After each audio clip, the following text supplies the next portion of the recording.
Good morning, everybody. Welcome to Ninja Trader Live. My name is Jim Cagnina, Senior Market Strategist, and I am joined by our Senior Economist, Tracy Schuchart. Tracy, good morning. Good morning, all. And the fabulous macro strategist, Craig Shapiro. Craig, how are you? Good morning, Jim. How's it going? Pretty good. How's the weather and everything down there in Naples today? Still perfect. Oh, that's good Finally. news. So it's starting to turn up here. Nights are getting a little chilly, but that's perfect for the hot tub, so I am not going to complain about that. I woke up this morning and first thing I did was, what's gold doing? Where are we at with gold? Another big sell-off so far. Shai, what's going on with gold right now? So we're just still seeing a pullback. There isn't any huge news. We had a lot of flows currently in not only the ETF, but also in the micro and big contracts in the futures market. So that's pretty incredible. But again, no news. I think this sell-off's really just taking a lot of the froth out of the market. We haven't technically sold or overbought since 3,500. Believe it or not, we were $900 above that before it finally broke, right? And so I think this is just a lot of froth being taken out of the market. I don't think that it's indicative of anything major, or that it's going to crash. You still have the fundamentals behind this market with the underlying bid from central banks, still a lot of interest in retail. And so, again, I just think that this is kind of blowing the froth out of this market, which is great. I'd love to see this actually pull back just a little bit more, maybe move sideways for a while for a next step up. I don't think this gold story is over by any stretch of the imagination looking at the long term. Yeah, usually we start with news, but this was like top of mind. I logged in and I saw, the micro gold did 687,000 contracts already. The classic gold contract, 237,000 contracts this morning. And it's like, wow, I got it. This is like top of mind right now. Craig, what do you think's going on here? Yeah, I agree with both of you. I agree with Tracy just on this idea that sentiment is really, been plowed into, parts of the precious metals market, the entirety of the precious metals market, in addition to, various other more speculative areas of the tape, over the last several months as volatility has been largely suppressed. And both the administration and the Fed have been, seeking kind of grinding higher asset markets, to help out the economy and to see how how to balance, let's say, the lower part of the K-shaped economy continue to deteriorate. And so, look, I think when you get this kind of range expansion and volatility and very high volumes, typically can be signs of an interim top. I think we've put that in now for gold and precious, broadly speaking. We've also put that likely in for crypto. That happened a couple of weeks ago after the Trump tariff news on the 10th. We've seen tops forming in quantum computing stocks, in rare earth stocks, in crypto mining stocks, in AI power related stocks. So the broadening out of the rally that people were focused on seems to be retracing again. And now we have, we're into the teeth of earnings season here, and we'll see if earnings can hold up to keep this, this equity market going. And so, it should be a fascinating, next few days here as all the big tech companies report next week. We get the Fed meeting next week. We get CPI on Friday, and we get the potential for a Trump-Xi meeting at the end of next week. So lots going on. All right. Well, thanks for that, Craig. Appreciate that. Tracy, I think we should do the news right now. What is going on in general here? Right. So the big headlines tonight were dollar goes into hibernation with a range near the tightest since 2013.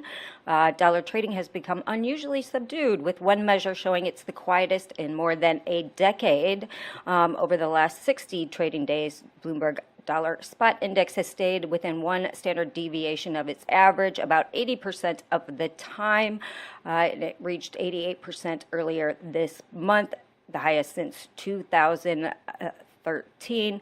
So there was a high conviction short USD trade earlier this year, and that seems that has moderated, and so has FX positioning. Now, the dollar is creeping higher. We're slightly above 99 this morning, but overall the volatility has been very subdued, and it has been in a very tight range. Next, I love energy and have been pounding the table that if we want all this AI data centers, we are going to need a lot more energy. So we had Apollo out this morning saying the AI energy gap will not be closed in our lifetime. They said the amount of energy required to supply the data centers powering artificial intelligence is so vast that meeting it may need more than a lifetime. They also said that means sustainable energy investors need to accept the fact that renewables are not enough to power the AI age. We've talked about this a lot. Renewables are intermittent power sources. We need base load, which is oil, gas, and nuclear. I think broadly energy has kind of been ignored in this whole story, so it's good to see some big people coming out and talking about it. And their final quote, which I liked, it said, "So what's happening around the world, there is no doubt it is what you might call energy addition, and the world is scrambling for every source of power." So hopefully we'll start seeing some love in the energy sector right now. We have oil up slightly after we dipped into that 55 at just over 58 this morning, up over a percent. We had some news on the SPR last night saying that the administration is going to buy 1 million barrels for the SPR. Now, I just mind you that we had 300 million barrels dumped in the prior administration trying to subdue oil prices, which it did nothing. And so our strategic reserve is dangerously low. So 1 million barrels sounds like a lot. It's not. But at least it's something. And then we also had Trump saying that he had a conversation with Modi last night and that they have promised to cut Russian flows of oil. We'll see if that comes to fruition, but the oil markets certainly like that this morning. And we also had a PI out last night, which is not my favorite metric, but they did show a draw of 3 million barrels. So we'll see what happens on EIA today, which is the only data point that we have today is 10:30 crude stocks. And then we have Tesla after the bell today. We have Intel tomorrow, as Craig mentioned. And then, I love to throw a winger in there. We have Beyond Meat up 13,000% over the last few days. News that they'll now be in Walmarts. But also, this stock has been heavily shorted. But there you go. What's Beyond Meat? I mean, is this soybeans? What is it even? I don't even know. It's the fake burger meat, BYND. It's like fake meat, right? It was like all the rage when it first came out. The stock went like to the roof, and then it was, trading like below $1 just recently before this Walmart announcement. Oh man. Well, before we get to VIX expiration and volatility, Shai, let's just stick with crude oil for one quick second here. I see like a triple bottom in crude oil. Every time we get to that 56 level and then we breach that 55 level, we get buyers coming in. And we saw that in April, beginning of April. We saw that in beginning of May, and then we're seeing it today, right? And we launched off of that 50s, as you mentioned, 55, 56 handle. It almost seems like this is impenetrable floor. What do you think? Well, I think markets start getting very nervous, and we've heard from Hal earnings yesterday, and they said that, there is not enough spend right now to maintain current oil production in the U.S. right now, in the shale basins in particular, and that, shale oil production is rolling over at these prices. And so I think you're going to hear more of this as they come out. Halliburton was the first big player to come out and on earnings. So energy earnings are just starting, but I think that resonated a lot with the market, and knowing that if production comes offline in the U.S., that's not a good thing. And so I think that 55, anywhere between, I say 55 and 56, seems to be holding there. Yeah, no, for sure. All right, we'll keep an eye on this thing. We'll see if this we pop up. We're above that 80 MA. We'll see if we get to that 21. Craig, tell us about VIX expiration and what to expect today. Yeah, it's interesting. So October VIX comes off the board this morning at the open, and what we had this vol suppression, really, like we've been talking about for months and into the first week of October. And we had some VIX call buying ahead of that Trump tariff escalation on the 10th. But once that news came out, the VIX really did explode for a few days there. Kind of peaked out early or late last week, up near 28, and the front month contract got up to like 24. But in light of the tariff taco dynamic from Trump, for the most part, vol got sold, and we saw an incredibly aggressive sell down in front month VIX, for Monday or Friday and into Monday and into yesterday. Really, historic proportion. But now we're trading for November contract back around 19, which is, for all intents and purposes, right back to the level right before Trump gave the tariff escalation threat on the 10th. And so if you think as we move out here, given all the uncertainty regarding the trade dynamics, Trump even mentioned yesterday that potentially the meeting with Xi, which he's been talking about for weeks, may not happen. He just casually threw that out there in a press conference yesterday, because look, as we've been discussing, it's not clear, what the trade deal is going to be, and whether or not Xi really wants to meet. We don't know. China hasn't really discussed that dynamic. The administration here clearly has and is desirous of a meeting, but we don't know if that's going to happen. And there is still some risk that tariffs will go up at the end of the month if we can't get to some sort of agreement. It's also possible we'll just kick the can for another 90 days. Very likely that could happen as well. But in light of CPI on Friday, a Fed meeting next week, all the big cap earnings still needing to come through. You're seeing some of the negative reaction this morning to Netflix missing, to Texas Instruments missing. So, maybe a few chinks in the armor here on the AI story or the big cap tech story. So we'll see. And with all that event risk coming up, particularly into Friday's CPI, which may give, look, it may make it more difficult for people to really believe that the Fed has their back with aggressive rate cutting cycle if that inflation data comes in hotter than expected. I know we're only looking for 3.1% on core and on headline, but if we get a 3.3 or 3.4% number and a very healthy acceleration in the month-on-month numbers, then there'll be some worries about the Fed's abilities to to really deliver more than just the October cut, especially in light of having no government data. So we'll be trading November VIX right back down at 19 here. I think this is probably a short-term floor for a little bit. It's going to make it harder for some of that systematic fund releveraging to go back on, and the markets will trade truer here with earnings, with the rotations we've been seeing, and likely see some more risk off in light of what we've seen in gold, what we're seeing in crypto, what we're seeing in some of these high beta spec names. It could be a little bit of choppy to downward trading here over the course of the next few days. Yeah, I mean, yesterday we had a baby candle in NASDAQ. Today, so far, we have a baby candle brewing right now. So not a lot of range yesterday, and so far, not a lot of range today. Netflix didn't seem to do anything last night. We had this little temporary sell-off in the NASI in that extra hour after RTH. But I like both your opinions. We'll start with Craig. What this whole earnings situation, is it going to impact any of these equities, or is it all about interest rates and all about trade deals? Yeah.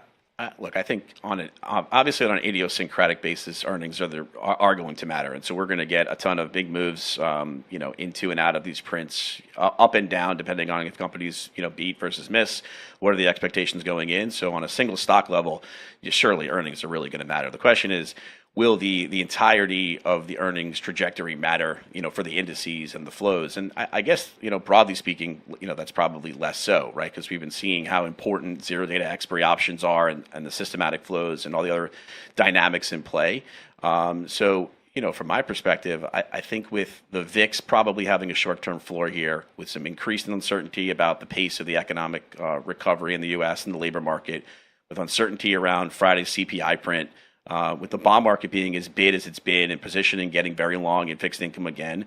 I mean, what have we seen over the course of the last few weeks is when positioning gets incredibly stretched and asset prices get incredibly elevated, one little thing that picks up volatility can lead to a pretty sizable reversal. So if we get a hot CPI print and we get a bond sell-off, I think that's going to be a struggle for equities as an asset class. Which stocks do well will be determined by the earnings specifically, but I think we could see some broader equity outflows here, into next week's more important Fed meeting and the Trump China talks at the end of the week. Yeah. Yes. Shai, how do you feel about earnings versus CPI?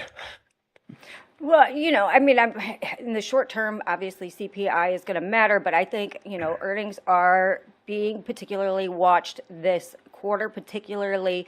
I think markets are waiting on those AI earnings because there's been a lot of speculation around kind of the accounting. We've talked about this before, kind of the circular nature of these companies and how they're all dependent on each other.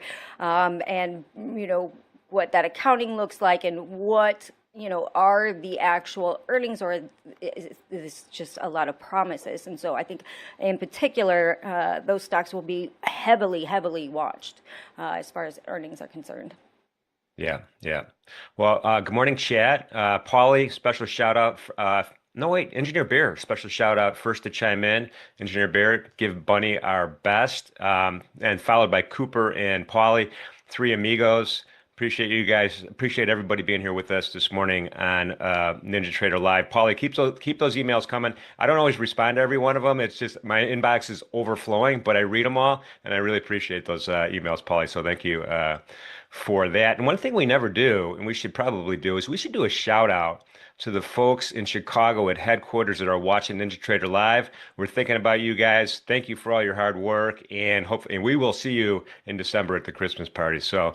Good job, guys. We haven't done that before. We got to do that, man. These guys are working hard back there. Guys and gals are working hard. Any event, let's kind of shoot over to. I want to talk about the 30-year U.S. Treasury bonds. I mean, these guys are rallying, and we're at 119 handle here. Actually, 119, 13.30 seconds, almost halfway through that 119 handle. With just a move that just keeps on going up. I mean, this morning cash yields for the 30 were 4.53. The 10-year remained below that four handle at 3.94. So this market is reacting to something. A lot of times I like to say that the 30-year Treasury bond market is smarter than the other markets in terms of its reaction ahead of time. And so we're moving up here in price and down in yield. And this is, long end of the curve where everyone says, well, who wants to buy 30-year Treasury bonds? Well, somebody does. We had a double top that broke pretty decisively. I'll start with you, Craig. Craig, what do you think about this longer term prospect here in the 30-year? Yeah, I'll be the first to admit that I've been surprised at the strength. I mean, there's clearly been, some fiscal improvement in the U.S. this year, which I think was broadly unexpected. Tariff revenues have really helped slow down the pace of the budget deficit increases, and so the budget deficit kind of came in below 6% of GDP. I think that's been constructive for that. But I agree with you. I think the bond market is also picking up on this idea of a slowdown in the U.S., which is developing and probably getting a little bit worse on the labor market, but also picking up on some of these global collateral issues or some of this deleveraging that's going on across asset classes, and maybe a little bit of a flight to safety, flight to quality trade, in fixed income. We have an important 20-year auction this afternoon, which will be, I think, a good guide to, true demand. I mean, 20s have been kind of a struggled duration, and so, we'll see if this bond rally in the 20-year and the 30-year, will be taken up well. I think, into a likely hotter than expected CPI print on Friday, maybe we'll get a little bit of disappointment in that auction, just given how low the yields have come. But look, the chart looks great, and I think you're right. I think it's suggesting that there's a little bit more uncertainty in the world, and with volatility starting to creep back up again, it's probably indicative of choppier trading here, at least until we get more data, whether it's the CPI on Friday or the government reopening, and starting to hear that labor data come in. Yeah, and Shai, on that note, what What's your analysis or spider sense or whatever you have over there telling you about the CPI number that's going to come out on Friday? You think it's going to come in hot, or what's your sense? I think it's going to come in relatively in line, which is 3.1 is what the expectation is. If we see an outsized number either way, that's, going to really move the markets. If it comes in at expectations, I think the market will sigh relief and be like, okay, no problem. Two more cuts this year, October and December, and the markets will probably like it. Yeah, got it. Well, we'll see. I mean, hot numbers could freak everybody out, right? And then, you're looking at that CME Group Fed Funds tool. It's like two, and we have two cuts kind of baked in the cake, and they've been baked in the cake on the Fed Funds tool for a long period of time, right? It's not like it's kind of gradually inching up to the 90s, but it's been up there for a long period of time. Mike, are they baked in the cake? We'll start with you, Shai, and then go to Craig on that. But are they? I think they're baked in the cake. I mean, I think we're going to have the markets factoring in too. I think when we saw Powell speak earlier, this month he turned very dovish, and so I think 2025 is pretty much set. I think we'll get to quarter points, and I think 2026 may be questionable depending on the data that we get, just because we have had lack of data since the government shutdown. So we'll have to see what the data looks like going forward, but I think 2025 is pretty much set with two.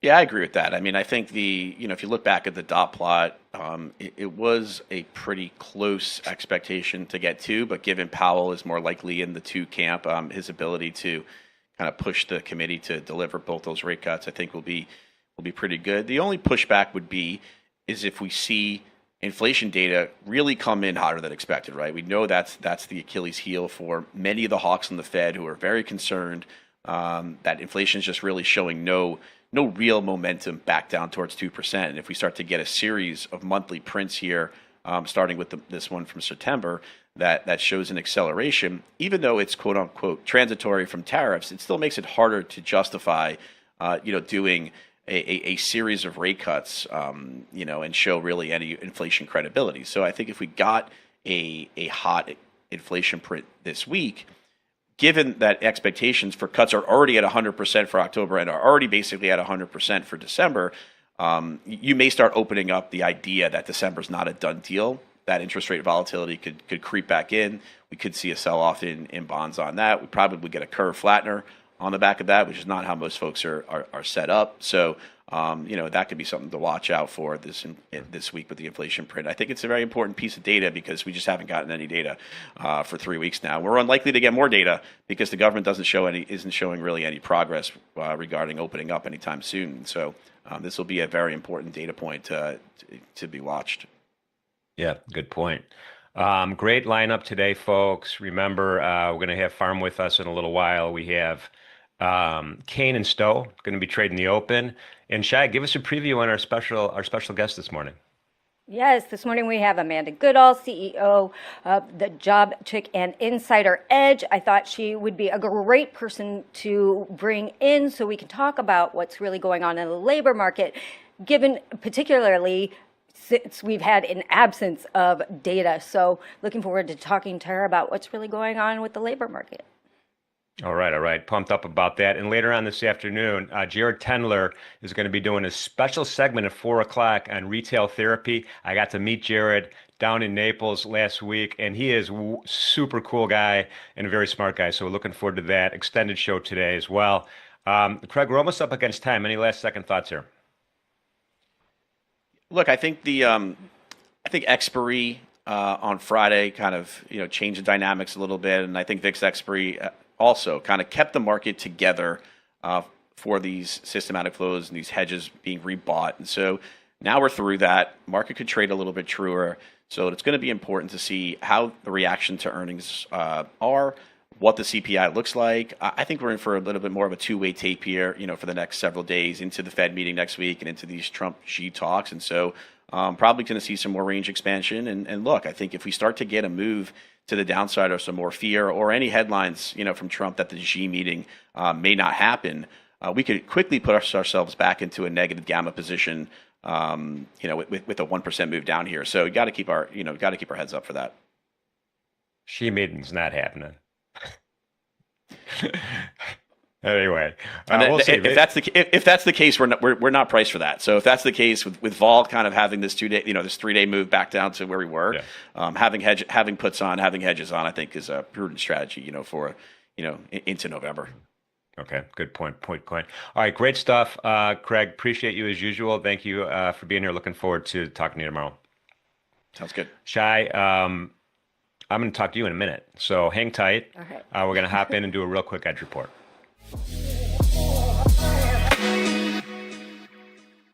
All right, let's start out. I want to start out with gold, because gold's been the story that, this is just a gift that keeps on giving. Remember, we have, almost 700,000 contracts traded in the micros.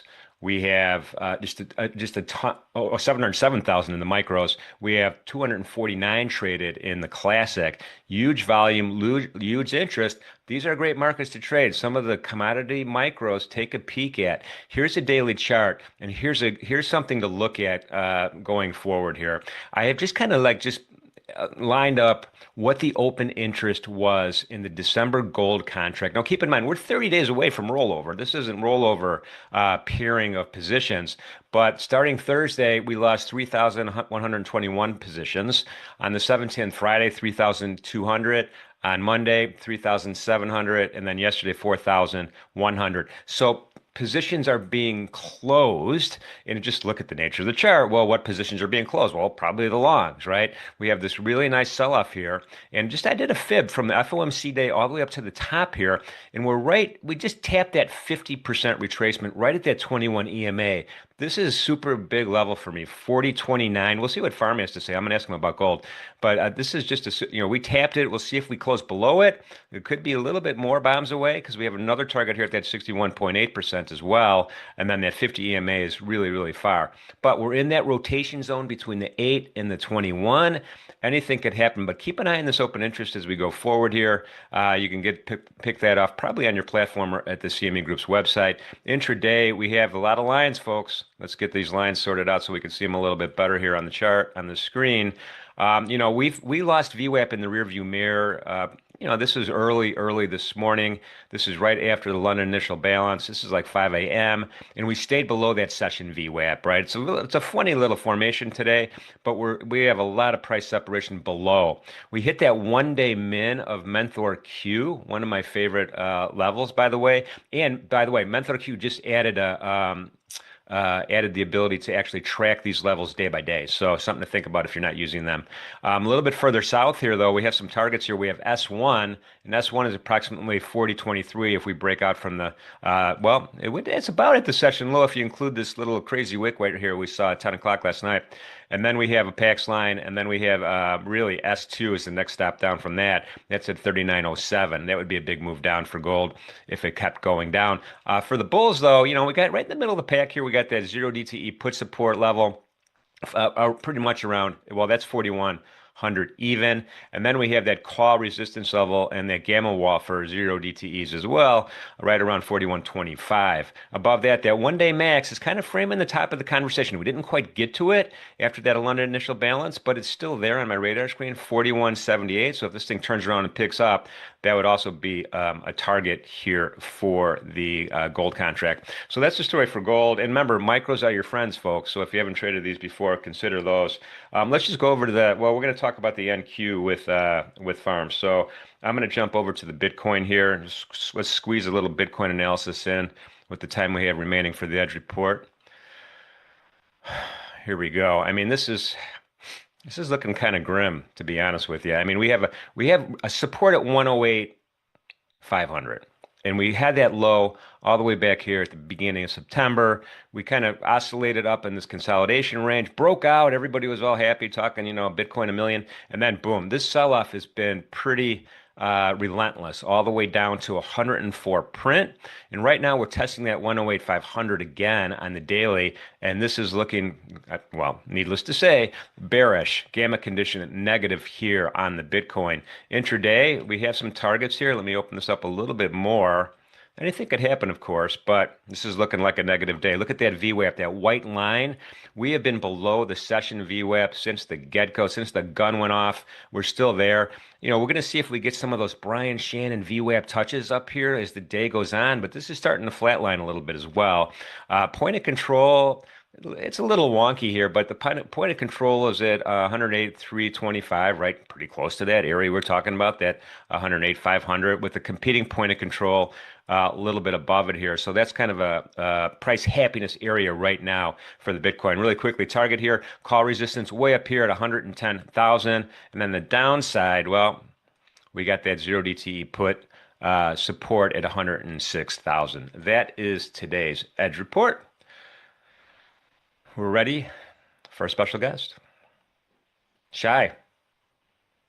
Yes, so this morning we have Amanda Goodall, CEO of the Job Chick and Insider Edge. Looking forward to talking to her about the labor market in particular, because we have had lack of data from the BLS due to government shutdowns. So looking forward to picking apart the labor market, and is it really as bad as we think it may be? All right. Let's bring Amanda in. Amanda, great to meet you. Thank you for being here with us on Ninja Trader Live. Thank you. Yes, good morning. It's 5:30 in Las Vegas. Very bright and early. Are you visiting or do you live there? I live here. Yeah, I have been here for 2 years. Wow, okay. That's exciting. I'm actually going to come to the F1 in November. It's probably going to be a little crazy with all the streets blocked off. It is. It is.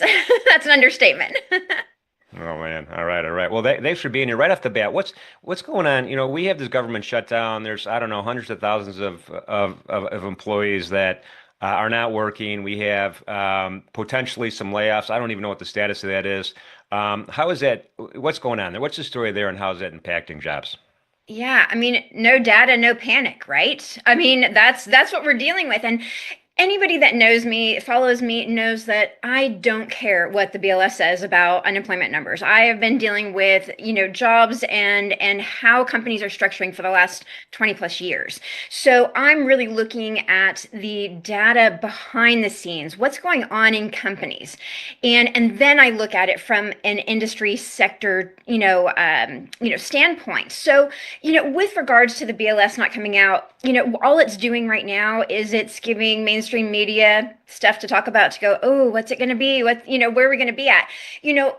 From my point of view, from what I can see, and going through all of the last 5, 7, 8 years, really, the unemployment levels that we're seeing reported on the BLS, I'm not buying them. They are way too low to what is actually happening with companies, with the way hiring is working. I mean, this year alone, we are down 58% year over year in hires. We've had just over 200,000 hires this year in 2025. Hiring has hit the lowest point since 2009. And you're telling me we're only at a 4-point-something% unemployment rate? No way. That's not how it's working. So we see a lot of different disconnects going on with the way, you have the narratives that come out in earnings and in the earnings calls specifically, where they're saying, oh no, headcount growth is remaining the same.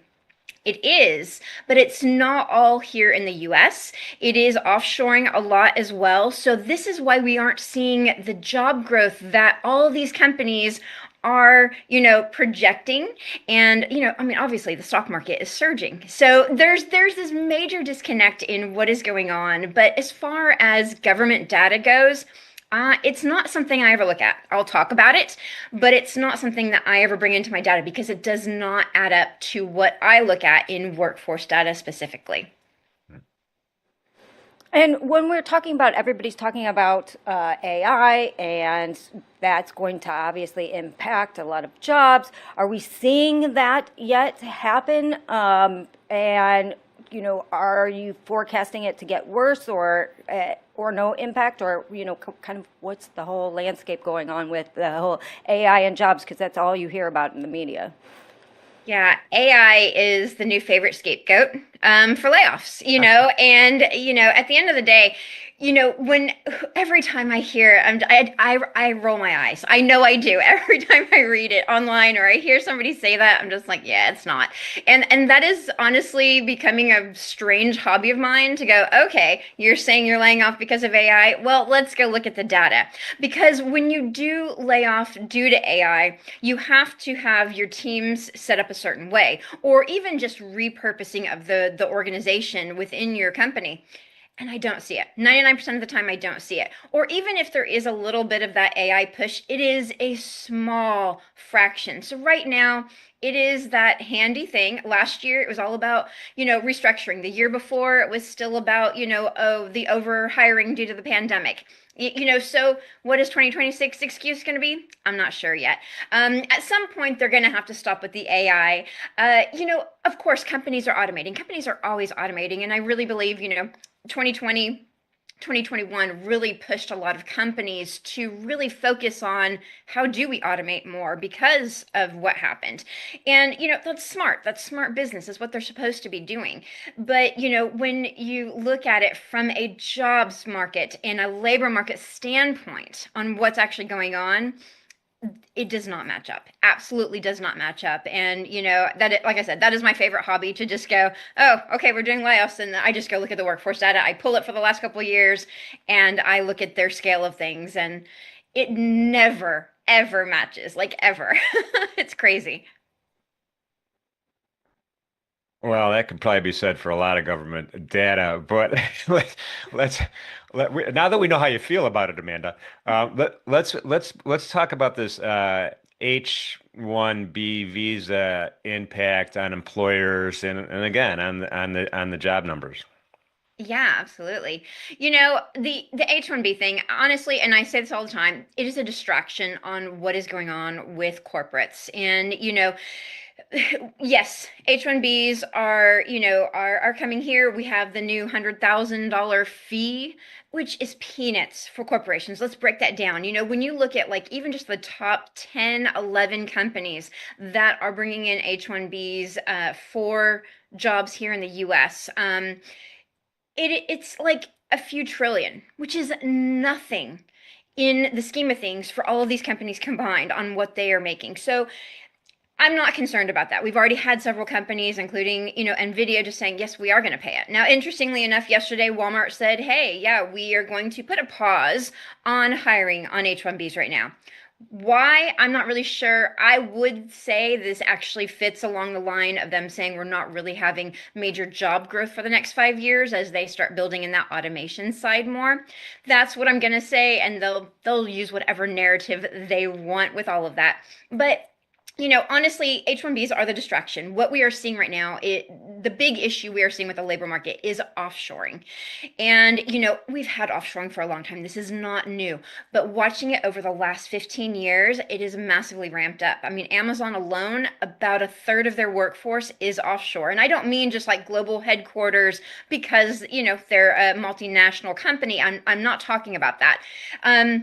It is just where the work is. And, so when you look at all of the companies, not even just Mag 7, but everything across the board, they are offshoring at a level we have never seen before. This is why, when we do get that government data, the JOLTS report saying, oh, we have all of these jobs available. Well, they're not all hiring. And, it is that pretty message for the shareholders that, we have to look behind the scenes to actually what's going on. But offshoring is the biggest problem that I'm seeing right now. Companies are going to do the H-1B while it's available, obviously. And that 100,000 is negotiable. Let's remember that. It's also not a law. It's a presidential proclamation. So it's not like this, hard and fast rule. So there's going to be a lot of things bypassed, it's still going to happen. It's still going to happen. And there's so many more visas out there that companies and the different body shops, which is what they're called for the H-1Bs that are, bringing people in, whether they're the students coming in on OPT or whatnot, they are going to bypass. They're going to figure out other ways of doing this. And the one concern I do have is that companies that are worried about this right now that will push them to offshore even more. That may be a totally cheaper option. It's not going to be immediate. We aren't necessarily going to see that in the next like 5, 6 months, but over the next, 12 to 18 months, will we see more offshoring happen? Are we going to see more nearshoring happen? We are already seeing a lot of work go down to Mexico City. A lot of people are reporting that the offboarding, when they get laid off here in the United States, their offboarding is happening out of Mexico City. We have a lot more people that are actually starting to report that there are more companies shifting their work. So offshoring, nearshoring, that's the story. H-1B is the distraction. So it is a small percentage compared to what is going on globally. And then, we've seen the Fed suddenly kind of shift this summer, and they're now worried about the labor market, or that, this summer kind of pushed that narrative more than maybe they're worried about inflation. So are they right to worry about the labor market right now? And, I mean, you seem to think the numbers are worse than what the BLS is saying. So what are your thoughts on that? Yeah, and this isn't a political statement at all, but yeah, it's way too late to even be concerned. And you have to remember BLS and all the numbers that the government is putting out, those are lagging indicators. Those are what happened months ago. And, it's not the current situation. And so, when I look at workforce data, I'm always looking forward future. And I'm not saying the Fed is not looking at the forward future, but it sure as heck does not seem like they are looking at any kind of workforce data like I am. It is that survey-based information. I don't know why. I don't get it. But, there are things that they need to be looking at. And yes, am I worried about the labor market? Yes, I absolutely am. I've been saying this for the last couple of years. When you go back through all my history of everything, yes, I was that person that just sounded like, a crazy person saying, no, we are at this point. Even earlier this year, I was saying Q3, Q4, we need to watch out. This is where we're going to start seeing that major contraction. And here we are. So, yes, whatever the Fed needs to do to deal with what's going on in the labor market, they do need to really jump on fast, because we've been at this for months, a year even. So, but, at the end of the day, whatever the Fed does, we also have to look at it in, I really wish, global governments would really look at what corporations are doing at the end of the day, because they can still have the impressive margins that they are reporting these days, but we can get a handle on the labor market, because I'm not really sure how this is going to translate in the next 18 months to 24 months with the way companies are dealing with this. If the labor market continues to contract like it is, companies are not going to be hiring, and we are seeing offshoring change. Even I mentioned earlier, that is the big problem, but also we are having some of the outsourcing and offshoring companies already start to contract on their own workers and bring in that AI concept. So it's just more autonomous stuff. And so we have a lot of issues piling up rapidly. So it is right that, we are looking at the labor market. Specifically, the Fed really needs to jump on that fast. Yeah. Whatever they need to do, I'm not a policy person, but whatever they need to do, they need to do it. Yeah, we have a couple minutes left, and I want to give Shai the final word, but I got to ask you about this internal Amazon.com 600,000 job cut memo floating around. What's the deal with that? They've been dealing with the robots for years. This is not super surprising. What, 2 years ago they had 750,000 robots. In the last 2 years, they've increased it to 1 million. So now they're saying they're going to add in, replace 600,000 U.S. workers, which I found it interesting that they actually said the word U.S. American workers with the robots. So this is again something we are just going to keep seeing as companies are shifting so hard Yeah. and so fast into AI and just kind of building this automation standpoint. Yes, nobody wants to work in a warehouse. I get that. I wouldn't want that job. But we are seeing a big change in what companies are doing. And at the end of the day, this will translate into other job loss, not just the warehouse workers. They are going to see other ways they can automate as soon as this happens. And we're going to see about 160, 180,000, I think they said, by like 2027. Oh, That's around the yeah. door, Yeah. and that is just right there. So, Yeah. Yeah. yeah. So, Shai, any last minute thoughts for Amanda? Well, yeah, I mean, at what point does this hit the economy? If we have nobody working, eventually the economy that seems like it's all great right now is going to falter a bit.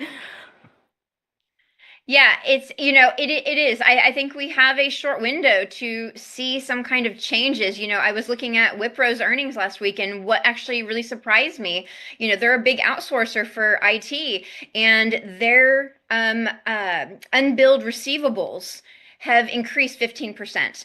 And, that is worrying when you look at that from a tech standpoint. When tech is slower to pay, they're stretching out their payments, and I wouldn't consider it a major issue yet, other than the fact that Infosys and a couple other companies also have received that increase. So I'm watching what tech companies are doing, because that is going to be the big amount of jobs. That is the biggest hiring that we are seeing. So that is something we have to look at, especially going into the first half of next year. Is this going to keep increasing? What does that mean for tech companies? What does that mean for stock with the tech companies? If they are going to start struggling on paying for their outsourcing and offshoring, what are we going to do? That's awesome. We're up against time, Amanda. It's so great meeting you. Appreciate all the great intel. We're going to go ahead and get your X handle into the chat so people could follow you online as well. But thank you for being here. Looking forward to talking to you again. Thanks so much. Shy. Where do you, I mean, this is on you, man. She's This is a great, right? great guest. You measure enthusiasm and expertise, and we got a 10 out of 10 on both categories here with Amanda. I can't wait to talk to her again. Absolutely, absolutely. Good intel. So, I guess big takeaway is labor market is weaker than we even think that it is. So something to keep an eye on, particularly in the future, as she said, on how that may or may not affect the economy. And BLS data sucks. I got that out of that. Yeah, which, I kind of agree with. So, I mean, Awesome, man. Well, Shai, thanks for this morning. Great talking to you as well. And I will catch up to you a little bit later on today. sweet. All right, it is time for Tape Talk. We have the man from Arizona. Farm, how are you doing, buddy? Morning, Kangs. Morning, chat. How we doing? Oh, man, pretty good. It was great meeting you this weekend. That was good fun. I'm glad that they put together that get together, and looking forward to the next one for sure. Miss Chicago, so. When you showed up, I felt completely underdressed. Yeah, well, when you look like a cross between a fat Peter Dinklage and the Lucky Charms leprechaun, you kind of got to dress it up a little bit, right? Oh man, you look great, man. That's all I have to say. You look great. It was a good time. So, in any event, you know, today, right off the bat, the second thing I looked at after I looked at gold was the equity markets, and we had a baby candle yesterday. We have a baby candle so far today on both the E-mini S&P and the Nasdaq. What are we waiting for, man? What's going on here? Well, I have a little bit of a lean. We'll see. And so I'll start with NQ whenever we load my charts. But and I will talk GC as well. We've got we opened on Sunday and we opened on that big rip, and we've got now a bit of a penis character to the profile, right? I think that's the right derivational suffix, the state or quality of being a P.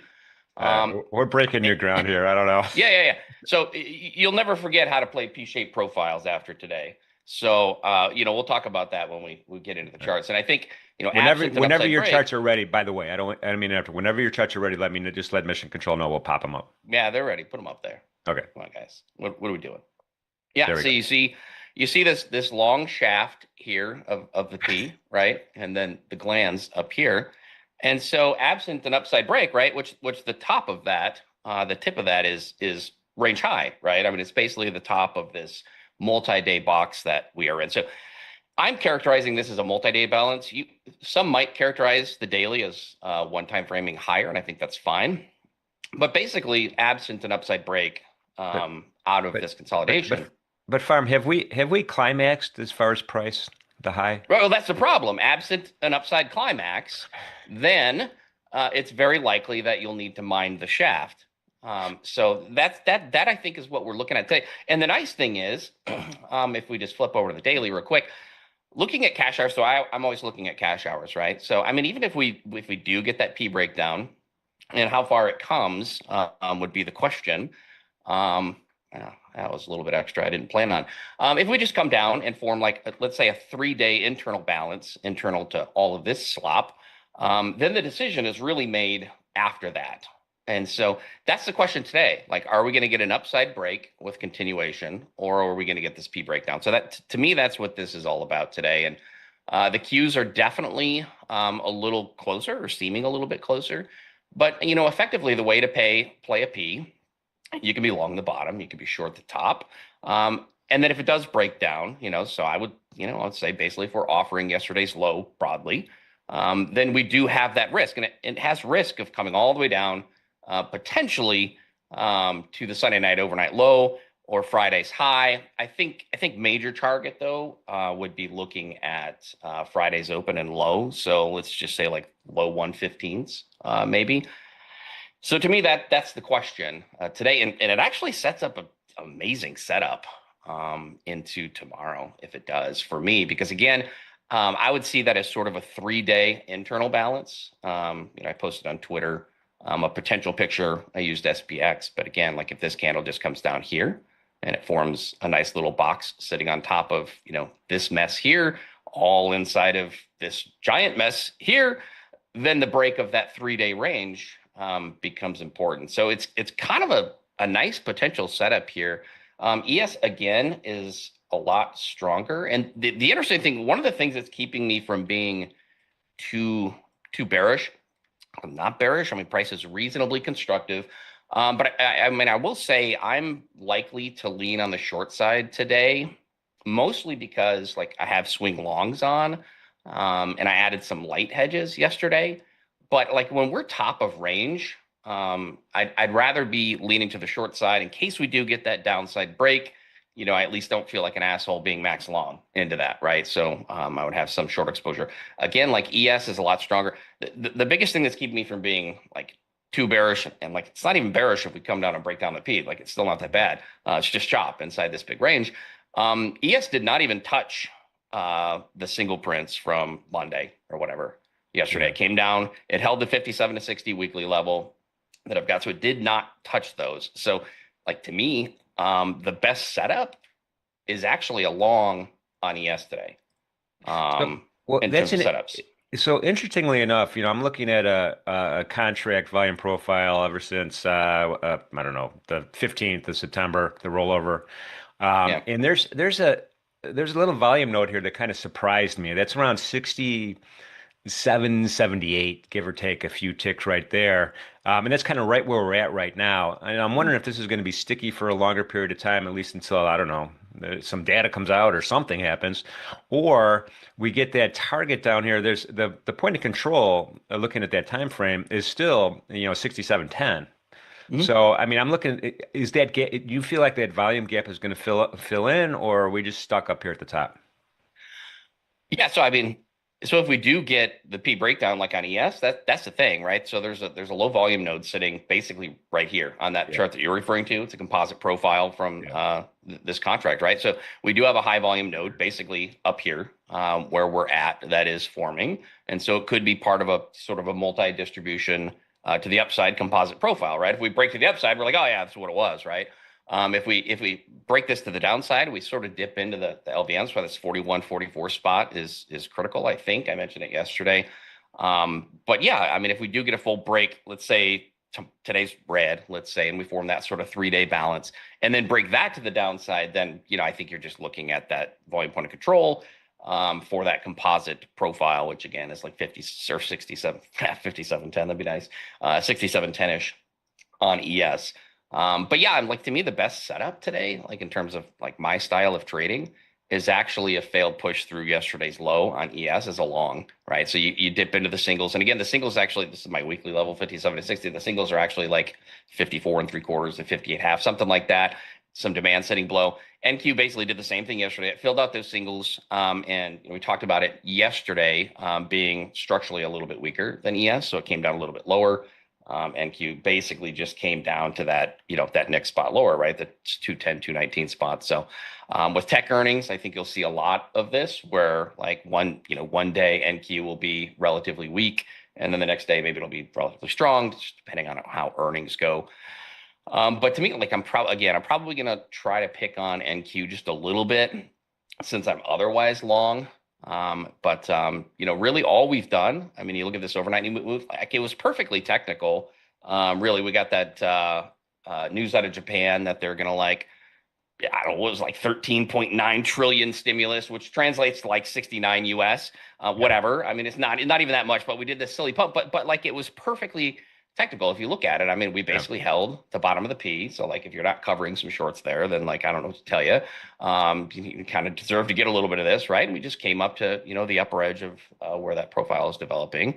That was then offered and we sold back to the bottom, right? So that's basically how you can play a P or a lowercase b would be the opposite, right? Yeah. I mean, you can, and you can be short the top, long the bottom, and then mindful of a break, right? So to me, that's what today is all about. Absent an upside break, we do risk coming in and breaking this to the downside. So that's kind of like my big picture and where I'm at. Like I'm not bearish, and actually my best setup is a long on ES today. I would love to see that. It's not behaving because it's rallying right now. I'll probably lean short on NQ if given the opportunity today, ideally up at range high, because the nice thing is if you can get some in here up towards the top, right, and ride it back towards the bottom, and then it does break, then your runners just kind of explode. Yeah. You get a few hundred handles or whatever on runners. That's never bad. Yeah, and last night Netflix did not even move the needle. I mean, it was we stayed. Leo stuck with us late. Did not move the needle. Yeah. I mean, it was bad. So, like, when markets are bullish, generally, what you'll see, right? So, let's say Netflix shits the bed, then I would look at the rest of big tech and see if there's rotation within big tech. If not that, then I'm looking to see if like the Dow names start to get bid and ES remains constructive. So those are some of the things that I'm looking at. But I pulled up my GC chart. I haven't put levels on here, but I have them. Basically, this low is at an absolutely massive spot. And if I look left, you can kind of see why. So I'm marking it as 40.15 to 40.20. I know everybody and their mom's trading GC right now, so I figured I'd spit a few levels here. That's key because to me, it sort of keeps price out of the meat of this trailing week distribution here. And so, if we get a failed push through that low, basically into this high volume node that reclaims this low, I think that actually looks good, potentially for a bit of a long. We came up overnight and failed these single prints from yesterday. That was an absolutely beautiful short. If you happen to be awake, which of course nobody was, the Euros just stole everything last night like they tend to do. Oh, but wait a second. Everybody was up. I mean, overnight, we did over 700,000 contracts in the micro. Wait a second, gold. Yeah, 700 and now it's at 736,000 in the micro, 262,000 in the classic. So there's some folks that caught it, man. Yeah, the Euros definitely had fun last night. I think, reclaiming, right? You're going to want to reclaim the body of this distribution, which actually, we're sitting in here. But I would say like 4,100, 4,110 reclaims would be key. I think I would love to see this push through this low one more time and fail. And it gets interesting because like we are at a 10% pullback, right? So it's been a decent pullback. So I would not mind that failed push through that comes into that trailing week high volume node and maybe just sort of kicks back out. But I mean, if it does, if we are offering like 40.15s, then I mean, I don't see why we don't come down to 39.50s. So that's kind of what I'm looking at for gold. But again, like I think a 4,100, 4,110 reclaim probably comes back up and tests like this overnight high and starts to look pretty good. Now that these singles have been partially filled anyway. So that's where I'm at with GC anyways. Yeah, And no, we talked about hopefully this not this boring. morning. I mean, keep an eye on that open interest. Every day, that open interest is losing 4,000, 3,000, 3,000, 3,000 contracts. There's liquidations going on here. I've got a target down pretty close to what you just mentioned, 39.41 on gold. So, Yeah. I think that works. And, I'm ultimately bullish on gold, like medium term. I do feel like this was a much needed rinsing. And we've talked about this, I don't know how many times, right? Liquidations of longs strengthen the market. I mean, this market got massively, massively long. And so this is a fantastic rinsing of that inventory. Maybe it's done. Maybe this, 40-15, 40-20, huge spot. Maybe that's it. But this was very, very healthy. Even if it's another like 5% down, I think it's ultimately going to be a buy the dip situation. You're just going to have to be a little bit more cautious. To me, I think it needs to kind of start to firm up here just a little bit, and it probably ends up being a long. So I think big day today on equities though. Downside makes it fun for tomorrow. It opens ranges. It offers better setups, but like maybe we just chop in this bullshit for another day, which of course would suck. So just know that whenever I walk away from the desk today, that's when the fun starts happening. So I'm going to, put me on notice and I'll let you know, because it's yesterday. That's exactly what happened. Walk away from the desk and you get a big, big move. Think the same thing's going to happen today. I got to miss it, buddy. That's just the rules. I don't make them. Yeah, by the way, note to Shab. Shab, we're light green maybe on that. Inside joke, everybody, but we're not yellow.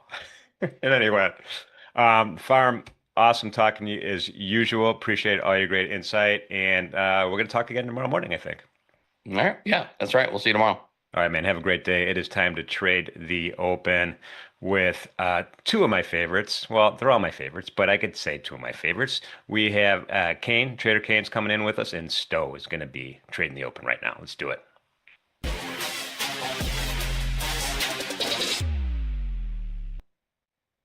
All right. Well, welcome to our non-family edition of Ninja Trader Live. Appreciate you guys being here. I was killing myself behind the scenes. It was hilarious. Yep. Yep. Oh my God. Well, Farms, one thing I learned this weekend is Farms got a great sense of humor.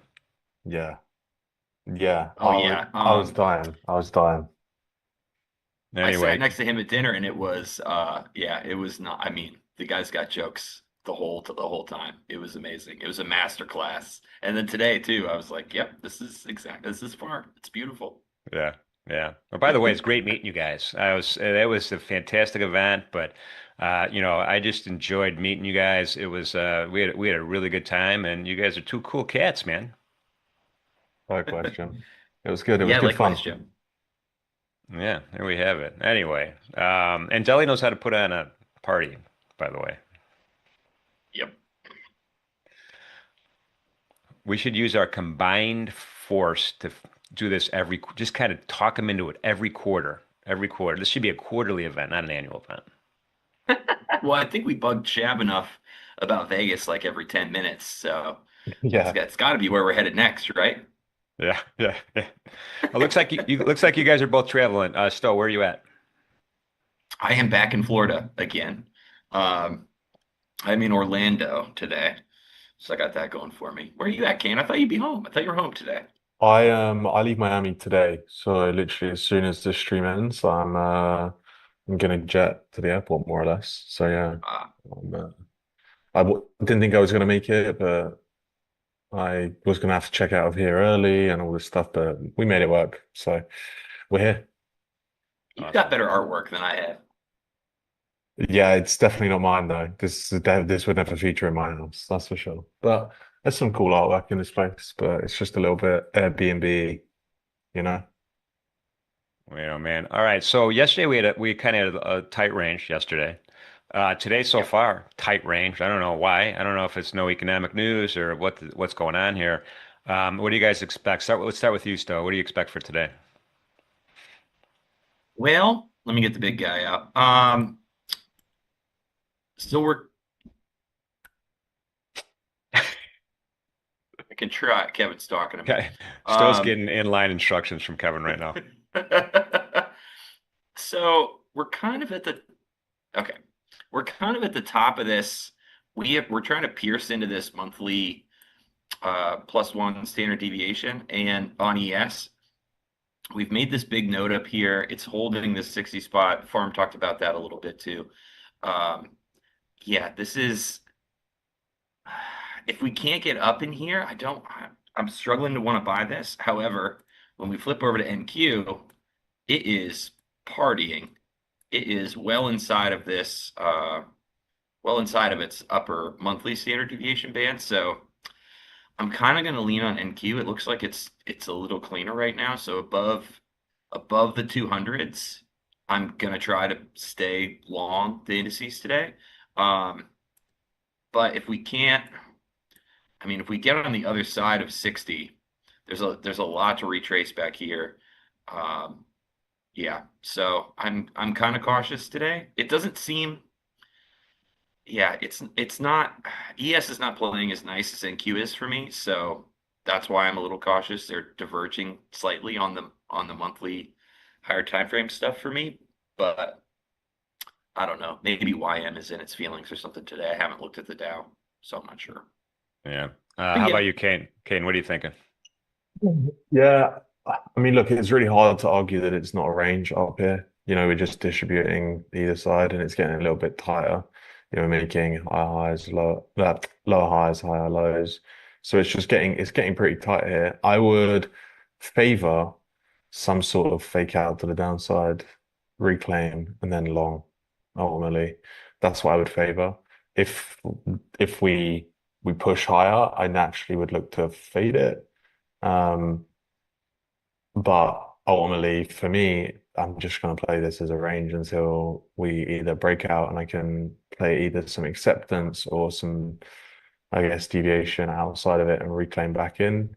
Um, but yeah, yesterday for me, I said this on Twitter, yes, that last night, I actually was really fucking bad trade yesterday. I wanted to get long off of this low and basically got long way too early and got stopped out and then it ran. And it was a right idea, just really bad like execution for me. And today I'm just going to be super patient because that was the one thing that killed me yesterday was my patience. Traveling, was kind of rushing it, wanting to get it done, paid the price for it. So it's gonna be a bit of a slow one for me, and also considering it's getting a lot tighter up here. Um, and the complete lack of economic data for probably the best part of 10 days isn't helping. I think the market's kind of just right. desperate for something. So I don't know. Right now I'm not favoring anything, but I'll just fade extremes as always, really. Okay, so your bias is neutral. You're going to go with the swings, whatever the direction is. Pretty much, yeah. I'll wait for it to trade it into some POI and then look for some, fading of those extremes back inside, really. And Ah, MW in the chat, we'll go ahead and we'll cut and paste Kane's X in the chat in a minute. I'm sorry. Go ahead, still. I cut you off. no, Kane, I wouldn't be too crazy hard on yourself. Yesterday was kind of a pain in the ass. I mean, it was broadening. It faked out all trend things. If I hadn't have been just messing around in an airport all day, I probably would have gotten chopped to bits in that thing too. So yeah, Yeah. I didn't get yesterday was messy. the So harsh so st part. Sorry, Jim. The harsh part no. about it was I didn't get chopped to bits. I just didn't take the one trade I wanted to. I planned it out in the Uh, morning, wanted it, waited like was gonna wait for it, and then everything before it, I was like, this is it, this is it. And in hindsight, it was not. So yeah, it was just an observation and really just keynotes coming into the day were are just need to be way more patient. By the cool. way, T Trades is in the chat. T Trades is my pickleball partner, by the way. He has taught me everything I know, and he's made me the pickleball player that I am today. Thank you for that, T Trades. He's right here next to me, so yeah. Nice, nice. Oh, that's awesome, man. Well, it's nice meeting him. Tell him I love meeting him too. Appreciate him being there. Yeah, no worries, I will. Yes, we got the private face reveal. I feel very blessed. Um, and I think I have to spill the beans that T-Trace is a pretty good looking dude. I don't know what he's been hiding behind this entire time. Yeah, he is good looking, dude. Don't know why he hasn't Right? face revealed, right, P? Right? No, It's coming, I yeah. think. We'll get him. We'll get Yeah, him. all three of you guys are. So I'm gonna be. He is for sure, but all three of you guys are. All right. Any other comments for the non-family friendly portion of the show today? Yeah, that really took me by surprise, Jim. Oh my God, Yeah. he's the best. He's the best. Well, in any event, guys, thank you for doing this. I know you're traveling. It's kind of wonky doing it out of hotel rooms or wherever you guys are at right now, but really No, appreciate you I love stepping it. up, putting it on the line. Maybe if you see a live trade, I'm going to wish you guys the best of luck today. I'm going to dip over in the chat and keep it rolling, guys. Appreciate it, Sounds Jim. good. Thanks, Jim. Speak to you then. Mr. Mr. Stowe. Kane. Good morning, my friend. How are you? I'm good. I'm doing good. That's good. I'm so Yep. ready to leave America and go home. Have you had Yeah. enough? Yeah, I have, yeah. The Miami weather's nice, but like the heat's killing me. I keep getting bitten to absolute fucking smithereens, and I'm fed up of it now. I want my routine back. I want my setup back. I wanna be able to do what I want when I want, you know. Yeah, yeah. Yep, absolutely. I'm just ready to go home. I need to pack still. I was supposed to pack last night. We went out for dinner and I got a food coma and I I fell asleep instantly the moment I got home. So as soon as this ends, I need to rush to pack so we can check out and dip. That's cool. No, I feel the same way. When I spend too much time in the wrong climate, I'm the same thing. And my part of the world and your part of the world right now is doing cool stuff because it's fall. And autumn is my favorite. That's my jam. So I'm down in Florida for my hoodie weather time. So that's a bummer. I'm gonna go back. Typically, I always come to Florida around this time of year to play these specific shows. And then as soon as we go back, it's like that's when winter really kicks in back there. So not looking forward to that. Yeah. Yeah, it's just I don't know what it is about like the weather here is just so polarizing. One minute it's amazing, the next it rains, and then it's humid, and then it goes back to being amazing. It's like stuck in this cycle. And as Shab will love, I do just love the gloomy UK a little bit, you know. It rains Oh yeah. consistently, it's a bit cloudy, you know what you're getting every day, you're dressed for the occasion. So yeah, Yep. it's good. It's good, it's good. Chat, how are we? How is everyone? Yes. Good morning, Jack. Good morning. Good morning. So, Sto, let me ask you, if you're on Yeah. now, who's on after you? After, are you doing a longer stint? No, XY is coming in. Oh, damn. Okay, so we need to steal all the likes from XY today. Yes, we do. Yes, we do. That reminds me, chat, hit the like button. We're already at 152,000 subscribers.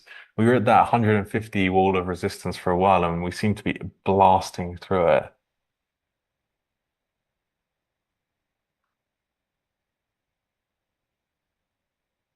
Yeah, I assumed that was going to happen. We were going to pick up that momentum, and that's awesome to see. And I thought, like, when I did the Arena Cup thing on Monday, I felt like the chat was partying that day. I didn't have time to look at the views or anything because I was in trading insane mode, but I felt like that was a big day. Like everybody was tuned in all day. That was awesome. Yeah. Jade got me though, Kane. Jade got me. Oh, so pissed. Still pissed about this. Yeah, I imagine it would have been a much different day if it was the day after. Um, I think a lot of Oh people yeah. made, I think a lot of people made a lot of money on gold, just long in gold and holding it all day, which I guess was the tactic all along. But um, yeah, I've made my tactic pretty clear. I'm gonna get long everything at the open, and if everything doesn't go up, then we'll flip short everything. We're just playing a weak dollar. That's all we're playing. Yep. Yep.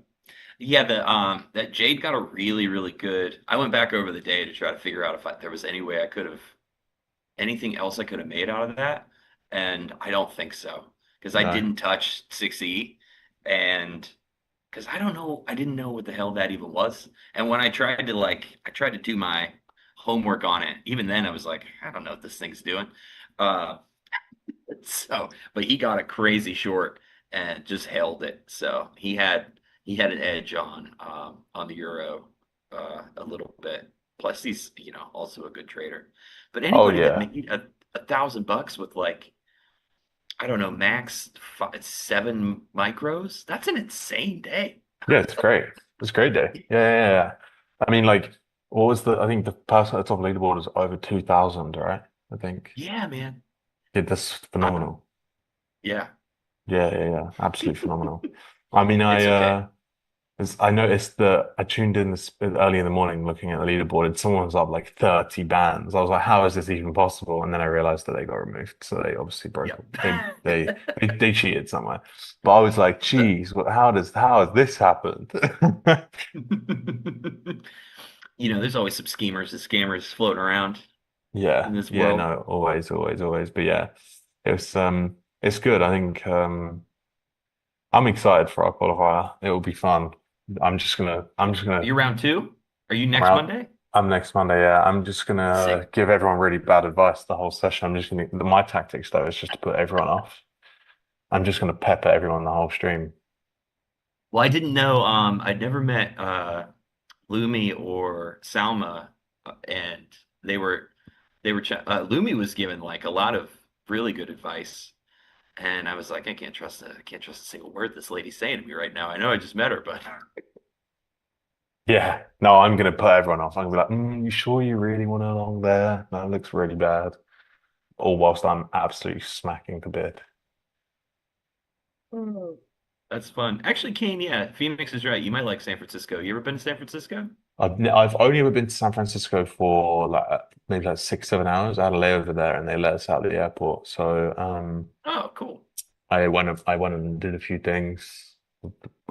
Went and walked the hills, saw the bridge, and You'd went back. you'd actually love the Pacific Northwest too.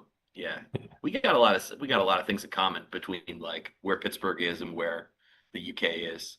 Yep, for The only sure. thing about the UK is like the summers aren't too hot, and you get like the odd really hot day where everyone just goes out and does, goes to the beach, does whatever, and goes sits in beer gardens. But like most of the time, the weather's pretty mid, so it's like not no extreme. And when it rains, yeah, it rains for a little while, but it's like it's doable, like we've grown up with it. So it's like we've grown up with the rain. Well, like, if I go and sit outside right now, even in the shade, after like 20 minutes, I'm like, feel like I'm fucking dehydrated. I'm drying out. Like, well, geez, how do people live here? I know that's Yeah. extreme, but um, yeah, I couldn't live here all the time, all year round. I don't think so. So, No.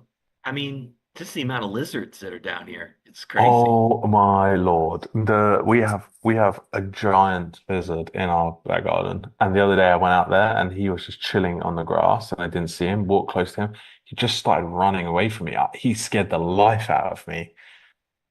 Yeah, there's an iguana. Yeah, there's an Did he do iguana. that the crazy lizard run? Fuck, it was manic. All I heard was something running, and I just couldn't see it because he was kind of blending in. And then all of a sudden, he was running, and I could see him. I was like, "Jeez, I'm going back indoors." Yeah, yeah, it like completely caught me off guard. Since then, I've been like, every time I go out, I'm like looking for them. There's so many of them. But yeah, no, I That's do, so funny.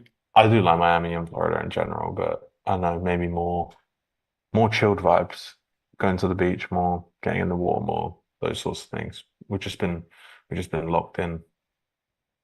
Lito says they're friendly. The iguanas are nice. So They are. I don't know. I'm not getting near a lizard Oh, personally. That's just me. yeah, me neither.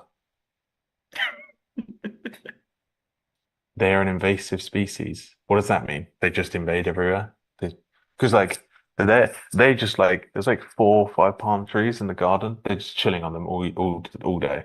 And then every so often they come down and bench around the garden when we're not out there for too long. It doesn't sound invasive. It sounds like they're just relaxing. Yeah. Sea trees. You watched me Kane, kill one with my bare did hands. you No, kill I a did not lizard? kill. No, I didn't kill any. I'm not touching them. No way. No, no, no, no, no, no, no. Yeah, no, thanks. Nothing's really happening pre-market here. We might just Nope. absolutely rip at the open. Things aren't pointing that way right now. 2273. I gotta figure out my line in sand. This is yeah, it's just not like it's in the spot where I want to be bullish from, but that spot is also at the top of this profile, so this sucks. Whenever this happens, I'm just like, okay. We haven't quite got back to this 805. I wanted to get I mean, that's where we really liquidated from on the 11th. Um, This was the with tariff that, thing, right? yeah, this is that massive Yeah. sell-off. And there was a big seller up there for like, I don't know, 3 days. Well, he knew So something I we would, didn't. That's for sure. yeah, I do. And that is the one little, I try to stay out of the mystery of and the they thing. But when I see like a big seller absorbing all day somewhere and then something insane happens, I do put my tinfoil hat on sometimes, and I'm like, Oh was yeah, that was that Eric? Was that Eric up there selling all those lots? yeah. Yeah. There's been too many situations where there's been large sellers right before big bearish events, Yep. even more so recently. But in crypto, it's been crazy as well. Been nuts. That's why I think about when I think about order flow like people are always like they can get you get the squawk service and you get all that stuff. I kind of feel like I'd see just watching order flow. I kind of feel like I see all that stuff happening when it's happening, and it doesn't matter what the news is, but like when it comes in and the tape changes, it's like okay, Yeah. something happened. Doesn't matter what it is, but like get in or get out of the way. Yeah, I normally just get out of the way unless I'm in, Yeah, like I'm never one to get in when something starts to move pretty big. I'm either in or I'm out, but you your know. team did sell. Your team is short. Like they sold right out the gate today, huh? Right at 320. Yeah. Um, yeah, I mean that 3 o'clock open, I just sold straight down and it's just been going down since really. Um, Yep. I I actually, this is gonna sound insane, but during Asia last night, I actually was like framing longs off of this low with the boys.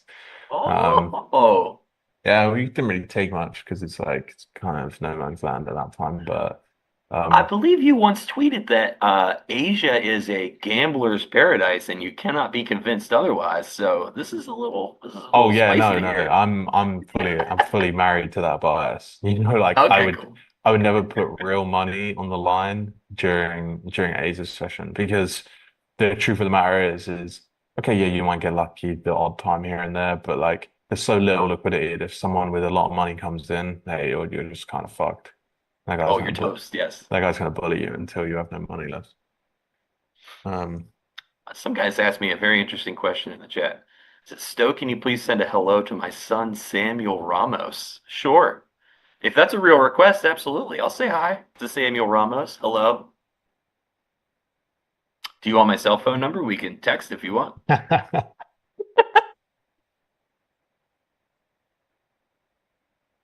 That's what we should do, Kane. Do you want to start doing cameos? We could do that. yeah, Side gig, start doing cameos. yeah, we can. Hi, it's me. How much are we gonna So charge? I don't know. We're gonna have to let the market dictate that. Hmm. We need to set a feast though. I'll let you be in charge of that. You're better at picking prices Okay, than me fine. It's for $1 stuff million like an hour. that. All right. Yep. There we go. I was Yeah. gonna say $20. Kane says $1 million.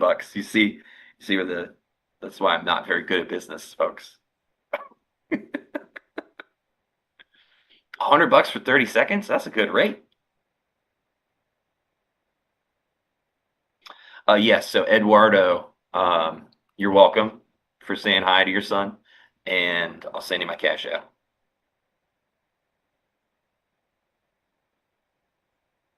Kane, do you have any thoughts on gold? Because I don't have that chart on my laptop, and nor Uh, have I looked at it since Monday. do I have any thoughts on gold? It went really well. Asia absolutely hated it. They sold it off like 1.5%. Then they bought it all the way back. And then London were like, nah, we really hate it and sent it all the way back down. And now we're starting to buy back up. So I would guess, based on yesterday's price action and the fact that there seems to be some sort of daily top on gold, at least in interim. I would guess that we probably will rebalance into like 4 100s, 410s, Okay. and then fall off maybe sub 4K. I think it's absolute lunacy that gold was up $200 like the last couple of days.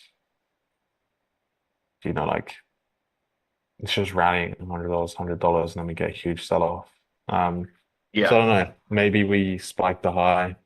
I think, we're Wednesday, so what I always like to ask myself is if we're Wednesday right now, where would I really like this candle to finish? Well, look out the weekly high. It'd be nice to go to the weekly low, and I think at that point your weekly range is kind of done. Look at So that wick. Holy moly. yeah, That's disgusting if it finishes out it's like like that. it's $150 wick on gold. It's kind of nuts. Yeah, So that's yeah, gnarly. and also I think that like everyone and their grandmother started trading gold recently. Yes. Um, Yeah. and I just think that that is the recipe for disaster that I think a lot of the markets need to induce everyone into a super bullish market, get everyone super bullish, and then to sell the absolute pants out of it and ruin Yep. everyone. Yep. Then they Um, grab the corner of the rug and then they yank on it yeah, fast. yeah. I think I saw what was the gold thing that made me feel that way? I saw some news thing where it was like people are lines are around the block, people selling their gold. I was like, okay, yep, this is it. I actually don't think that those lines, I think that in New York for a lot of people are people buying gold, believe it or Oh not. my God. Okay, Yeah, even worse. yeah. Yeah, I saw a tweet from a guy I follow, and I messaged him, was like, is everyone just selling? He was like, no, bro, that queue was for buying. Oh God. So So they yeah, so it's bought like, physical gold at the top. yeah, I mean, like Pac said, I don't think there's never really a bad time to buy gold. I just don't want to be a buyer of gold at the top. I don't personally. I would rather buy when it's a really bad time to buy, i.e., no one wants to buy it. That's when I'm gonna buy it. But yeah, I'm not a massical physical metals guy. I'd rather just invest my money in the electronic product and not carry the physical product somewhere. Yeah. I would actually, I'm kind of intrigued to have a big piece of gold. I would do that. The only gold I own right now, my wife wears around, so I don't really have much to do with it aside aside from I don't know, insuring it, but it'd be cool to have like a nice brick of gold. Wouldn't that be cool? I don't know. Maybe someday. It would Give be it to my cool kid, until she'll you lose lose it. it. Yeah, Yeah, yeah. exactly. Yeah. That would be the annoying thing actually. Oh, Shaggy's got a question. Oh, there's some questions. Sorry, Chad.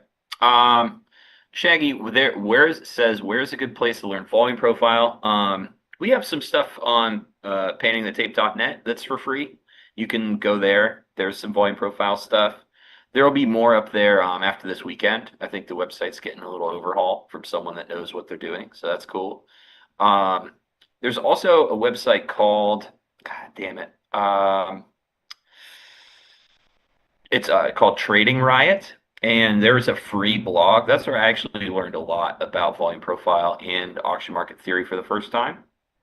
And yeah, it's free. You can go there, and there's some great, really concise articles about volume profile. So, hey, Selma's hanging. Hey guys. Hey, Sarah too. Good morning. Good So, morning. Salma, good morning. How often do I get stopped out on a trading day on average? It really depends. Like some days I can trade like three, four times a day. I'll get stopped out once, twice on average. Like my win rate's not super high. It's like 40 to 60% depending on the week or the month. I Yeah, can have good you months at always 40%, and I can have good months at 60%, and I can have a bad month in the middle. It's really dependent. you tend to smash like at least 3R though every time you're hitting that though. Yeah, That's I'm what just I've flat to noticed about your flat. So trading. like my expected like value all of the time is kind of the same. I don't really scale out or scale in. I'm just in out, in out, in out. Yeah. So yeah. No Leo today? No. No Leo today. I'm Leo today, frankly. Enjoy. You stuck with me. Chat don't like change. Oh no, it's Khan. Morning, Khan. How are you? I was reading Man Dude's comment. That wasn't my comment. Hey, morning, Con. Con only hangs with you. He's never in my streams anymore. He hasn't been in my streams for a while either. Um, Walmart, Leo, bite your tongue, Ralph. Also, good yeah. morning. Good morning, Ralph. I'm good, Con. I'm good. Is a 24 VWAP a rolling VWAP over 24 days or intraday over the last 24 bars? It's neither. It's the 24-hour VWAP, which means it's the VWAP that from the open, like the daily open, from ETH. Right, Sto? Yes. Yes, that is the open from Globex Open. So 6 p.m. So it would be where's my anchored VWAP tool? I should know. This would be the 24-hour VWAP. Just dancing with it all day.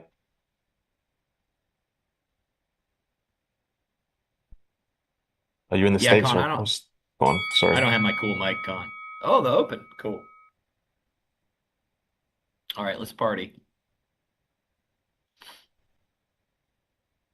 I'm in the States right now. Yeah, I'm in Miami right now.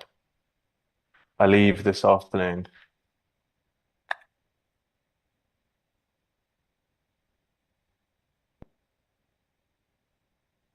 It's right there. Watching Q. Q needs 214.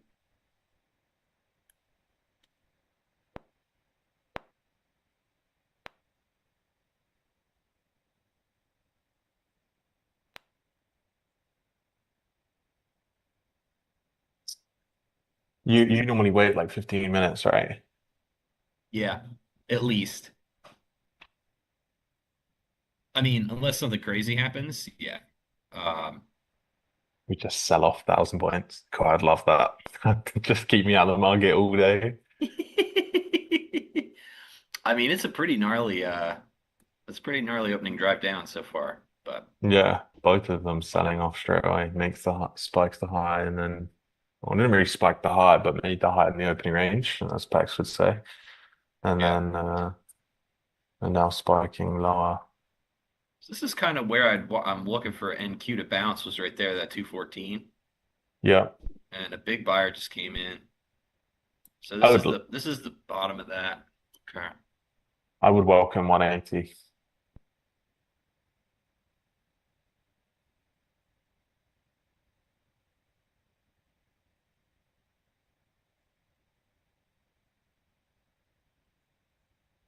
You're definitely pushing. I meant the one thing really miss the dawn when I'm traveling. Hey, Flight here. Good morning, brother. Good morning. Good morning.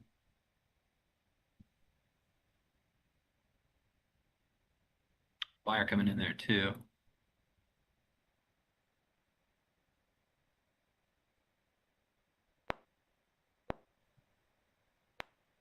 Man, it's been so weird not having any news.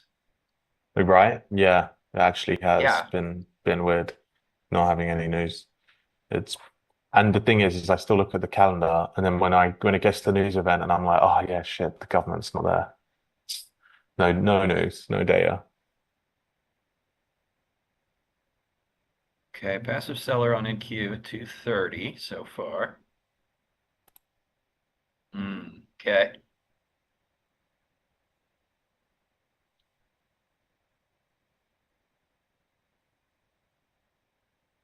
Already down 70 points. Oh, nice drive so far. NQ's got to hit this overnight low. If it doesn't, that's going to be disgusting. Oh, it's gonna be horrible, yeah.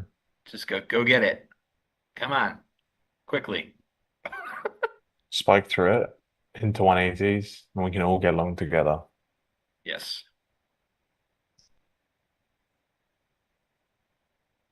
Eh. I mean, since this is the not family show, I should just buy 69 for the lulz.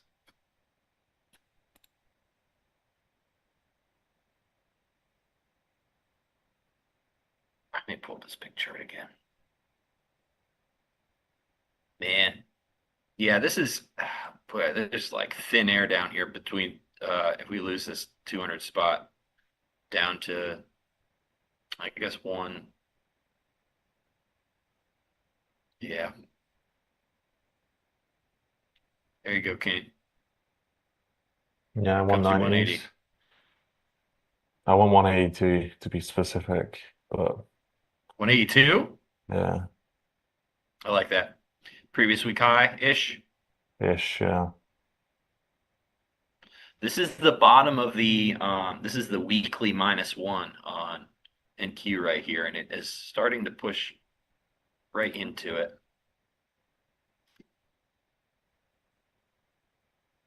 The only bad news is now is that I can't long this off this 5 minute 100 point candle lower. Yep. Yep. Yeah. That would it's a knife. Yeah, it's a knife and a half. Yeah, we've got to really be patient here.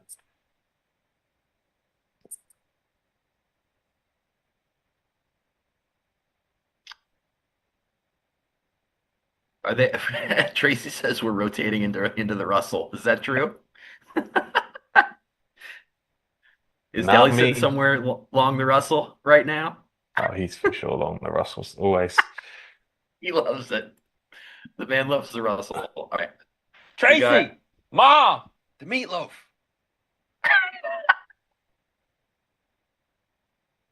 okay. Here come ES trying to take out its overnight low. Yeah, this is pretty aggressive. Okay, there's overnight low.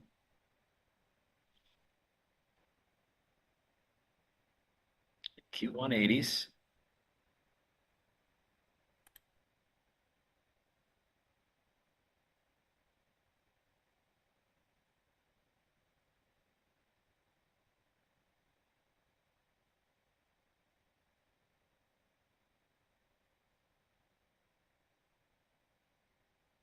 Kane, what candle do you need to close here so you can lean on it?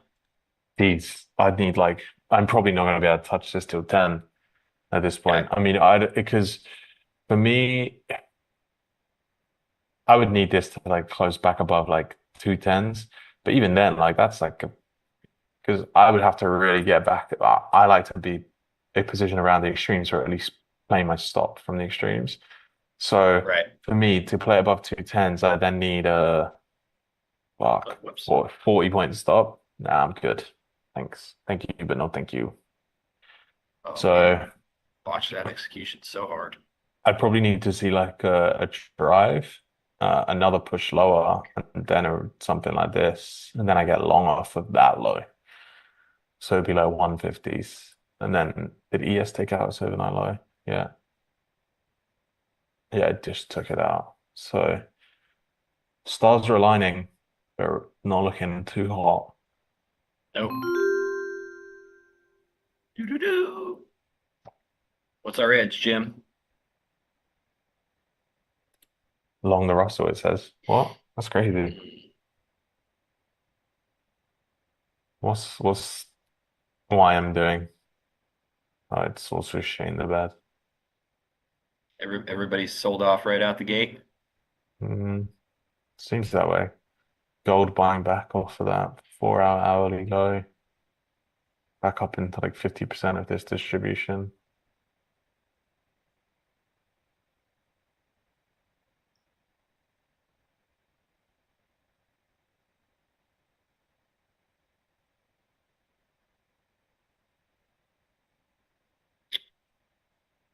NQ fighting 200 here. Can you get back in, homie? You gonna let him pass? No, not looking great. 182 was pretty good level to be a buyer. Yes, but we're kicking off this. Now we got the 60. Whoa. Whoa. Yes, just What did they're a doing. wiggle. Oh Yeah. no. Yeah, that was just somebody swept the book. This is where I miss having the Dom so much. But it looks like they got stuffed. We'll see. I think ES is a better trade here, just from a risk perspective. I think this is nice.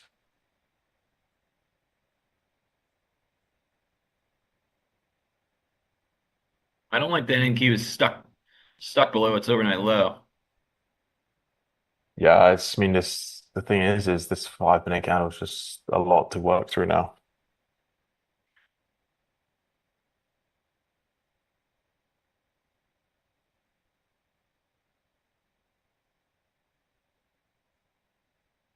What did you do? How many did you buy originally?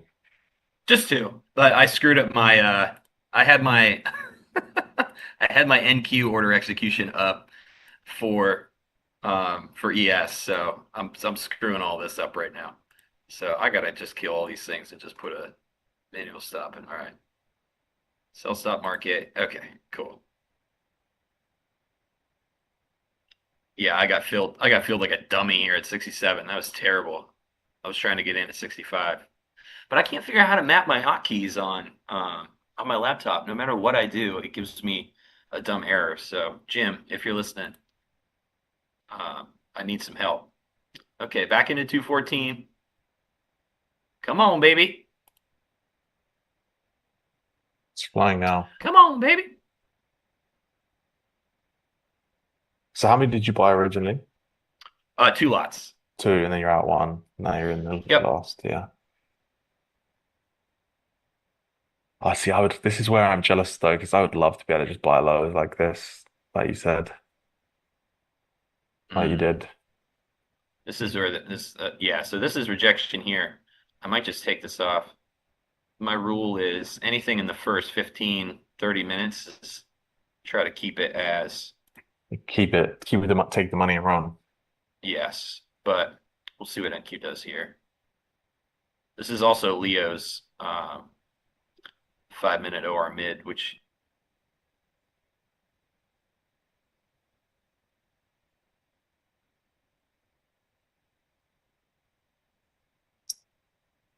Oh, it's gonna be one of those days where the market moves where exactly I want it to go. It just does it far too quick and far too violently for me to you be you present. called the level to the actual point, man. Yeah, I know. That Well, was a good spot. I mean, it went to 170, but yeah, it was pretty close. But Yeah, that's 10 good. points Yeah. on NQ, it's kind of nuts. But They are it's buying the sad. hell out of this right now. I can see that stuff. Thank you. Yeah, Sorry. thanks. No, Sorry. it's I was okay. putting You're in you it. I'm currently, twist it. yeah. I know I can't buy lows like that. I'm not a guy that catches the knife like that. So yeah. I'm not salty. I'm happy that listen, I love it when the market starts to move to levels and respect levels that I like and my model likes, right? Because guess what? My model is then starting to get on side, and I like that. Yeah, Khan, thank you. I know that's why. I know I can't buy lows naked because I don't get to, there was absorption at the low. I know there was. I can see that. But this is all hindsight information now. I got flat. I got flat. We're running Yeah, up into this. open. This guy's being a dick. Um, this is often like, so I'm actually kind of on the opposite side of a good short setup here. So that's also why I got flat. This opening drive down, retrace to the +1. And when I saw this blue team come in here. So this is a passive seller that's still trying to hold this down. So I'm happy to take the points on that. Yeah, no, it was a good trade, brother. It was good. Thank you. Pays for I breakfast. bought. Yes, pays for breakfast. On the 27th, I will nakedly buy lows like this. You can bet your bottom dollar. That is for sure something I will do. Yeah. Hell yeah. Um, I'm not bearish on gold today, no. I think gold made its I think that low on gold is a good low, especially if it closes like this today. Um, because it's just that daily low. So actually for me, although there's a big drop, I would like to see gold reaccumulate back up to like these 250 level and then sell off again. Still repping. So yeah.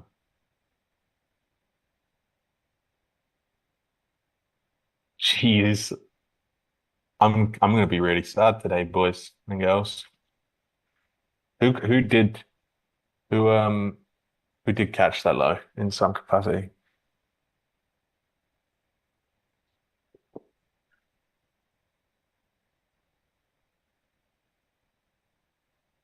Might have to buy it back. You don't have to buy it higher. Yeah, that's something you can do though, Stove. You can buy it higher and sell them higher. I'm just a psycho. There's nothing else to say about it. Alberto's in. Man Dude's in at 66. That's the spot. That's what I wanted, Man Dude. Nice work.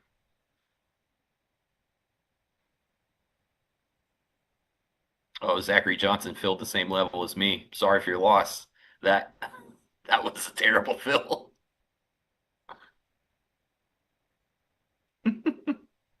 Oh, thanks, Shab. Shab's having a good time. Shab's being nice. That's not necessarily a good sign. Spattering us up for something. So I got a feeling Farm's gonna get a you got a sec text after today, maybe. Hey, you got a minute? I You don't got a sound like that. That's exactly. I can hear her saying that. I can hear her saying that. You Yep. want it? You want it?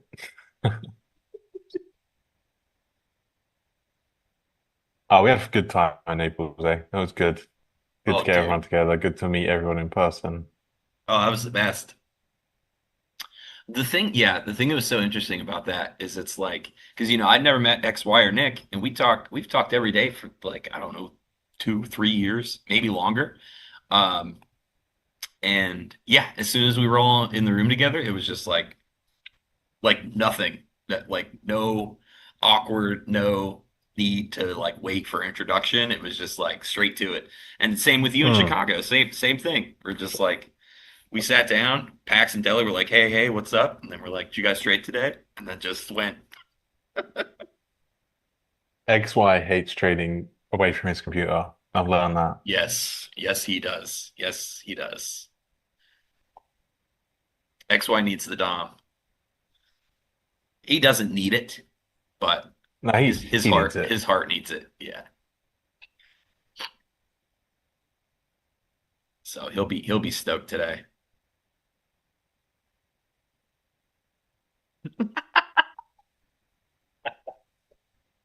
Good. I'm glad Farm at least got some sort of text message. Do I trade the DAX? I don't trade the DAX. I've literally never even looked at the DAX. A lot of people have told me like the DAX is pretty good at the Euro Open. Um, but like I don't like I'm not the type of person that wants to trade like 50 markets. I don't need to. Like I see people online like as a good trader you should be open to trading lots of different markets. Like there is 200 something trading days in the year. If I can't Yeah, find good spots to get trades on one singular asset, 100 of those days, 150 of those days, then I probably just suck at this more than I think. And I agree.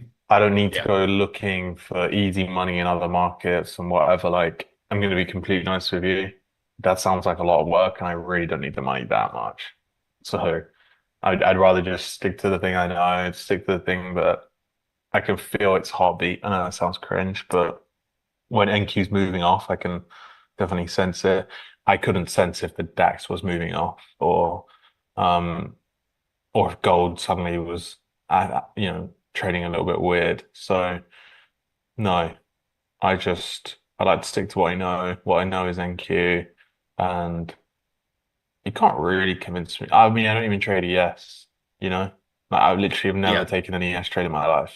So I just stick to one thing, what I know. And I would always recommend to people, like, if you want to get good at trading, trade one asset, same time frame, same time every single day, and you'll naturally just get a feel for it over time, and you'll naturally get better at it because those two things correlate, right? You put a lot of time into something, you typically get good at it. Yeah, I got into something with somebody on the internet about that. I have the exact same opinion. I'm like, there's plenty of money, like, and yeah, you call it heartbeat. It's like vibes. It's the same thing. You watch something every day for like 5 years, then you get to Yeah. know when it wiggles, why it's wiggling, and you get the vibe. I don't need to all of a sudden learn crude. And Yeah. and I've done it. Like I've tried to switch into new markets, and it's not like occasionally getting lucky. Like I got lucky on that gold long yesterday because I just pressed the green button with no context because I was in the contest on Oh Monday. yeah, yeah, But Monday, but yeah. yeah, but yeah, there's no I can't put my own money in that thing and expect No, to know what the hell I'm up to. No. no, yeah, exactly. No, no, I agree with you. Shab, yeah, I've literally never traded an ES product in my life other than ETF. I've obviously bought like the S&P 500 from like long-term holdings, but I've never intraday traded ES in my life. In fact, Somebody in the what was I gonna sometimes I say? have to ask people what the tick value on it is because I just forget. Somebody in the chat said they're taking Leo's 5 minute OR mid short. That, just so you know, that hasn't It's not qualified. valid. Yeah, it's not No, valid. we're still inside the 5 minute opening range. Um, it's so funny. People like this is why alpha can't erode because even when you tell someone the literal exact way to trade a setup, they still don't figure out the qualifiers for it. So yeah, you have to build volume outside of the OR in some capacity, and then that's what validates that retest from the other Yeah. side. I mean, And we're still in, we yeah, literally what spend 5 points outside of it for less than a second, less than a minute. yeah. Wouldn't really qualify. So typically Leo wants a 5 minute closure outside of the OR mid or just at least some volume because he doesn't use time as a chart. And then he will smack the mid for a short or a long. So if we, for example, if we broke up now and we closed like let's just say like we built volume at 280s and Yeah. then we pulled back into 220s, then Leo would look to buy that. That's like that would be his OR mid trade would be a long. I like that we're back in this 214 though. NQ is just saying, yeah, fuck you, ES. We're going higher. Yes. ES pulling Yes, it back. is. You were long ES as well, right? So it was a good cover. Yeah. Yeah.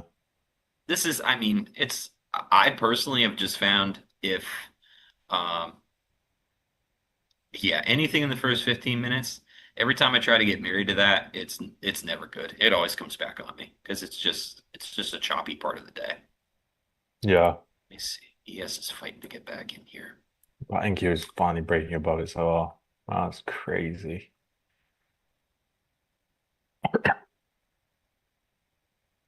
Tracy, did we rotate back out of the Russell back into tech? Was it a 5 minute? Was it a 5 minute rotation? 30 People second bought sm- rotation. people bought small craps for 10 seconds. And they were like, wait a minute. NQ's moving. There's Bed Bath and Beyond in here. I don't want this anymore. Man, I'm a little bit salty about this chat, to be honest with you. We're only up 100 points more or less from the 90 points from the that level. Oh, Sucks to suck. Tracy, you got to text me your address, remember. Don't forget. I got to send you records. Bless you, T.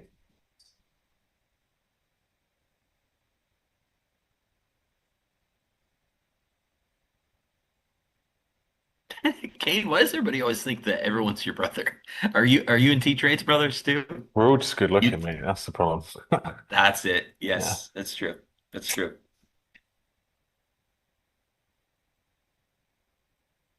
Okay, why did I put the OR on my chart? So I put the 30-second OR on my chart because I I use it as a bias indicator more often than not, right? So for me, I don't like to take trades off the OR, but I would use it as a target. So for example, say we were a lot lower today, um, and it was like 100 points back to the OR. I would typically, or like the OR mid, like 30-second OR mid, I would typically use that as a target to get in.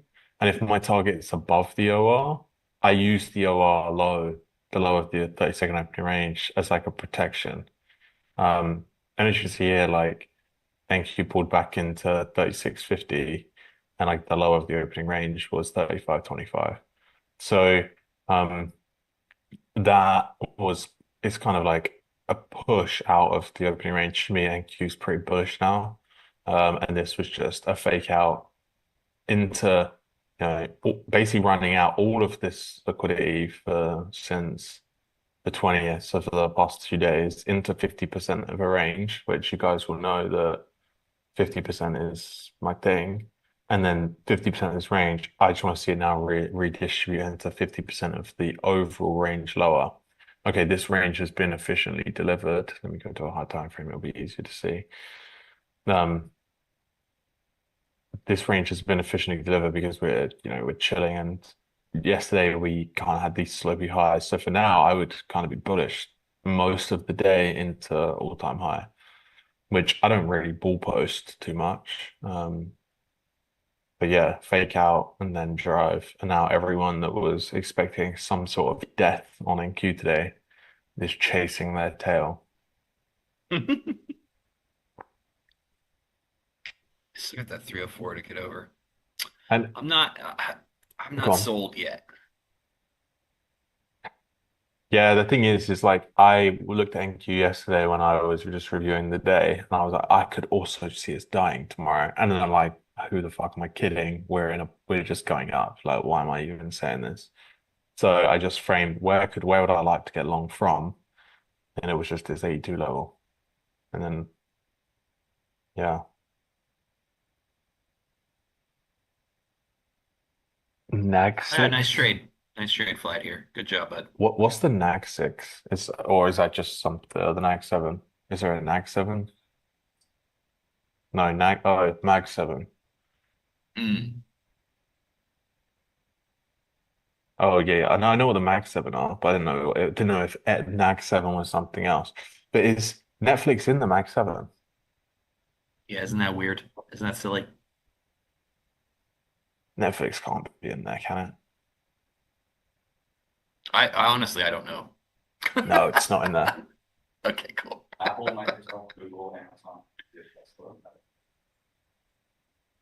Yeah. Yeah, it's just the main ones. Can you tell T's not allowed to talk on the stream unless he puts his face on there? Can you hear him in the background? Yeah, I did. Oh, T. he's actually just laying down on the sofa right now. I know that voice. Yeah. He it's a really funny story. We we stole Dodgy's Yeah. Lamborghini yesterday, 3 days ago. We drove 20 minutes, stole his Lambo, and then brought it down to Miami. The bad news, and I guess this is the karma, is we got a puncture. And then we had to get the Lambo picked up by Lamborghini Miami, and they were here just now. Now he has to pay for a tire. Yeah. So yeah, it's not the best weekend. Oh no. I'm just out there this morning.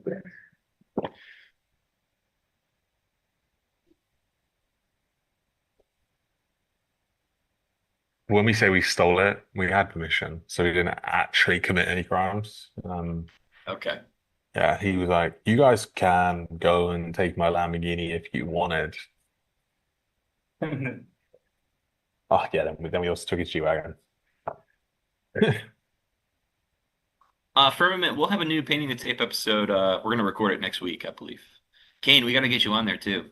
Yeah, I Gotta know. figure out that time. We need we need to lock in a time because last time it was like, "Are you free in an hour?" I was like, "Yeah," and then no one else was free. So Leo loves to do that. He loves to be like, "You free in like 30 seconds?" yeah. It's good though. Yep, that's how he rolls. Am I trading the cup? I'm trading the cup on Monday, the qualifiers. If you want to know my top secret strategy, it's we're gonna play weak dollar all day. So AKA we're going to long everything all day, every day. I wish the administrator allowed me an unfair competitive advantage and allowed me to long Globex, but they're not. So yeah. If you haven't already registered, register. Do the opposite of what I say. Exactly. You should. I'm going to long, so all of you can short, and all of you can make real money because there's real money available for people that place high in the qualifiers. You should all do the opposite of me. I've been very vocal about the fact that I intend on doing pretty bad. Um, so yeah, I would welcome the fading, to be honest. And on the rarity that I absolutely crush it, I'll be sure to tell you all that you suck. Yeah, I will. As you should. As you Yeah, as I should. should. The sun's coming out. This is good. Okay. Good job, Florida. I woke up this morning, it was raining. I was like, all right, that's rude. You Can't know be doing something? We have a really nice view here. I showed you it, right? So we started recording video the other day, and Yeah. the moment we hit record, it thundered and then rained for 20 minutes. And then as soon as we stopped the video, like we finished it because we just carried on going through, it stopped raining and whatever. So I think that was a sign that the video should have not been that great.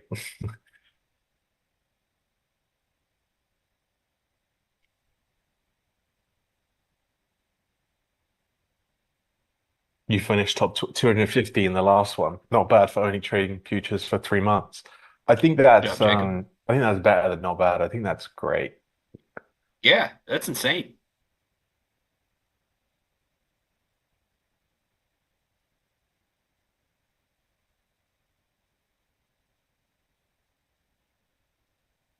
Maybe it was just pouring with great info. Maybe. Oh man, dude, yes. So, yeah, you're remembering the stream where I dropped my super secret alpha, which was a fake lie to try to get likes that day, and it worked. Um, but yeah, so I look at the previous 5 p.m. um plus minus one, and also the previous VWAP close itself, but only post a trend day. So, like for example, yesterday, not a trend day. So I don't have those levels on my chart on a day like that. It's only when the market is expanding in one direction or another do I find that those are really effective. I don't know why. I don't know why the hell that works or doesn't work, but that's that's when I look at those. So like today, they're not very useful. The Starbucks order for top performance in the markets. Um, this is a venti iced latte with 2 pumps of sugar-free caramel syrup. Ooh, very nice, But very fancy. this is a rarity because I'm just trying to get through the day. I would normally go for like a hot drink.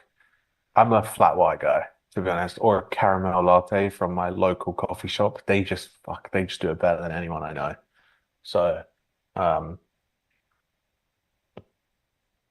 geez, This why is is everyone? just this is Go just on. black. This is just black cold brew. Is it? Yeah, Straight, straight nothing. Just black yeah. cold brew. That's my jam. I love it. Everyone's roasting me today, like absolutely roasting me. Everyone's like, fade me, like I didn't call the level to the tick. Like, come on, what's going on? Like, yeah, I didn't take it, Well, but like, it wasn't to the geez. tick. You had an 8 point drawdown on that level, so If you longed I it don't know with if we your can do average the stop tick. loss, you would have been made money. There you go. Yeah, yeah. I Yeah. don't know anybody that's chilling with less than an 8 point stop loss in NQ. So If you are, you're better than me, and just let me know. I'm happy to learn from you.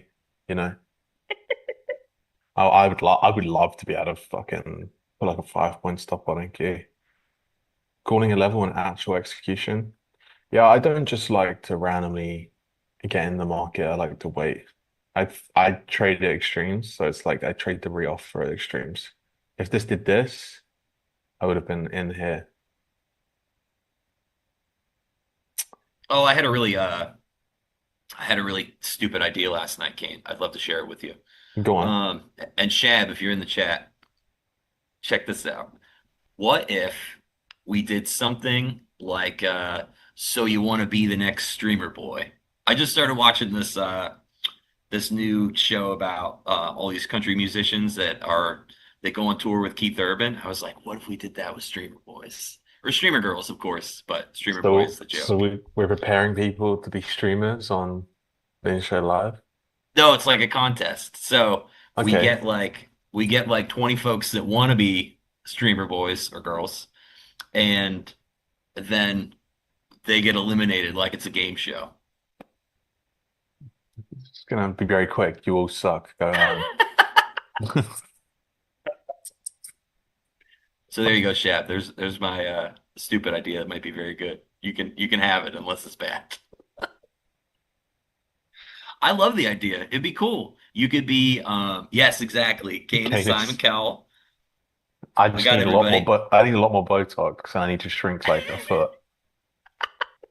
I can be Christina Aguilera or whoever was I think she's on that show. Or Gwen Stefani. I'll be Gwen Stefani. You long or short, this stream. Yeah, I'm offering here. Take it. Shab's gonna say it only if you cover the budget. Hey, morning, Chris. Good morning. Good morning, Chris. I've actually never, ever, ever, I will defend Shab on this. I've never actually had Shab ever say, here I say, we won't cover this. They're pretty good at Yep, covering true. everything. Very true. Business Doug does need to be on the panel with judges. That's a fact. Absolutely. So, That's true. Yep. yeah. Yep. He's available. He's available. As Hmm. business duck, as his manager, I'll make sure that that's set up and he's ready. Okay. Hey, thanks, Eduardo. Peace, buddy. Yeah, I think it would be good as long as the people can actually trade, right? No, it'll We're be not, better if they can't. oh yeah, we like fully get to see people that want Well, just fame. well, if it's, I mean, it's just like American Idol. You gotta have people that are really good, but then it can't just be all good. You have to have people that are terrible too. Otherwise, the show doesn't exist. Yeah. Yeah. Okay. Yeah, me and T have got the same idea. T, just don't tell them we agreed to do the hedging thing. Yeah, don't tell them that. Imagine we go nowhere and we both make no money.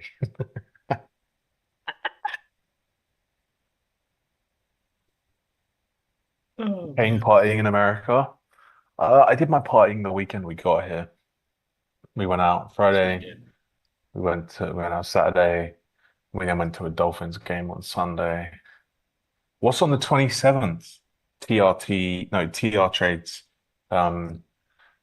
asks, well, let me tell you, Intro are doing this competition that you can enter for free, I might add, and you can compete and win money. Yes. There it is. Free. It's Free free. money. The Intro Arena Cup. There's not a lot of free money opportunities in this life, but this is one of them. This is Should you choose to accept it? this is pretty free, yeah. What's my favorite city to party in? It's a good Um, question. That's a great question. I don't want to make it out like I'm a massive party boy though, so I need to think about where we answer this. It depends, right? I think the reality is it's really hard to beat Ibiza if you have a good bunch of friends at a nice place. Like, but then also south of France is really fucking nice, especially Saint-Tropez. Um, you have Greek islands because beach clubs in Greece are just different. And then I would say the most fun I had was in Cape Town. It was crazy. Like it was just fun. Actually, the good thing about Cape Town, it's just beautiful. It's genuinely just beautiful. Like it's great. I've actually never been to Tulum ever. Never been to Mexico.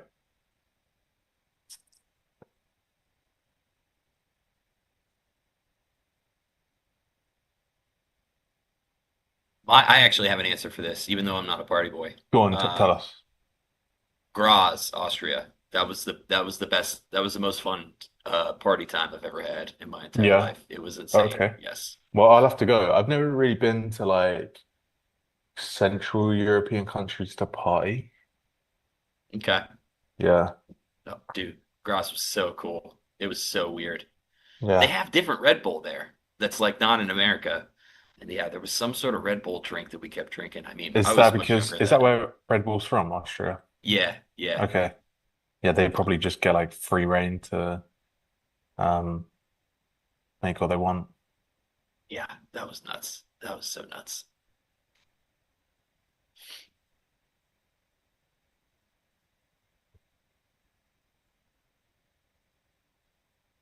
Do I feel safe in South Africa is not safe? I'm going to be honest. I didn't really think that Cape Town was unsafe. Um, but at the same time, I definitely had money privilege there and was staying in a really nice area. So, um, I don't want to be naive to say that it's not because I do know some people that have been to Cape Town way more than me that do say you need to have your wits about you. It's unsafe. Um, Okay. yeah, so I think, there's definitely a part of town that you wouldn't go at night. Um, but also I think that that's just having your wits about you. Uh, Yeah, you should just do that anyways, no matter where you're at. exactly. Yeah. I mean, I have my wits about me in Miami. Yeah, So, yeah. um, so yeah. Oh, Rixie's from Graz. Nice, nice. Yes, beautiful place. I love Graz so much. So we're not really doing anything now. We kind I of know. just bought back and now we're not going sideways. Yep. Kane's saying it's safe from his castle. Yeah, I mean, I partied pretty much in most of the places in Cape Town, and I don't think any of them were like exclusive to people with money. In fact, I think it was the opposite. 270, 220. I just had a Yeah, lot of dude. fun there, and I would always recommend people to check it out. This guy. I mean, this is where I got out after I saw him show up the first time, but just nothing but absorption at 75s. 68.50, like that'd be a nice sweep potentially for her on ES. Going back down to this. So NQ is doing trendy things. ES is doing not trendy things at the moment. NQ We're down to coming up on that 237. OR mid now. Yeah. I wouldn't even, I mean, it might be qualified, but I would say it qualifies. You don't, okay. well, I would, but I think Leo, knowing on how he trades, I would say that he would probably take it if there was good absorption there. Try to hit this. But again, I'm not the cat, so I can't really answer it. Oh, I'm not the cat. Yeah, that 68.50 just played on ES.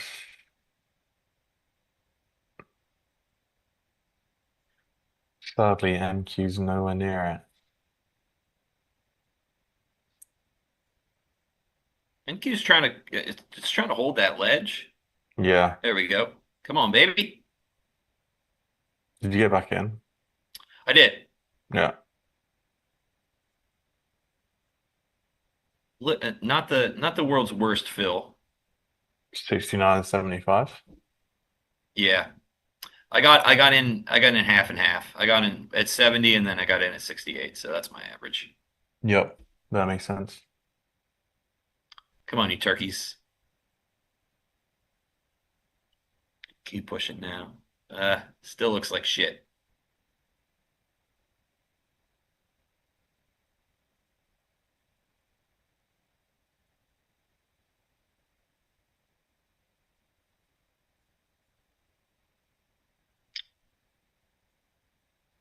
Nope.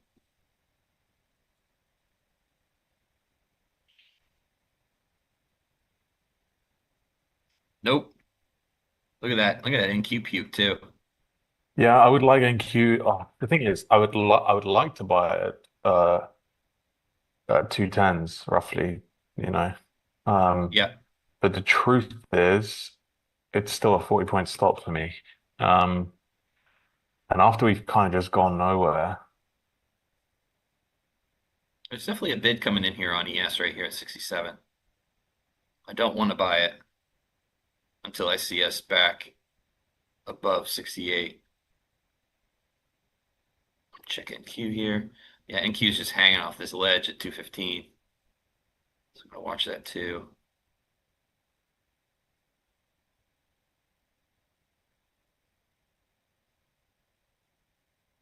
Okay, he's absorbing. Let's see if we can get out. The hell time is it? 10:15? Okay.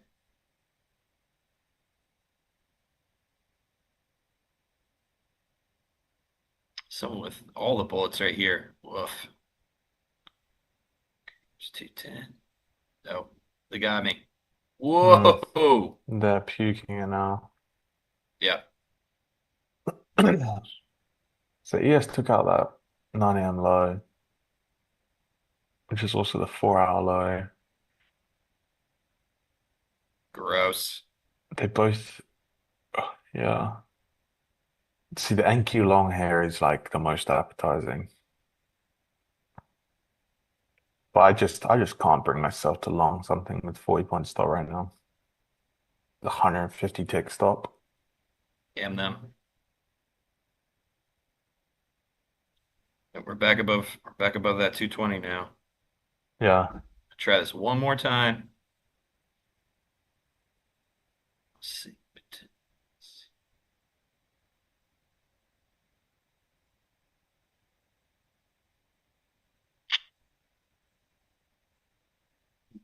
How in the world do you trade this right now? Truthfully, I haven't traded it right now. I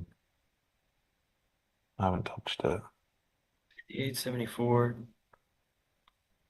17.220. Oh Back to yeah, NQ here. that 119 level. That's a much better stop, isn't it? And that is literally the catch. The only thing about that that puts me off is this is 10 a.m., this is 9 a.m., this is the low. ES did obviously see his dotted line. ES did take that low. Um, but this is basically anticipating the divergence, so it's kind of hard to do. The only other trade that I could be convinced to get into is something like this. But again, it's still a 40-point stop. So for me, I think that just the volatility is just there. And everyone will sit there and say, you should just trade micros. I would if I was at home, and that's probably even a lie. I don't really like trading micros a whole bunch. Um, so yeah.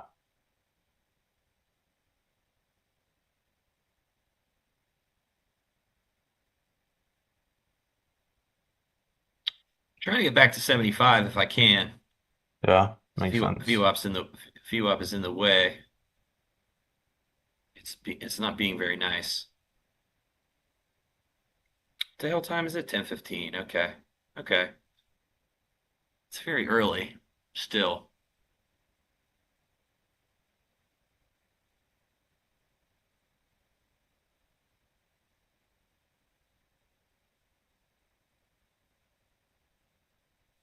I mean, that low is nice now.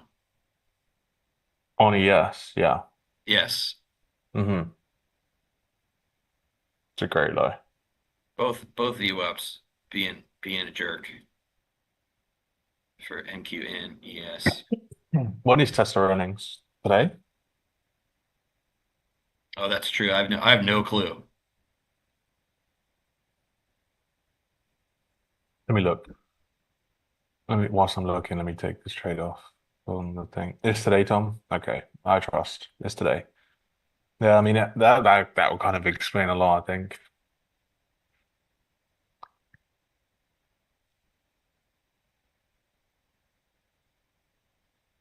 Yes.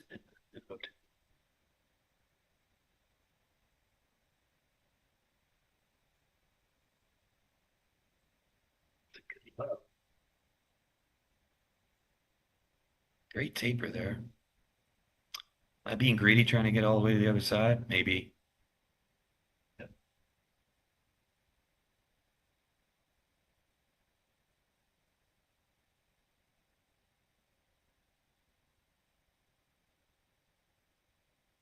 on, bid. Where you at? Be somebody. Yeah, they're running it.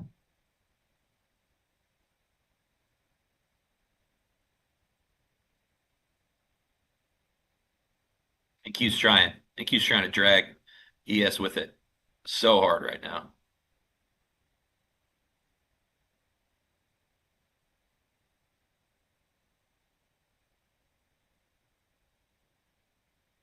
Yeah, I'm gonna chill. I'll chill with that. That's not bad. 74. I gotta try. I'm trying not to blow this straight up over 20 bucks right now. It's a pretty tight range still.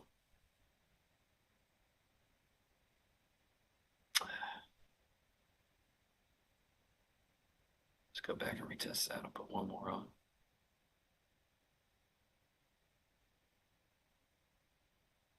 Yeah, you might be right, Jerry. 55's down there. It's true. Yeah, the thing about this 60 spot, like 64, 63, it has held like 8,000 times. So if it gives out, if sellers really take a shot down there, it's gonna suck.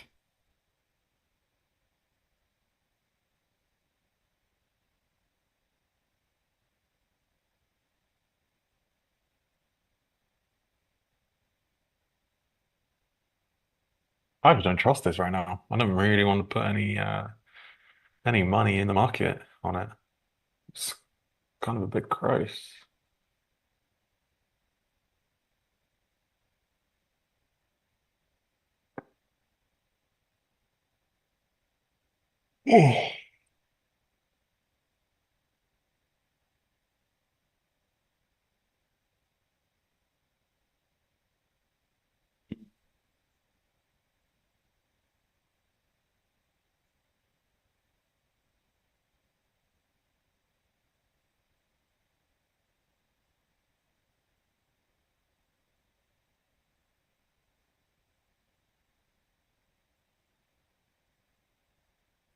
Game to NQ's retest at 220.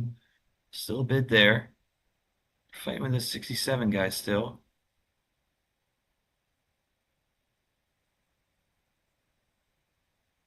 Yeah, slow. Very slow, very, very slow. Tesla after the bell.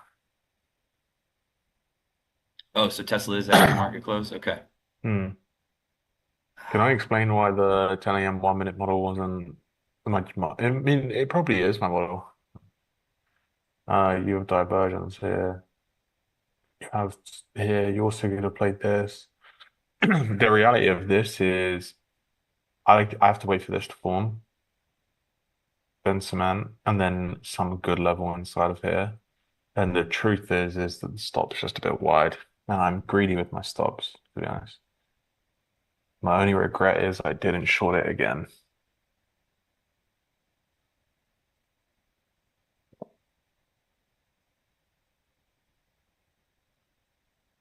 Idris, I appreciate the offer, brother, but I'm a pretty busy guy. Um, but I really appreciate the offer.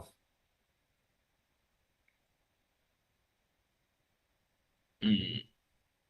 Most of my weeks are accounted for pretty much until the new year at this point.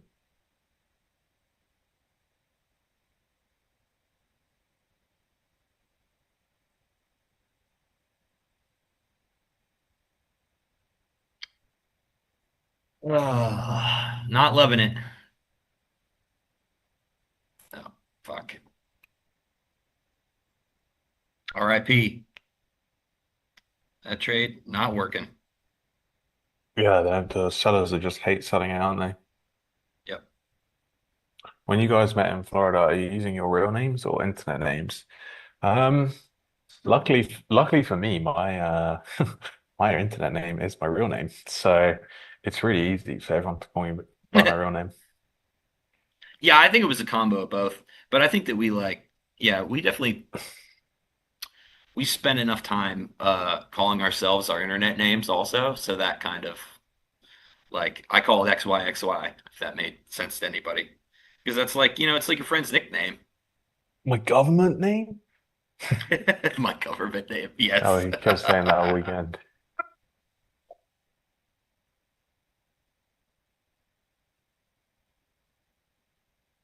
Yes, Cooper. It's a lot like gamer tags.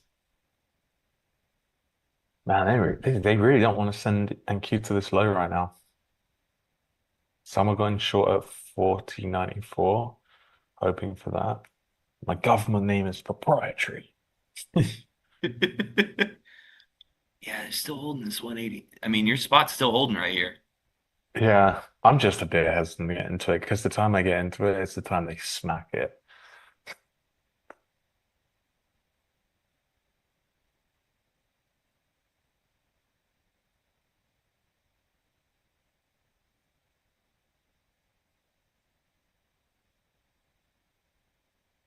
I'll buy it on the way through if it comes back.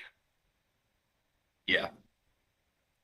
I don't want to be buying it here. I'd rather buy it here and have this as my validation, especially with ES making a new low. Um, it's still a crazy stop loss though. So sus.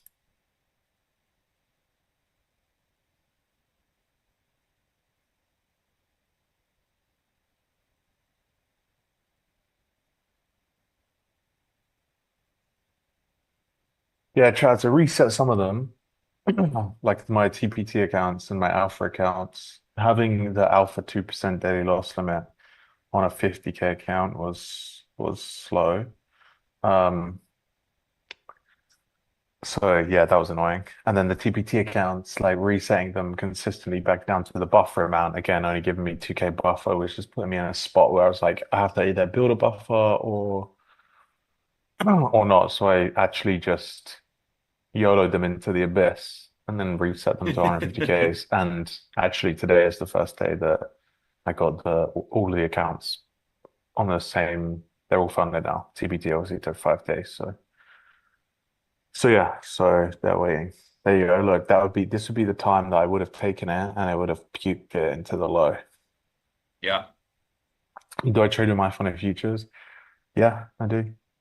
They're the only ones that I can actually make a good argument for the 50K per accounts still being the 50K per accounts because you don't take a withdrawal consistently. You take one every 14 days, so you can build something up there. I don't hate that 55 spot, I guess.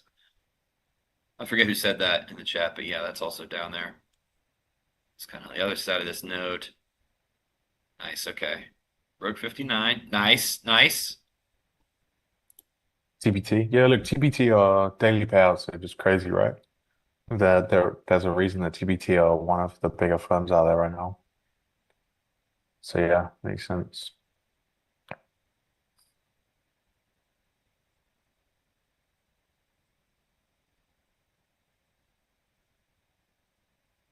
Now this is a knife. It's unfortunate because I got rules about this too, even though this is, previous month high, previous month value area high on ES. I still can't. I Well, they can't just grab puked this it after 50 points. the So yeah. yeah, I'm kind of citing the fact that I probably won't do anything today. I'll need it to think about its feelings a little more. Well, the buyers have been in control a long time. I think that they're currently taking a bit of a break. Hey, good morning, Nick. Nick's trying for the G line. Fair, Where's the G line at? far. Oh, 67.21 on ES. jeez. Nick's going for death. Yeah, Death on yeah. Daddy's death to home. yes. Let's And go. 25,065 on AQ. So far away. Very far. Well, you know, just a couple more pukes, 50-point pukes, and we're there.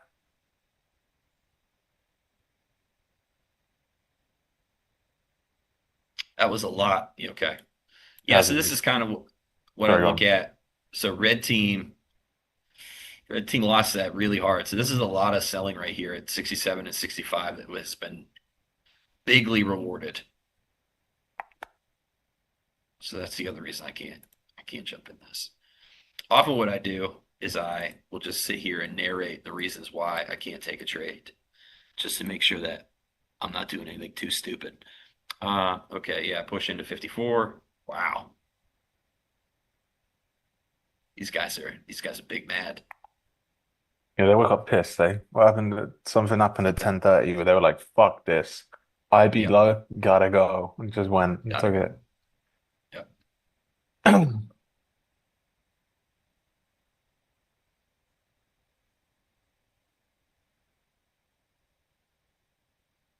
Let's see if they let's see if they can push it. What did Fred say? Is there a Fred in the chat? Fred, where are you at? Ooh, that's a big single print now too. We'll see what happens at the turn. Okay, yeah, that's a scam. Now they're gonna be like, "Fuck the IB low. We're gonna send it higher." It's like they made it and then broke it for a quick second at 52. All right, and I mean we got something to lean on if this is going to bounce here, but again, I need some progress. So ES kicked off of its weekly -1 here, 54 or so, but it could just be bouncing for a quick moment. Some red team win in there as well.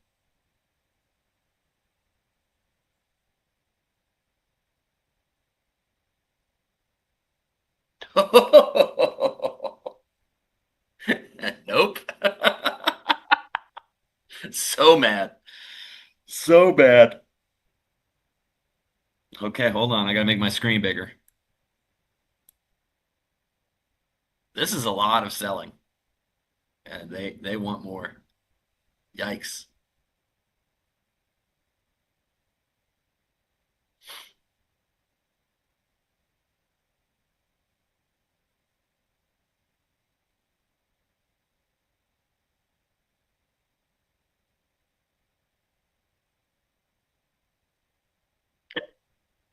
Ben R, every time I just hit market sell, it is bound to that's not a strategy for me. So I don't press that button. I will press it, but not down here.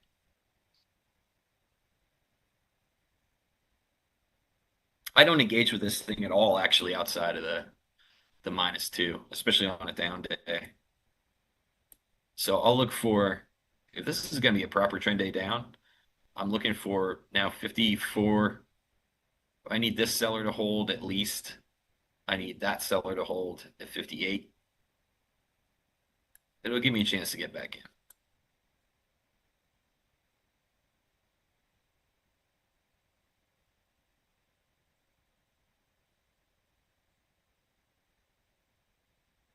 I don't want to touch this. This feels very knife catchy. Yeah, it is. It would be very knife And catchy. I can't sell this low. That's one thing I can't do. Nope. Me neither. I don't have that gear either. You can I don't buy a know high who but can't does. sell a low. Yeah, I can buy high but can't sell low. But I mean, selling a low, I think probably I don't have. These are anecdotal stats. Selling a low and selling lower probably works out a lot less than buying high, selling higher. If I were to guess,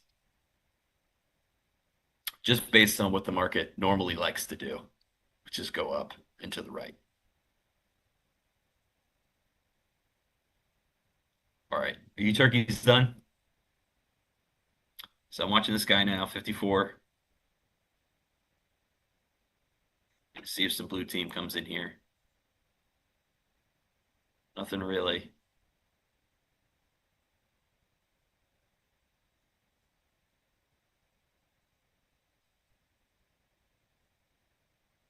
Chicken and Q.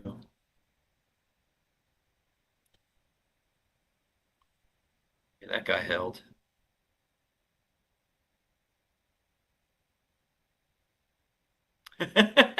John. John says, 100% Stowe. I have the P&L to prove what selling the low does to you. Well, thank you for your service, John. I appreciate you helping us prove that point.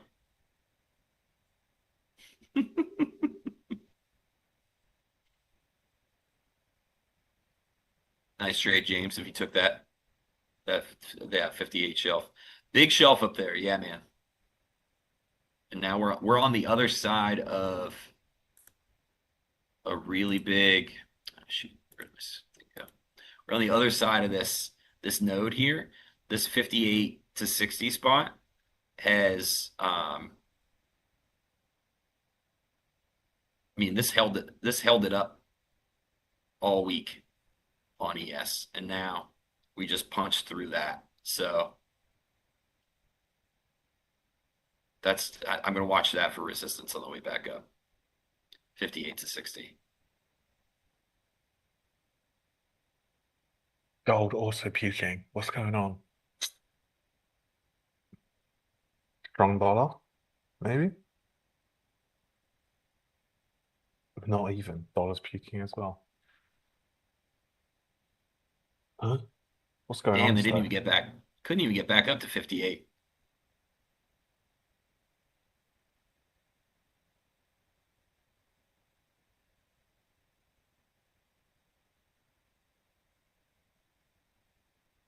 Okay, putting a poor low in there now.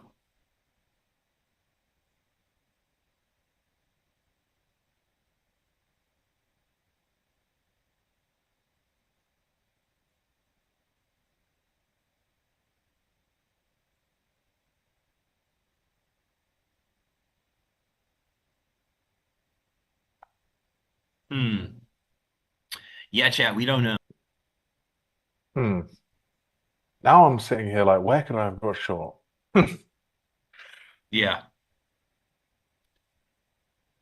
I'm watching for I'm watching for this 58 60 spot. If I can get something up here to lean on, I will I'll try to shoot it there. But it's being squeezy. So I also don't want to get stomped on.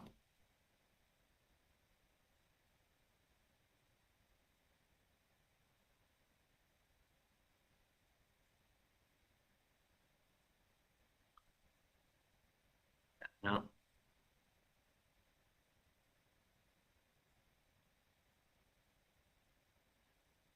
Can I lean there? Almost.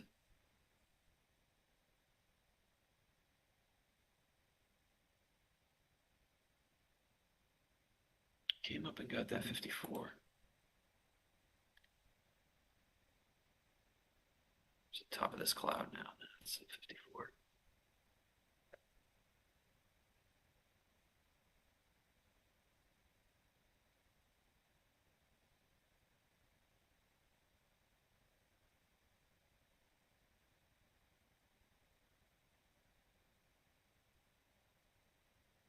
Mm.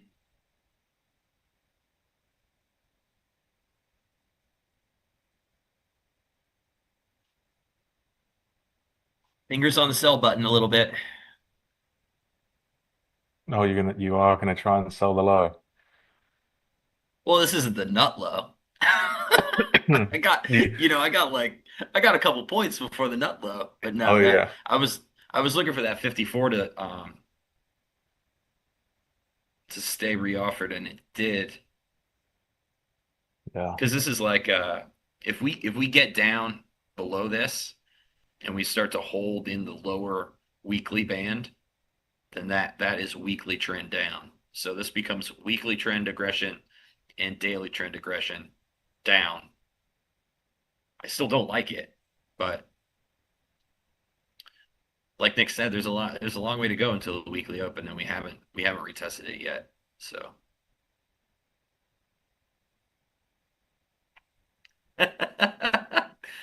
Ben, stop trying to get me to press the sell button. I don't want to hit it yet. Let's see if I can do a I Stoke also version. A new low would be encouraging. It's rude. It's rude to play that on the day that I'm covering Leo's spot for him. Play him mocking me.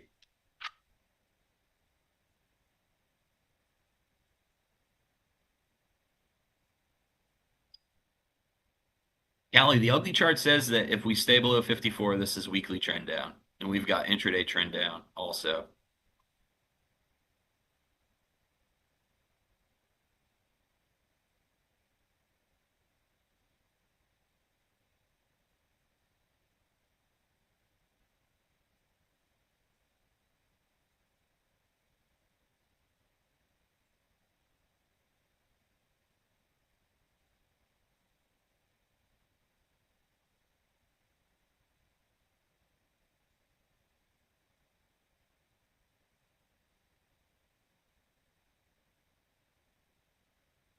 Oh, nice. Omni's got that news. Uh, SEC chair suspended trading on 8 NASDAQ securities as suspected pump and dump schemes. Huh. What are Who the would have securities? thought? NVIDIA? I don't think they've been dumping that one though. That's true. They've just That's pump and pump. they've been stuck pumping that thing, yeah. That's a new scheme called the pump and pump scheme. I can get on board. I can get on board with that scheme.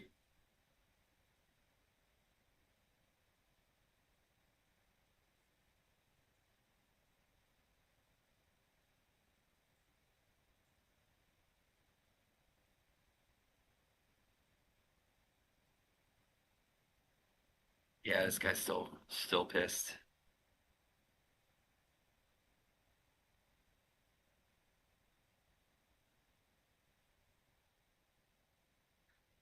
I would love to sit here and do something really exciting, but the market is just not playing ball. No.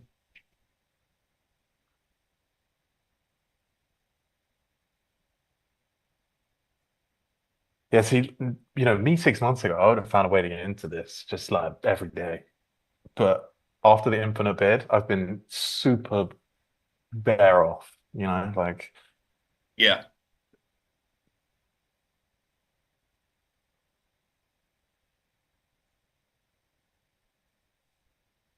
Mm.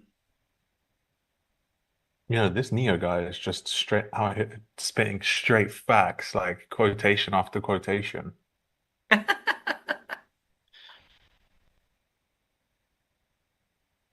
Just like stuck in chat GPT mode. That's what I was just gonna say. Yeah, it's definitely not him. No. That's funny. Yeah, ChatGPT has certainly ruined that for me. Whenever somebody starts to say something like extremely eloquent or something, I'm like, this ChatGPT, am I talking to a robot right now? You know the one that I Making always this up. see on Twitter? It's like someone they'll be saying something, they'll be like, that's not corporate espionage, that's sabotage or something. Like the ChatGPT loves saying that, something like that's not something, it's something else. It Okay. loves that saying. So if you see someone Okay. say that, that's ChatGPT. Or a bunch of M dashes. Because no one actually uses M dashes. Exactly. Yes. Uh, That's the first rule of ChatGPT is if you're going to use it, you got to get those dashes out of there because that's yeah. a dead giveaway. How do I like 24,830 on NQ? Oh, bro, I don't like this right now. Um, yeah. Harry, you might use M dashes, just not every 5 words. Also, Harry, no, you don't. Lies. No one uses those. Yeah, fair enough.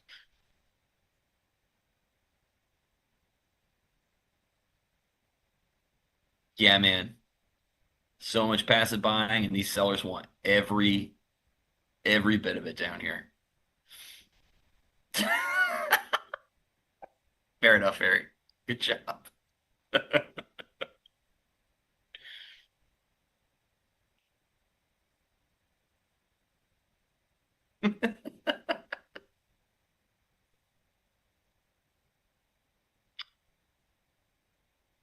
I mean, this would be a good low. Where's that? We got to be getting close. We're getting close to NQ's weekly open.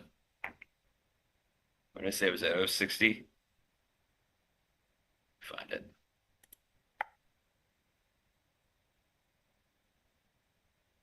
Well, we got so far to go. We got 20. We got 23 more points on it on ES, but yeah, 065 on NQ. There we go. About to tag it.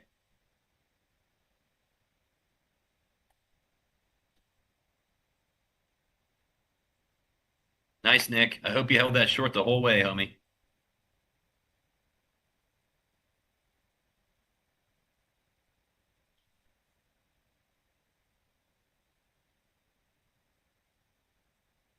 Yep. Thanks, Agon. Yep.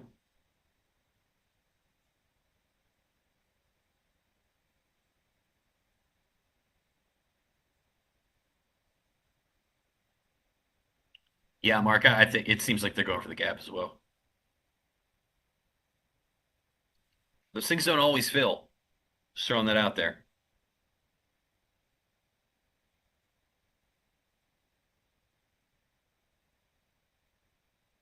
We could buy it now, though. Where have they got to buy it back to? Mm. Mm. Mm.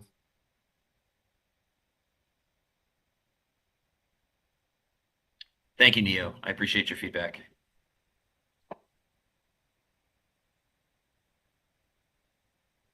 I mean, we're down 200 points because BenQ's not really loving anything right now. Mm-mm. I think this is a no trade day for me, boys and girls. I think this is a down day, which is annoying, but it is what it is. There's a weekly open on NQ. Oh, XY called it. I'm looking at his tweet from 10 minutes ago. Oh, he was short gold. XY was? XY was short gold. What? Yeah, I swear. XYZ, one, why were you up and not giving us signals? And two, gold? Gold. That's his He team. might, is he Leak the joking? government name. Leak the government name. Yeah, leak it. Leak the government name. That's it.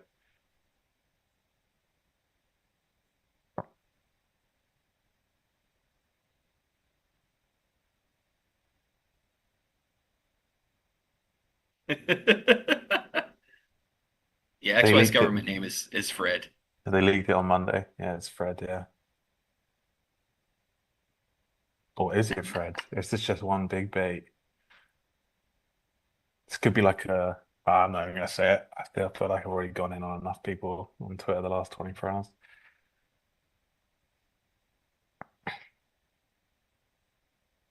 Oh yeah. Things getting spicy out there. Yeah, that's what happens when AWS run half of the internet, and then a couple of companies, well, not even a couple, one company leaves the rest of the industry out to dry. Yeah, it's a bit of nah, Chaz. I'm choosing peace today. I chose violence yesterday. You gotta have a balance. It can't just be all violence all the time. Nah, we can. We really can. Honestly, we really can. If you could. It's a lot of fun doing that, you know?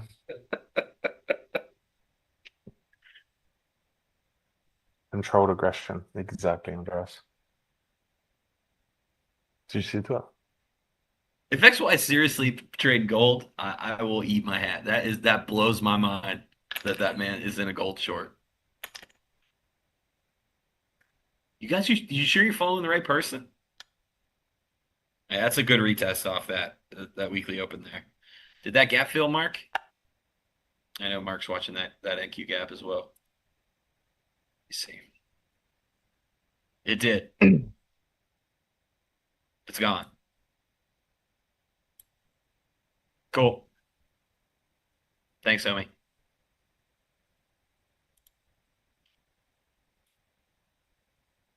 Yeah, I mean, I got a lot to do before I can buy this, but it is a logical place.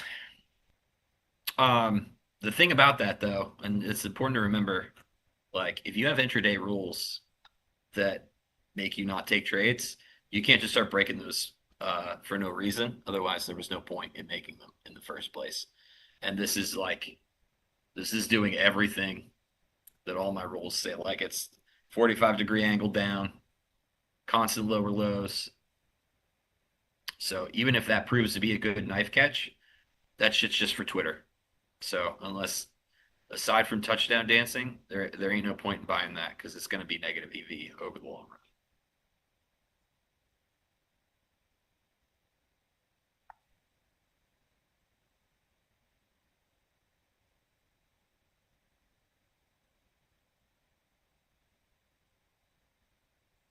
XY should be here. Where is he? There he He's is. here. He's here. He's here. Hi, he's in the thing. Come on, I got man. questions. I Yeah, got we got a questions lot. about this gold trade. He's practicing. He's practicing for Monday. That's what he is. He's gonna come on stream and be like, I'm also trading 6E and micro Yep. oil and all this Yep. stuff. He's just gonna be like up like $1 billion. Like caught the top on every market, and then I'm just not even gonna turn up on Monday. I'm gonna be like, screw this. I'm just Well, gonna invade XYZ's computer, copy trade everything.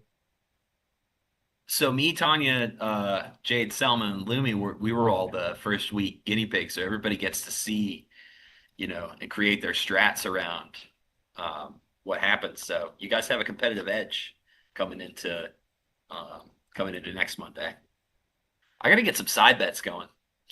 Yeah, Jim, if you're in the chat, we gotta get some side bets going for Monday. Thing is, I got. XY, where did he place on the last competition?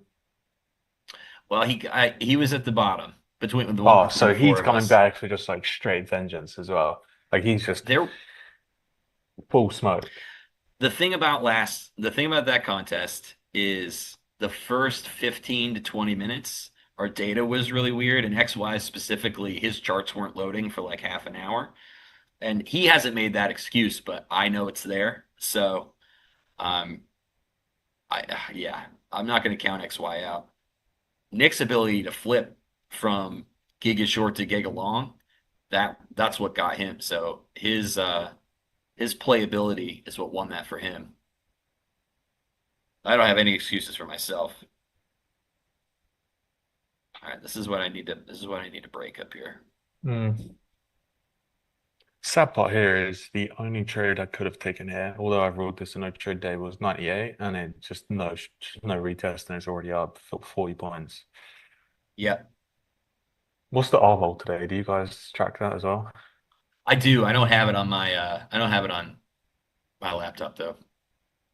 I try to run this thing as light as humanly possible, so I'm missing like 30% of my tools.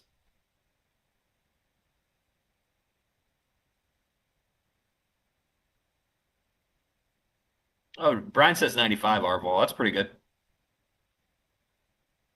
Yeah, it definitely picked up. Something when the selling really started to party, it definitely picked up. So passive seller here at 50, 67.50 on ES. Let me look at this guy. Cool, we're climbing through that guy. Yeah, big market buy off of weekly open on NQ, which is right here.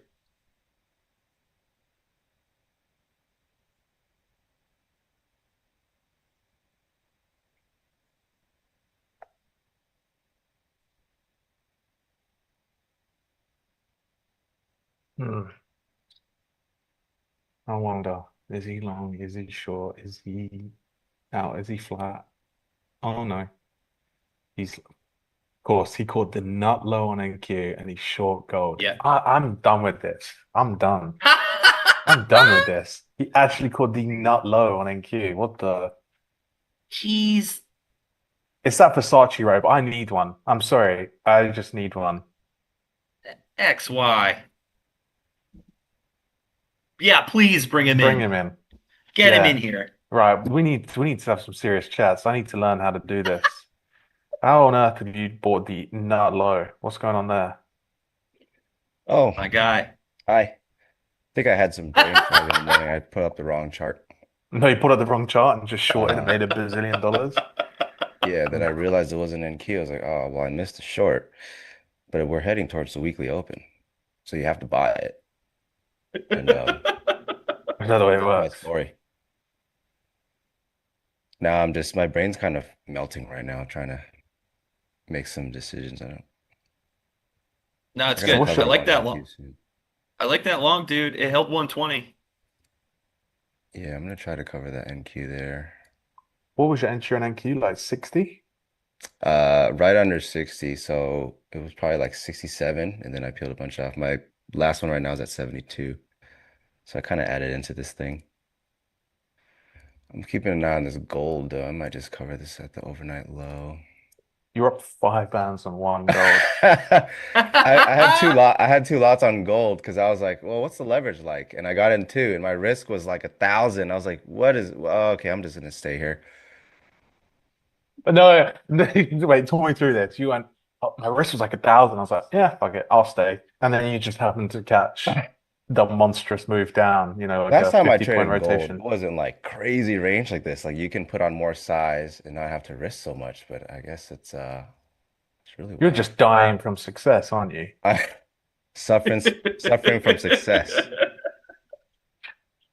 That's Yeah, what Well, well a put. day. That's Honestly, what a day. I'm gonna cover this gold and give my brain a little break here, close to overnight low.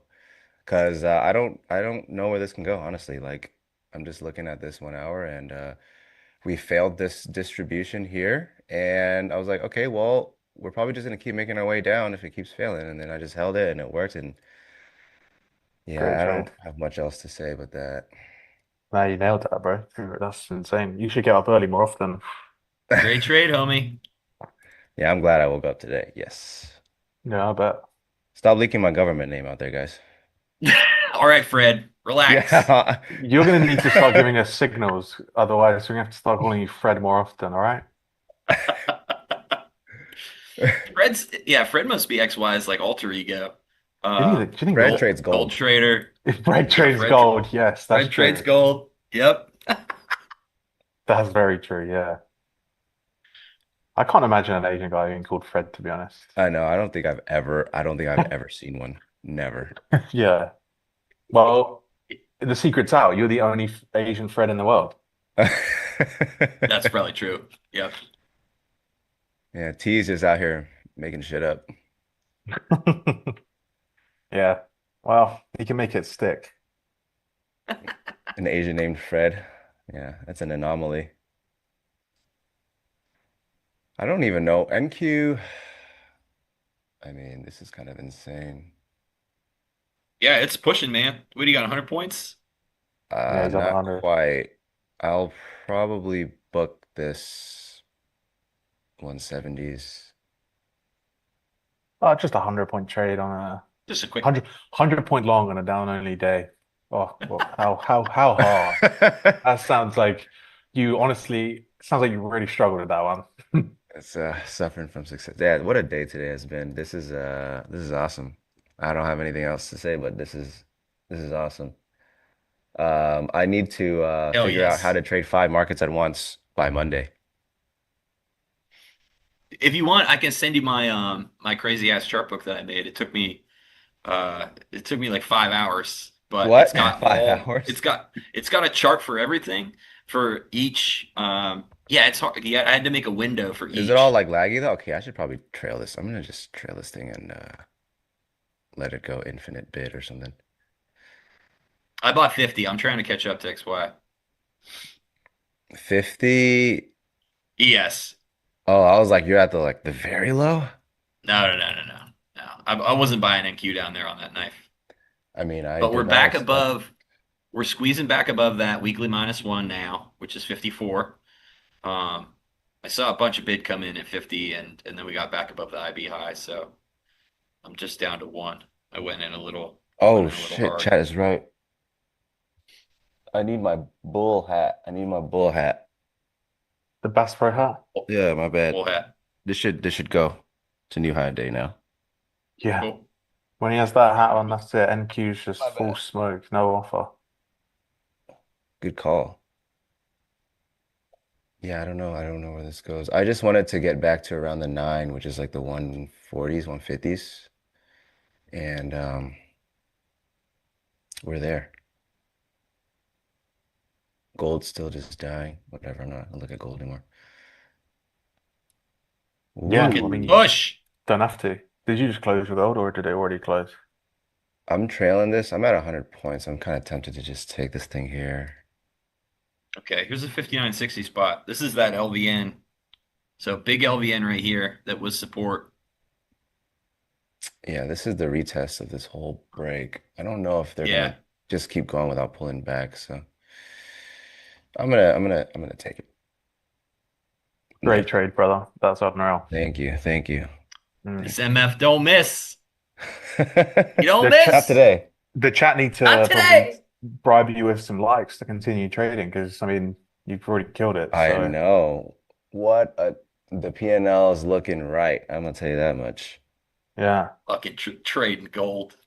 Can't believe that. Yeah, that's crazy. Dude, gold is it is highly leveraged. Jesus. Mm. It's just moving a lot right now, right? It's like up and Yeah, the down a last percent. time, what, in 2023, I was trading gold, it was not like this, but I guess the range is so expanded that the leverage is insane. Yeah, I mean, it was down a percent overnight, then it was up 0.5% overnight, like the rest of it, and now it's down 1.8%. So Hmm. it's really, if you've been able to catch a lot of this range, you could have fucking milked this market today. But Yeah, yeah, it's awesome.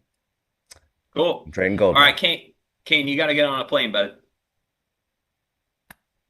Is he finally leaving Florida? He's finally leaving Florida. I came back for the second round, and Kane's out of here. I was trying to get him I'm to come to out. my show. I'm out.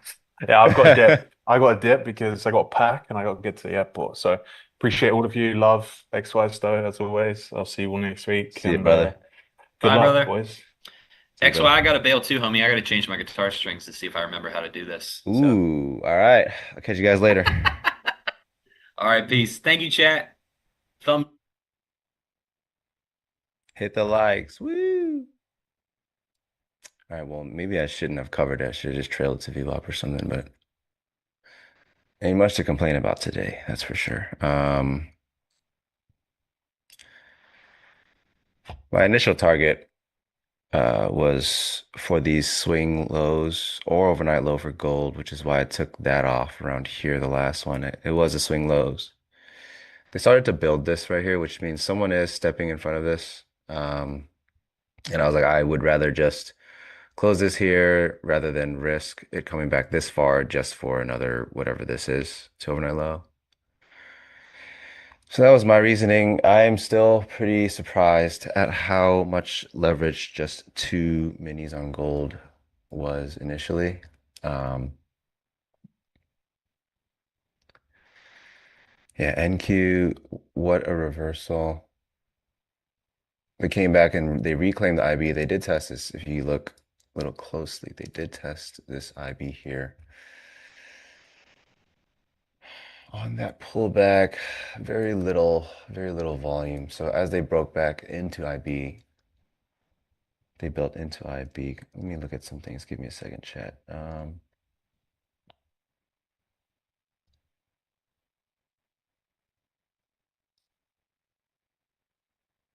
see.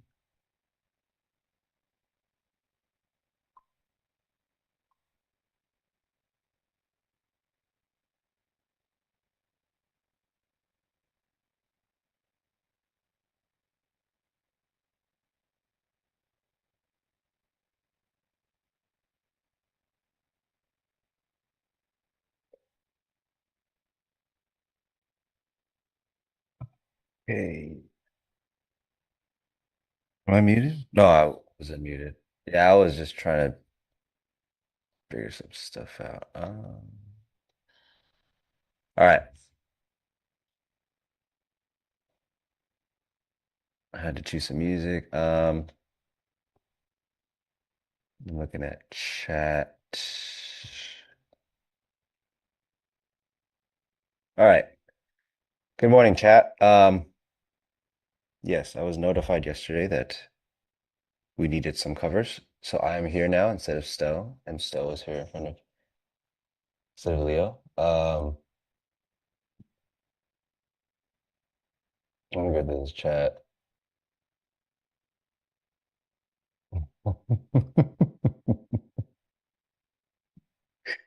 Yeah, government name is very proprietary, y'all.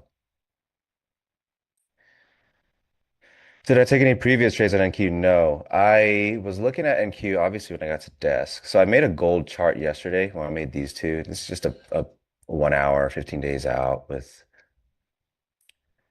10-day rolling instead of a 5 because, well, more data. I haven't really been looking at gold too much, so made this and then this real quick for execution. Now I'm so glad I covered. Yeah, I look at here and then I was looking here and I was like, okay, well, VWAP tested it. First, I'm noting this overnight. They came up here. So when I made this chart, they were on their way up to this spot. Seeing in the morning, seeing them fail it now, coming back, and the majority volume build is here. So noting that I am seeing that 1, 2, and potentially they made a lower move. Potentially, if this fails now, we're just gonna keep running lower. And so that was where I got the short here, risking, I don't know, maybe like 6 whole points or something like that. And I just kept working. So nice and easy on gold and Q, noting this. Eventually, we just cracked this line here, which is just overlapping volume, which means we're likely going to start filling in this empty area. Let me expand this. So as we do, I'm like, well, I don't think I would touch this before it hits the weekly open. So at some point, I'm down to the runner on gold already. I'm trailing it, and I can focus more on NQ, and we are at the weekly open. I'm waiting for some kind of failed attempt, a build. They did make one. You can see it right here. And as they're trading above, I'm getting those longs. So that's why my entry was around here. You can see this is when they finally leave the attempt behind. And you take this attempt with NQ, with a weekly open. This is as good as it gets for me. Playbook's coming out real soon. I was with the website guy yesterday, and yeah, it's in motion. You'll see all this stuff. The same old story every time, honestly. That's the long for NQ. It's just kind of like a perfect storm today, right? I missed a short, which sucks because I was, over here messing around. I think the NQ short would have been better because I would have been sized. Actually, I don't know. I don't know. Gold paid me a bit, but I would have sized more in NQ. I don't know. Who cares? Yeah. So I missed this whole thing, and I obviously as it's happening now, I'm like, well, I can't get it now, and I'm just gonna manage gold and see what happens. Maybe I'll just trade gold today, and they moved down pretty quick as it would be with thin structure like this. Um, what else is there to note? The reason I looked to cover instead of trying to run it for like just a complete move through is this is quite an extensive wick.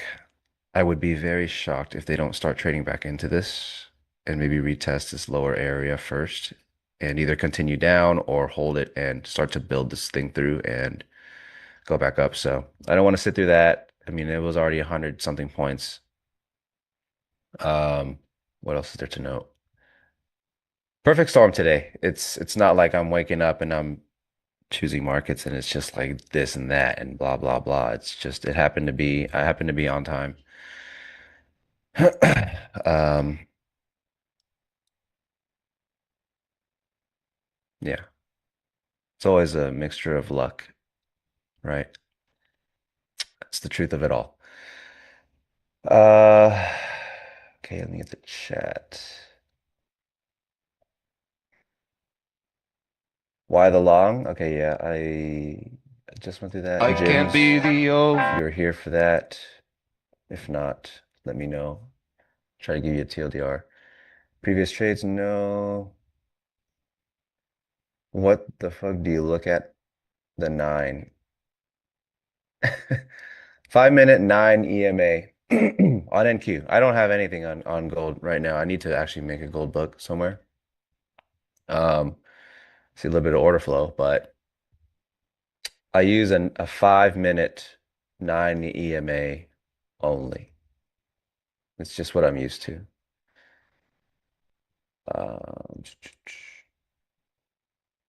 I see W's in the chat. Thank you very much. I appreciate them. Huge W, Fred.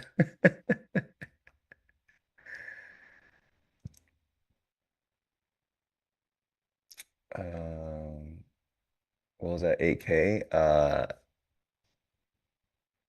Almost 11. Almost 11 on those two trades right now for me. Yeah, honestly, you guys cannot fault me. I don't say this often, but I'll say it now. You cannot fault me if I don't take another trade today, right now. Obviously, I have to be back for the close with Nick, but I mean, a perfect storm has just happened. It would be extremely foolish to assume that another one can. Sunday open range. Yeah. The weekly open and NQ is extremely good. I haven't tested it on other stuff like gold. I mean, I haven't traded gold for 2 years, maybe longer than 2 years. So um, I traded gold this morning, had 8 micros leverage was so high I got scared and sold. Yeah, it's crazier than I remember, which yeah, look, now I'm kind of seeing why everyone's getting into gold right now. It's opportunistic to say the least. And it looks like it follows. So last I traded, it followed structure really, really well, which is why we're trading it. But looks like it still does. Gold and oil followed structure quite well, from my memory. We're getting that pullback down into these wicks now.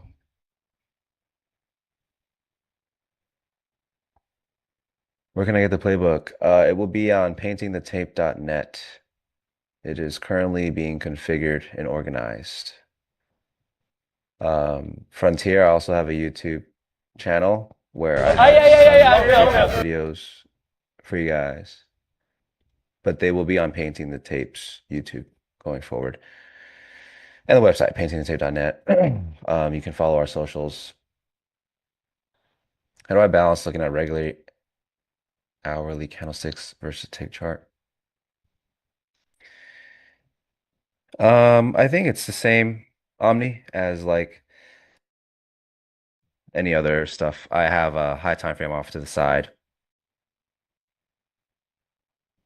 and I have my 1 minutes. So these are 1 minute Heikin-Ashis, both gold and NQ. I have these execution always in my view, obviously with order flow, the DOM and stuff. But my hourlies, yeah, I have them on the side. With on stream, I have to click through stuff, but it's just for me to make note of things. That's why I have these volume profiles everywhere, making note of specific spots, and it's just for execution. So, um, and obviously they close hour by hour, so you don't have to keep such a close tab on it. If I can see a candle close like this, where half of the body is awake, there's a likelihood that they'll trade back into it and make some choices, right?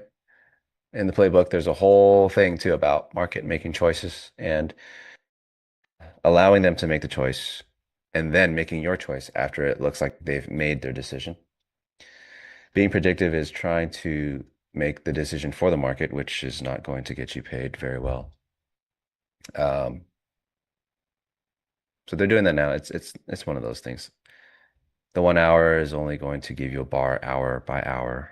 So yeah, it's mostly where I do my homework in terms of planning, getting zones, structure, and stuff. This line is simple.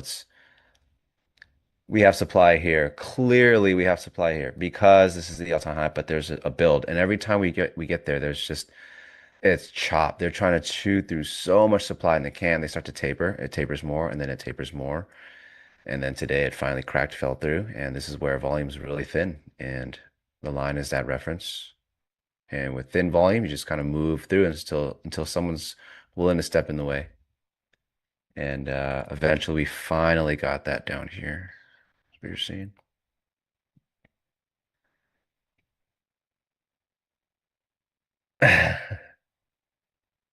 Eight and 21 EMA and the 1 minute is nice for gold. Yeah, I gotta play around with gold and see what I like. Tick compression on the DOM. Yeah, I do 2 tick and Q.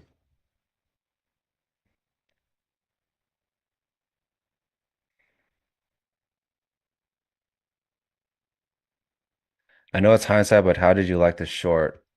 Yeah, there's nothing wrong with it. It's actually why I covered the long right here, because this is going to be the retest of the break. And ideally, if the market is going to retest these wicks, they're going to have to stop at around this retest spot. Then you curl over and you give it another go, and this is where they'll figure out if this is going to be a high or low, and just no more selling, continue through for a while, or this is going to be the lower high. You crack through and you just start building lower and lower and lower. So this would be the spot where it needs to occur, right? Or I don't want to say needs to, where it's likely to occur so that, okay, now they can make the choice. Is this going to be like a scenario where it's a lower high and it just starts collapsing again? Or there's going to be a higher low hold here and you continue forward. So when the market makes its choice, you can then make yours.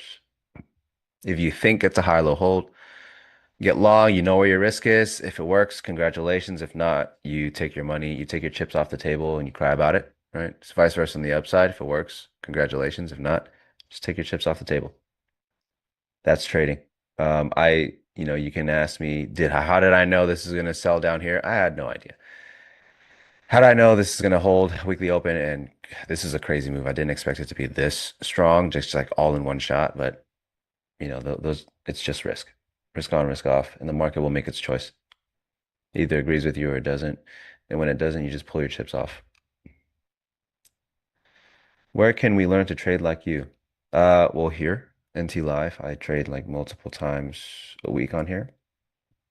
And paintingthetape.net is where I will start making content. It could be blog posts, videos. My whole playbook will be on there. I have a placeholder YouTube channel right now. Follow me on X.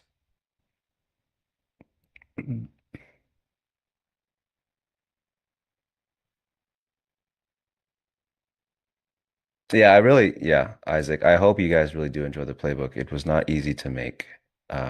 As weird as that sounds, it wasn't until I was making it that I realized how really hard it is to make something that's concise. It's in good sequence. It makes sense.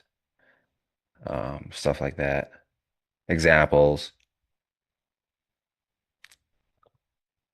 Yeah, I always said I would never make a course. So you always think if you make a course, you're going to sell it, right? I said I would be willing to sell it, sure, but I'm way too lazy to make it. I am way too lazy to make a course to sell. And eventually I ended up making one anyway, and it's not even to sell it, it's free. How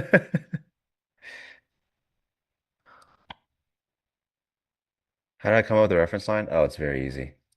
This one, this line. So first I'm going off supply, and they're constantly building here and tapering above. They can't get above. So we have so much overlapping volume that if we are to trade under this, it's kind of like if you're at the top of a huge, like a tall building, you look down, it's a long way down. There's nothing in the way to protect you. That's what this line is. Because on the way down, it's very thin volume. No one really was willing to transact down here. So if the market starts to fall into these prices, the previous reference we had of these prices was no one's willing to transact. If the market starts to fall and no one's willing to transact, which means no one's willing to put a bid out, it should be a pretty nasty move. And the line is simply that reference. If we are going to trade below this, right, and start to accept these prices. So the first go, no acceptance. We came back up. The second time, wick. But this second attempt didn't get anywhere. And actually, they got stuffed. So the offer is now moving lower. The offer is stepping down with price. They're willing to accept these lower fills. And as we go down, they get acceptance and it just cracks. And that's just simply what this line is right here. Underneath this, very dangerous. You can see in the volume profile. Build is up here, low volume here. And if they start to build down here, it opens up everything, which is what happened. Tell the indicator name you put on your chart. Tape reader from Order Flow Labs, free. This is a delta by price, a leg to leg. Order Flow Labs, not free, but this is free. These little stars are delta map. Yeah, those are the indicators.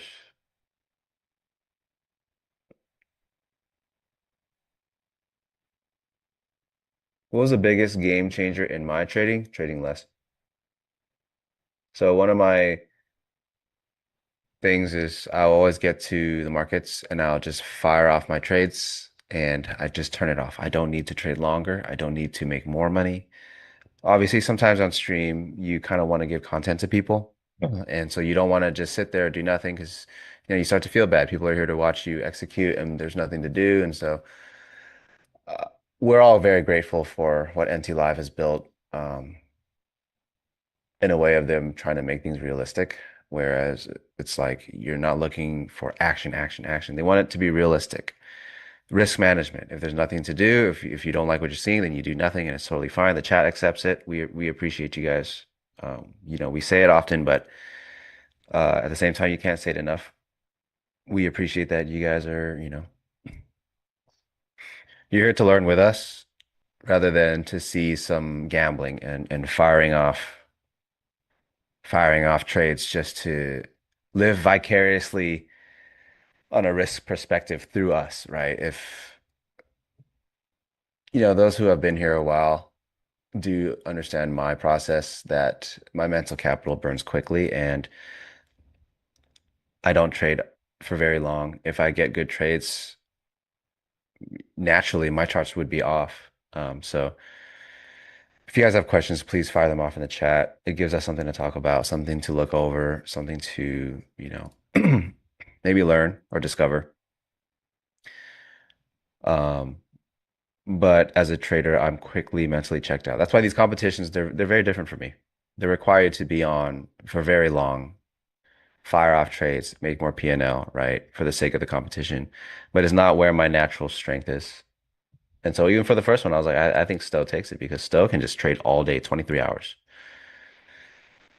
For me, I don't know, even anything after an hour is extensive. If I'm still trading 2 hours in, things are not swinging my way. And they've covered this wick. So did I expect them to cover the wick? No, I did not. But small things like that you pick up the longer you stay in the markets, what tends to do what. So I'll always say that I primarily use order flow. Absolutely. I'm an auction market theory trader. But there are so many things in price action that are extremely valuable. Small intuitive things you notice, pattern recognition stuff. This is why I use bars. I don't have a TPO. I have the volume profiles as if it were a TPO, and then I use candles because I've developed a lot of intuition with candles. Price action is very important to me.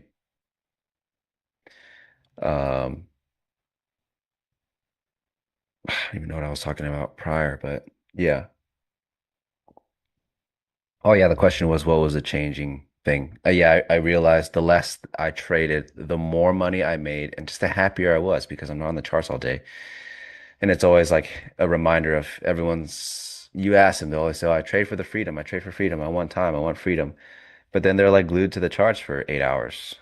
And at some point I was like, this is not why I'm doing it. I'm not being a slave to the chart. And so many times when I'm mentally checked out, I get back into the markets and maybe let's just say I trade another 2 hours. Either I've given my money back or I've made a little more compared to like the huge burst of P&L that I had in that 20 minutes or 30 minutes or an hour. And it just stopped. It was just like nonsensical. I was like, what are you doing? Like every single time, it's the same thing. You either give it back or you just go red or you're like slightly more green, but you did way more work for it. It doesn't make any sense. So I just started to trade less, more, I don't want to say scarcely, but just getting really good trades when I'm at like peak mental capital, peak performance, get that in and just call it good because the market isn't going anywhere. And it became a lot more easily repeatable, right? A process is really hard to repeat a consistent process if you're trading for like 4 hours a day. Very difficult. A lot easier when it's shorter. And I'm not like the best at holding trades. If I'm holding for like a crazy run, it's because the market's just ramping. Like this 100-point move. So two things helped me to hold these two lots. One was we're so far from the nine. If we're going to hold somewhere, that's going to be the start of us moving back towards the nine. Sure, I covered the nine. How was I able to hold the last one for another whatever for 100? Because it's moving so fast. It's not even tempting me to pull out of the trade. It's just going. And so it's easy for me to just hold on to it. But otherwise, it wouldn't be the same. I'm not good at holding trades. I am primarily a scalper. It's just that when the market gives you huge range, you can scalp big ranges. So the gold one wasn't too difficult. It was just sequencing, right? And when you think it's going to bounce, it doesn't get anywhere and it goes lower. So it's Quite simply, lower lows, lower highs, lower lows, lower highs. And as it's going to continue to do that, I'm not going to be tempted to really do much. But if it starts chopping and then like rounding out, yeah, it'd be different for sure. So the market's really making it easy for me today to keep the trade on. So long-winded answer to your question. The game changer for me was trade less, expect less. And eventually expect less to me became expect nothing. I expect nothing. I have fully resigned all control to the market because we don't control it. The only thing we control is if the market does not seem to agree with us when we're in a trade, you take your chips off. Painting the tape. Sorry, I'm seeing that now. The site is painting the tape. TAPE. Like a time in sales. Or you could just follow me on X. All my stuff is on there. It's XYZ Trades, I think, is my X. Charts mostly OFL. Yeah, we just ripped it off of Leo. It's like a base chart. You rip it off because yeah, I don't really make charts too often. Take care of the downside, upside, take care of itself. Yep. How many stop outs do I take?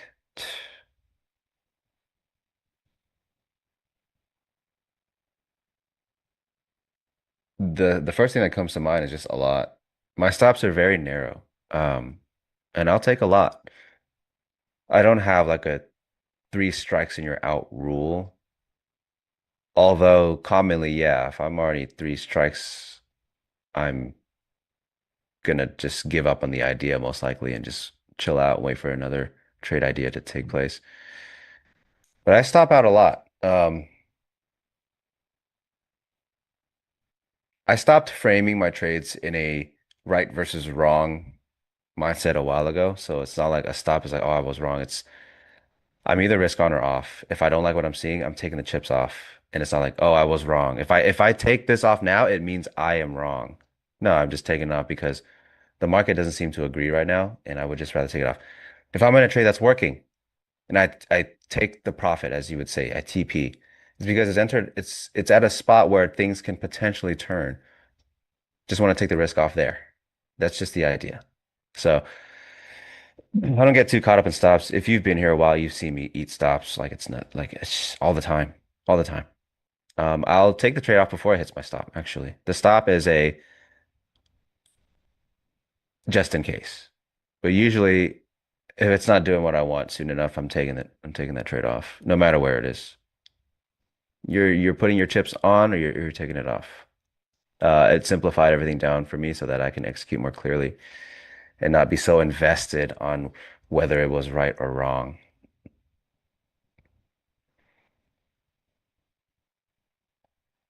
Would I look for a long at a weekly open again?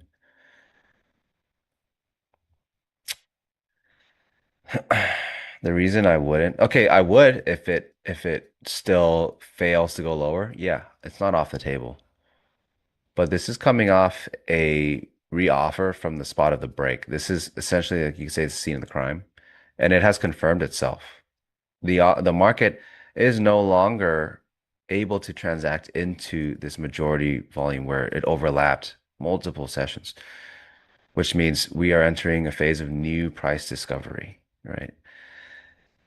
And that's quite literally a knife. Right here, this is telling us the offer that has been moving lower is now willing to sit this low. So use this for information. The offer is now willing to passively sit at the very lows here.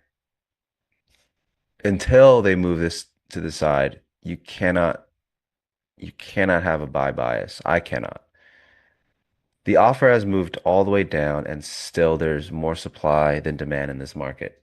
That is not a market. You should be long. If now, knowing this and seeing this information now, if they can push through this and hold this and show that this range, the 70s to the 50s, this range no longer has more supply but has more demand coming back, then you can take this long through. It has to be that scenario for me. That's the only thing that makes it make sense. And it's through this information. This is very key right here. Sorry, there's a lot of questions. Write or write out, like Pax says, absolutely. For me, it has to be that way. For others, it's different. But mentally, if I don't do that, there's gonna be this like copium and hopium that enters my trade. And I can see like through the normal volatility we've had, if I'm in like 11 points of heat, chances are it's not even gonna work. Just cut it now. Versus taking like now you're at 16 and you're just like, why didn't I just take it at 10? Why didn't I just cut the bleeding at 10? This makes no sense anymore. And then at some point you might be like, well, I'm just gonna add on here and try to make up for that or something like that. It just gets all out of whack. So I just gotta cut it and just not care because over the long run, it'll work out.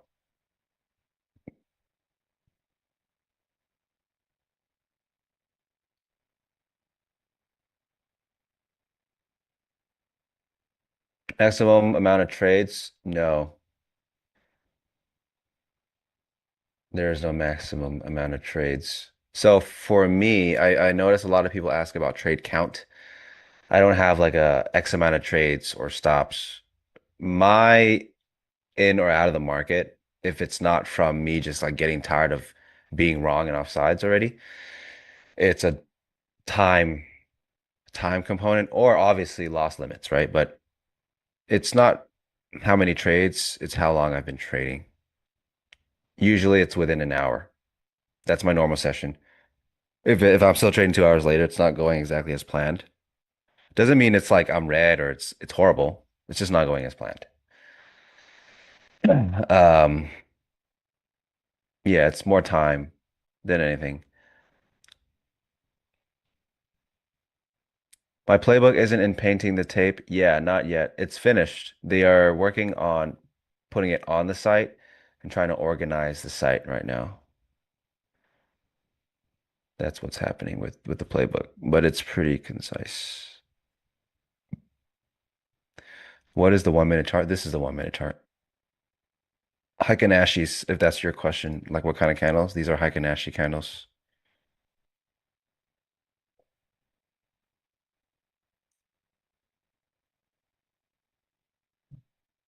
No, they are not OFL. It's just a third party. I think you can get a third party add-on. I think you Google like Heikin-Ashi 8, I think it is. Yeah, right here it says Heikin-Ashi 8. I need some water. My mouth is so dry from chat.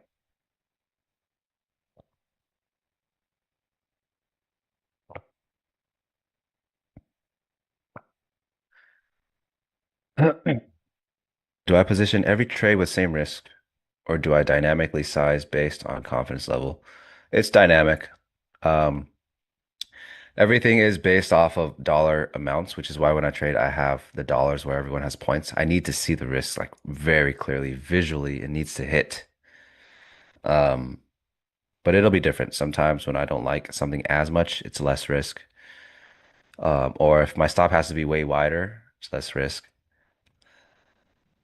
Uh, the trade at the lows was a much smaller size, although the risk was like 12 points, which is in line with what I usually do.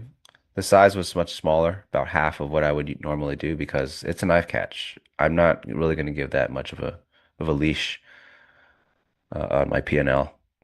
Obviously, I regret it. I should have just put on more. It would have been a bigger payday, right? But that's hindsight. At the time, it's no, it's really dicey.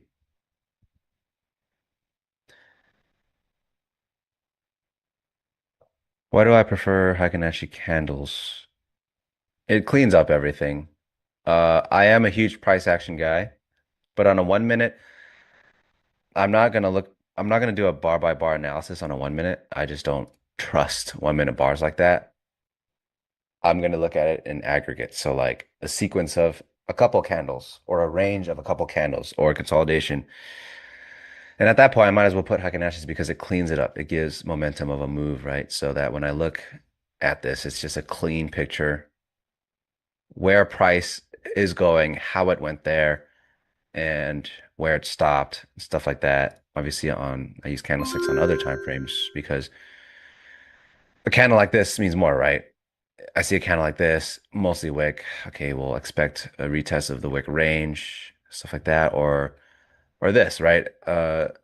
a huge red candle and an engulfing bullish candle, well, I wouldn't try to get any shorts after seeing this kind of thing, 2 bar sequence, stuff like that. Or even this, right? Look at this candle, huge down, and you get a nice inside candle, but it looks like a nice continuation candle. It tests into the body, closes wick of the body, and then it closes at the lows for a continuation lower. So I would not try to long this. I would try to short this, and it just goes all the way down. So stuff like that. But on a 1 minute, I wouldn't put any precedence on it. So yeah. What's my average R? Market structure will control that. I have no idea. I don't do like, oh, I need at least 2R and TP1. I don't do all that. It just has to make sense. It's a quick eyeball. If I'm looking at a trade setup and the first reasonable TP is like 1R, I just won't even take it. So that's just how I do it. It's not like, oh, I think this could work and I have to get at least this. It's eyeball. So I'm playing edges, right? You can see the market structure and you can eyeball the risk. Like let's just say from here, if you want to short this, you're short around the 130s. You can risk like low 140s, but the move can go to the 110s. It's good enough already, right? Stuff like that. I'm more so looking at what edge I can get into on the trade for my risk and what the runway looks like. It doesn't have to be a set standard R.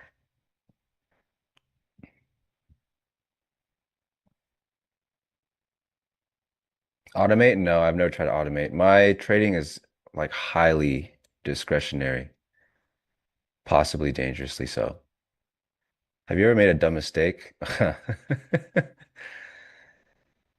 Like not realizing you have your TP set. I'm so mad at myself. This was at least 150 point short with almost perfect entry. First of all, I don't know what that's sure that's a mistake, but I've made way worse mistakes than that. You could not imagine. You could not imagine. Also, there is such a thing as hindsighting yourself to death on your trades. A good trade's a good trade. You go chase perfect trades, you will never progress. I promise you guys that. Do not chase that ghost. Directly on your, my delta map is directly on a 1 minute. Yes. Missed my trade. I had a long down here earlier and I had a gold trade. It's on my Twitter. Just hop on my Twitter account. You'll see my trades. And the gold short was around up here. Again, I got really lucky with the timing, guys. Perfect timing for the opportunities. Don't focus on the last trade, focus on the next 10. Yeah, honestly. I don't live my trading life trade by trade or even day by day on P&L. I don't. You can't. You shouldn't. You can do everything right, and the market just didn't agree, and so it was.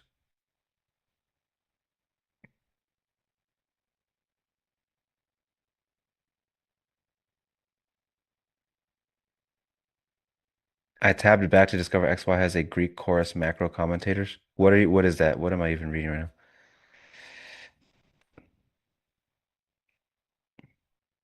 Vintage, you are correct. There's no perfect trade, no perfect strategy. There's only a perfect strategy for you. Everyone's got a different personality, and every trade, every strategy is it has to mesh.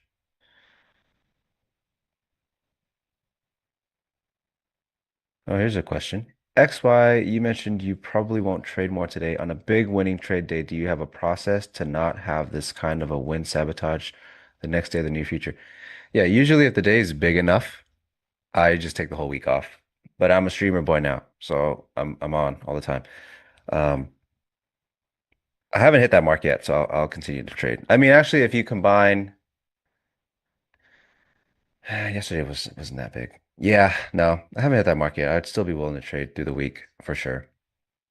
But yeah, if it's like a huge day, some kind of huge outlier day, um, usually I'm just taking the whole week off because in my experience, and probably many of yours, huge green days can just lead to huge red days. You like subconsciously have this expectation that's baked in, and that's what I would do. I would say like, hey, Your work is done. You did great work for the week, and now you get to have the week. You get to reclaim your week. That's just my mentality through it, and it's been great. Base trading, yeah, sloppiness, careless mistake, it happens. You'll get better at that kind of stuff. But mistakes are forever. You're always going to make them in this game. You're going to see me make it live, make mistakes day in and day out. That's what the stop loss is for. That's what peeling off risk is for. Or do you catch yourself and you take the risk off?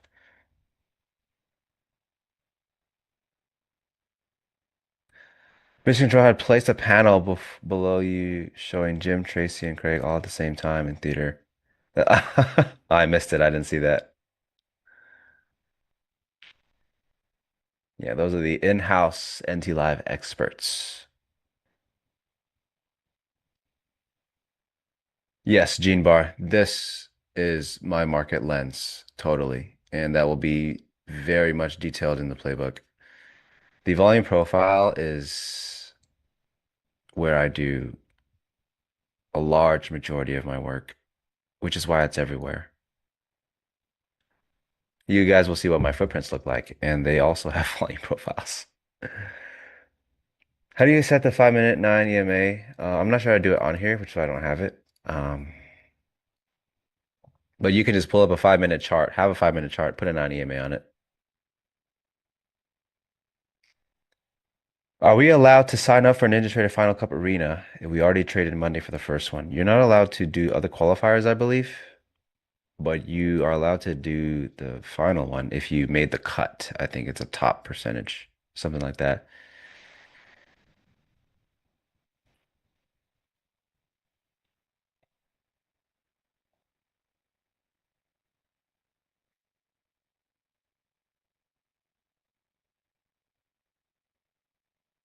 But they're still bumping their head against this offer. Looks like that gold cover was as good as I could have had it for sure. Swing low. Unsurprising that they held. Built this little bit. This is a bid, definitely. Climbing back.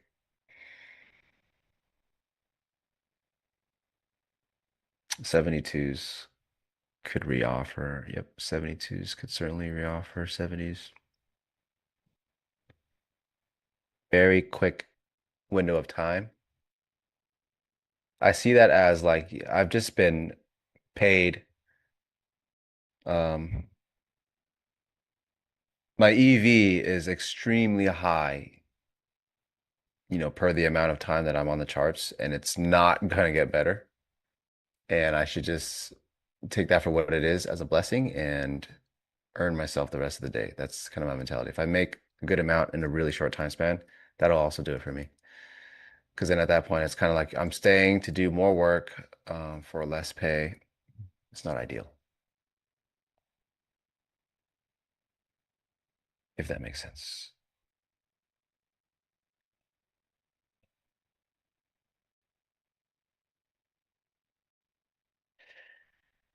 Uh, Start trading 2020. I started trading 2021. I started trading futures. Did I lose money before being profitable? Extremely. Yes. Yes. I lost so much money. I'm blowing like before it was like props weren't that big then. So we're doing cash accounts.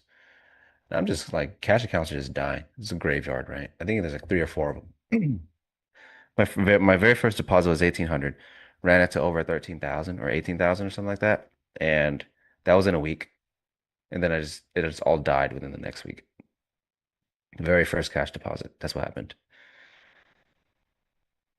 Do I pay attention to levels? No, yes, absolutely. You can see in my chart, I've got all kinds of MGI levels. IBs, open, VWAP, overnight, prior day. Very key. It frames my context for the day. Absolutely.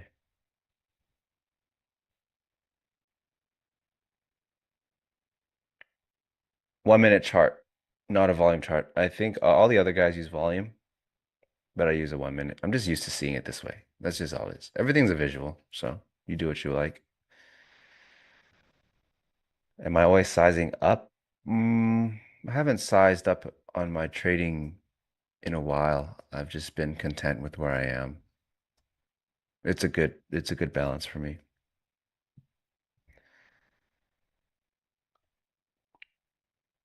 One thing I tried to really articulate in the playbook is there's, you call it a stop out, you call it a loss, you call it an expense, you call it this. To me, there is such thing as paying for information. You get into a trade. Let's just say you're in here, right? Weekly open price is in the 60s, so it's right here. So weekly open's right here. And you are seeing the market bounce, bounce. You're trying to get longs right here, right? And so you get stopped. You jumped the gun on your plan and you paid a premium for it. This is the premium. I don't want to do that. You want to avoid paying extra money because your stop is also likely to be taken out because it's not planned, right? And if it's taken out, you've paid more because your plan's actually down here. You got to get in over here. Or if you jump the gun and you place your stop even further, that's the premium you're paying. That extra stop money, you have paid that as an information premium. You don't want to do that. You want to put your risk on when you're no longer paying for that extra information. You're paying for incomplete information. The market has not given you the information that you want to see in totality yet. Now, if you want to be impatient, jump the gun on the trade, do understand you are making an active decision to pay a premium on your stop for that missing information. Now, that sounds stupid, right? When you frame it that way, who in their right mind would choose to pay more money for missing information? That is what the reality is of being impatient. You're paying more money for missing information. Then you ask, why? Why am I doing so? FOMO, right? You're afraid of missing that trade. Reality is it's not your trade because it's not your setup. It's not your plan. It's not your process. That's not your trade. If it works out without you there, so be it. There will be trades where you made the money and everyone else missed out on it.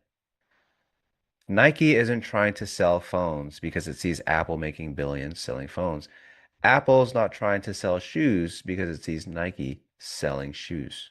Everyone's got their own thing. Your trading has to be the same, right? You know what you do, and you know how well it works, so stick to it, right? I'm not sitting here watching these guys bang out 150-point trades, and I'm like, I got to do that. No, I have my own thing and it works, right? I tried my best to articulate that in the playbook through multiple paragraphs, so and so. Do not ask yourself, am I paying extra for missing info right now? Am I really going to shell out more money for this ticket for the opportunity with missing information? Someone slides you a contract and there's missing pieces and says, hey, just sign it. It's all good. You're going to sign that? You're not going to fucking sign that. You're going to say, complete this contract. Fill in the missing information on this contract before I sign it. That's what the market's doing as it's advertising these prices. If you want the 60s and it's advertising the 90s, but your plan is the 60s, and you can't invalidate your plan until the 60s, why would you sign that contract? Right? That's the idea. Thanks for coming to my TED Talk. I don't even know how we got here, but I'll go through the chat. Um,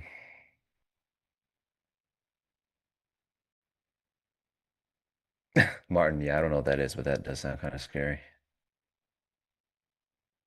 The Matrix is speaking to you.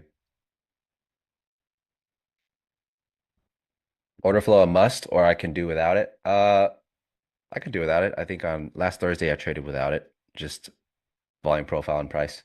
Did okay. But the order flow adds an extreme amount of edge for me, in the form of risk. I can risk much less with order flow. So crucial, but not absolutely necessary.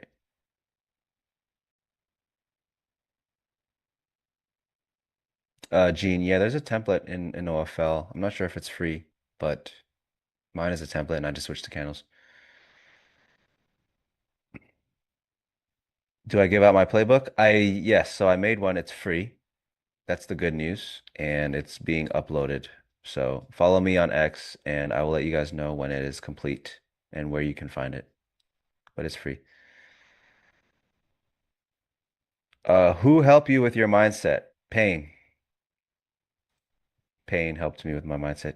I just learned through pain, making the same mistakes, all that stuff.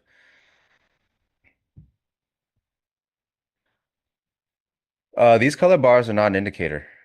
It's just Heikin-Ashi. Typical up candle is up color, down candle is down color. So I do want to make note of this. This is where the offer was earlier that we saw stepping down. But if price cannot go lower, right? Obviously in the playbook too. Price is no longer able to go lower. So what does it do? It starts to advertise higher back into the supply. And now the market has made the choice. It's giving you the info. There is too much demand down in this range for the market to continue lower, and it chewed up that supply, which means sellers are no longer finding control of the market in this range. There's more buyers. And now the dynamic has flipped. The market was moving down because they couldn't find enough buyers to match the sellers with. They have found more. So before you find a reoffer, before you try a reoffer, do understand that right now, as they've made the decision here, there is more buy interest.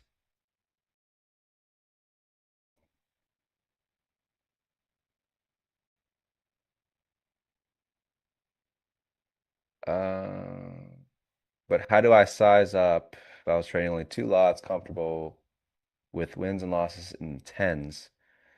How do we handle bigger size? You do it slowly, Logan. You got to do it slowly. Every time you size up, your execution won't be as good. It won't be as sharp. But you get used to it. It's the only way to do it. It's through pain. You size up, you take your licks, you adjust till you get used to it.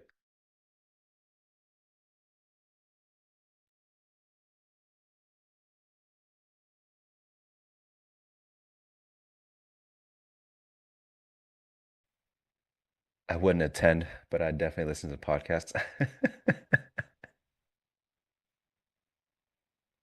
Yo, Jim, good happening, morning. brother? They got me back on this morning. I know, I saw that. Yeah, I don't drag me want up to. there. I didn't want to say it, but you're trading Monday, right? In the Oh, the in the qualifier. The yeah. qualifier. Yes.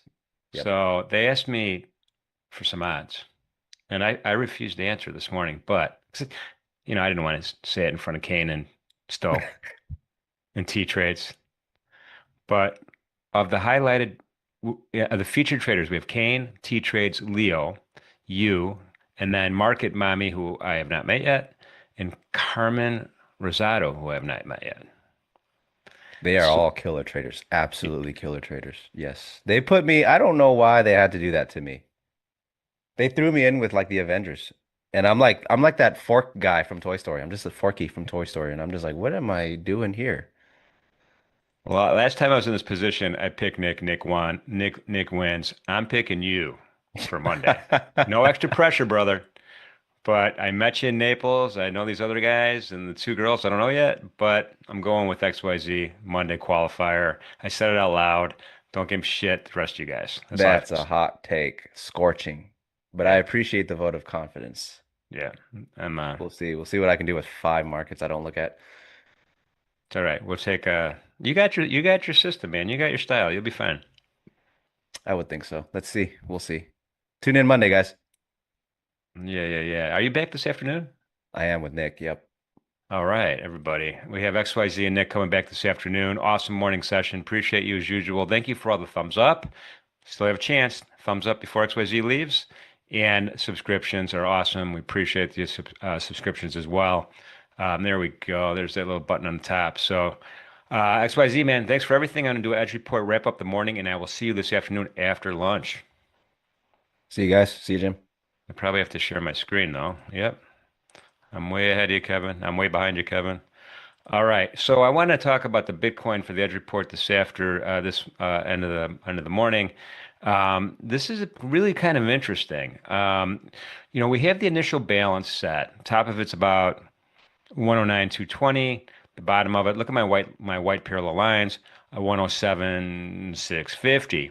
And bell rings, boom. We've been trading top to bottom, top to bottom, top to bottom every 30-minute candle for the last 2.5 hours. That's kind of observation number one. Observation number two, the session volume profile is pretty neat. It's a very Gaussian bell-shaped distribution, no breakouts on volume anywhere, really. Top of the value area, again, is 108,880. Bottom of the value area is 107,870. Now remember, on a daily chart, we are in this support resistance zone, kind of no man's land, right around 108,500. VWAP is going straight across the screen right now. And what I did was I added another volume profile that just addresses the regular trading hours, and I wanted to see where volume was there. It's a little less, it's a little less Belsh. It's Gaussian, but the distribution is further to the south side. So that has not escaped my attention. Lastly, the last piece of information that you guys need is from Edgefill. Edgefill has this, this IB breakout report. And basically, I ran the report to see what over the last 6 months, what are the statistics for a breakout above the initial balance and a breakout below the initial balance. And I did it not on a wick basis, but on a candle close basis, a 30-minute candle close basis. And the results surprised me. There's only a 3.85% history the last 6 months that we didn't have a candle close above the IB high or below the IB low. That's pretty low. We had an 86.46% the time that we did. We broke out one way, single break they call it, and then only a 7.69% for a double break. So what am I thinking? Well, I'm thinking 3.85%. It's kind of small. So where would the breakout be? So right now I'm leaning toward that to happen on the downside. We'll get some more clarity as we go here. This 30-minute candle is actually pretty important because we've been trading through VWAP, bodies of a candle through VWAP for 2 hours. So right now we're stalled at VWAP, right? I know it's lunchtime and things are slowing down. It's, the New York guys and gals are going to lunch and all that stuff. That volume smile is kicking in, right? We're at the bottom part of that volume smile. But there's a lot of participants still here. So again, looking for some kind of action down to the downside. And then another thing that's important to me on this chart, and we'll spend the whole time on Bitcoin that we have together, is this target wick. These target wicks, these dangling wicks, it's an icicle wick, and I'm going to put an ellipse around this icicle wick, and again, that would be a target up to the downside. Well, there we go. There's my ellipse. Now, anything could happen. We could break out to the upside. We could stay in the range. Who knows? Anything could happen, but that's what I'm feeling right now in the Bitcoin. Totally my opinion. All right, having said all that, folks, great morning today. With some great guests and great everything. Appreciate everybody being here. We had a lot of fun this morning. I lost my glasses in the process. I don't know where they're at, but I'll find them in a little bit. Thank you for being here. Appreciate it. Again, we'll be back this afternoon. Me and Shai doing me and Shai stuff. And then XYZ and Nick will be trading the close live. Thank you much. Have a great lunch. We'll see you soon.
Cuando eres de rancho, pero tienes estilo.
Good afternoon, traders. Welcome to Ninja Trader Live. I'm Tracy Shukart, senior economist, and here are the headlines while we are away. At 12:30, we had that crazy little price action in the index markets. We saw a bit of a spike down, and then it quickly recovered. Apparently, that appears to have been triggered by a Reuters report breaking at the time, citing sources that the Trump administration was considering broad new export restrictions on products containing or made in the U.S. or made with U.S. software to China. The proposed curbs were positioned as a retaliation against China's recent limits on rare earth metals exports. That said, overall, the report said it's preliminary and unconfirmed. It was described as under consideration instead of an imminent policy, so markets quickly recovered. But if you are wondering what happened, that is what happened at 12:30. Next, we have initial jobless claims filed by federal workers spiked 121% week over week, reaching 7,244 in the week of October 11th, the highest since 2019 government shutdown. Now, we don't have the BLS reports, obviously, because they're shut because of the government shutdown, but we do have data from at the state level, and so that's how they were able to get these numbers out.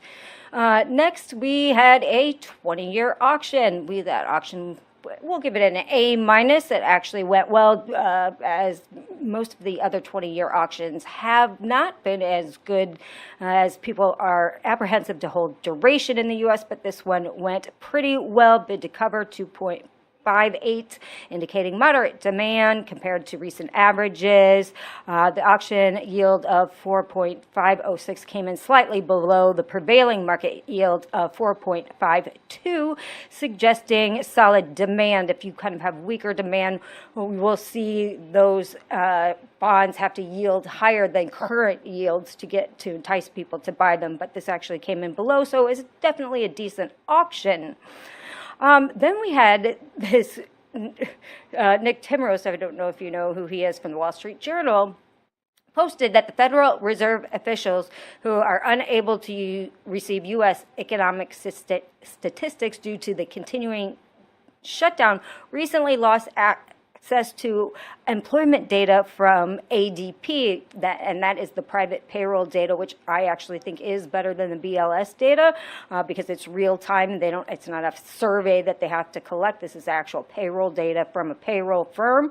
But I guess Fed Governor Waller cited ADP data in a footnote to a speech on the economy in late August, and so they pulled the Fed's ability to gain real-time access to the payroll processing. So very interesting. I guess they're flying blind on both ends right now. And then last but not least, we had a Trump tweet about cattle. He said cattle ranchers have to get their prices down. Now, I'll read the exact quote first. He said, "Cattle ranchers who I love don't understand that the only reason they're doing so well for the first time in decades is because I put tariffs on cattle coming into the United States, including a 50% tariff on Brazil. If it weren't for me, they would be doing just as they've done in the past 20 years, terrible. It would be nice if they would understand that and would get their prices down because the consumer is a very big factor." We've had numerous people on to talk about the ag markets and to talk about the cattle markets. As we know, we have a severe shortage of cattle in this market that started during the COVID era and has just since gotten worse. So I don't really think that tariffs on other countries have done anything other than raise prices for foreign meats as well as domestic meats. So I will end it there and pass it off to Jimmy for an Edge report.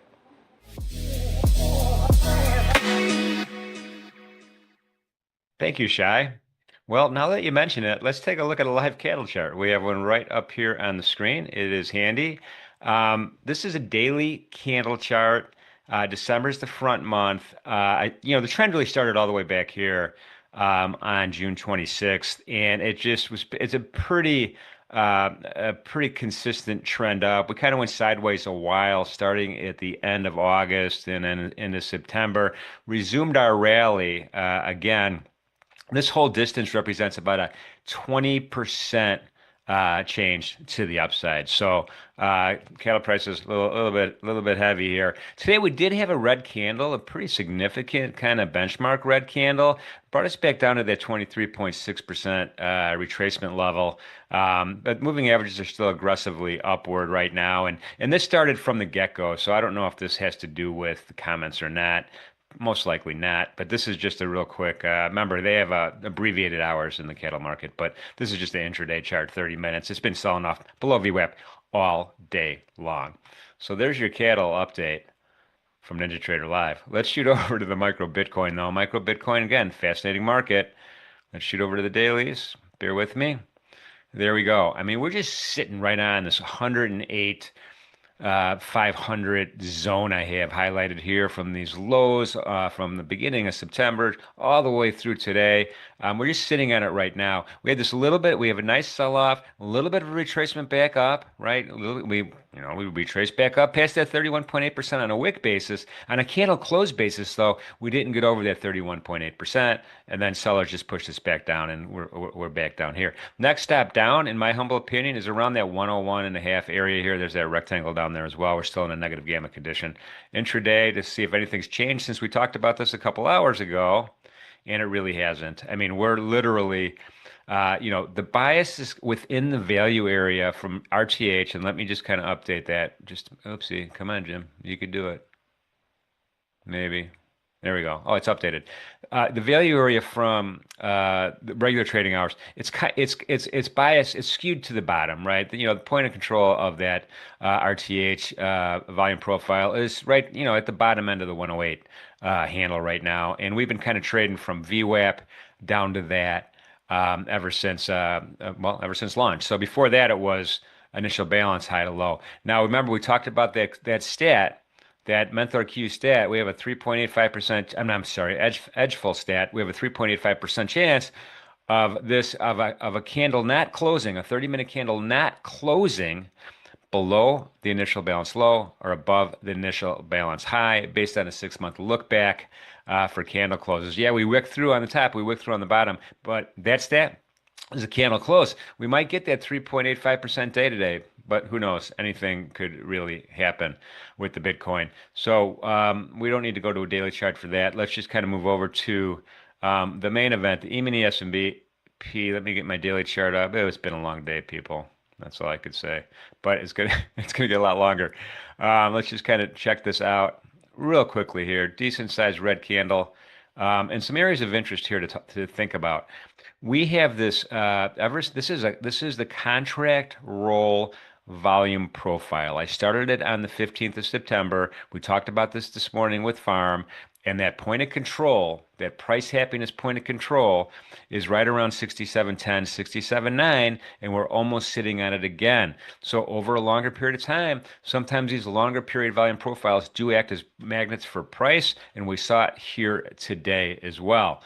We had the other thing we have here is some other volume nodes. This isn't a really smooth volume profile yet, and it might never be. But we have another volume node a little bit lower here at 94, and below that at 66. We'll just say 66, 67. So there are some targets on the downside should this continue to go downside. Remember, we're in a positive gamma condition here, and there's Menthar Q's Q score from earlier this morning.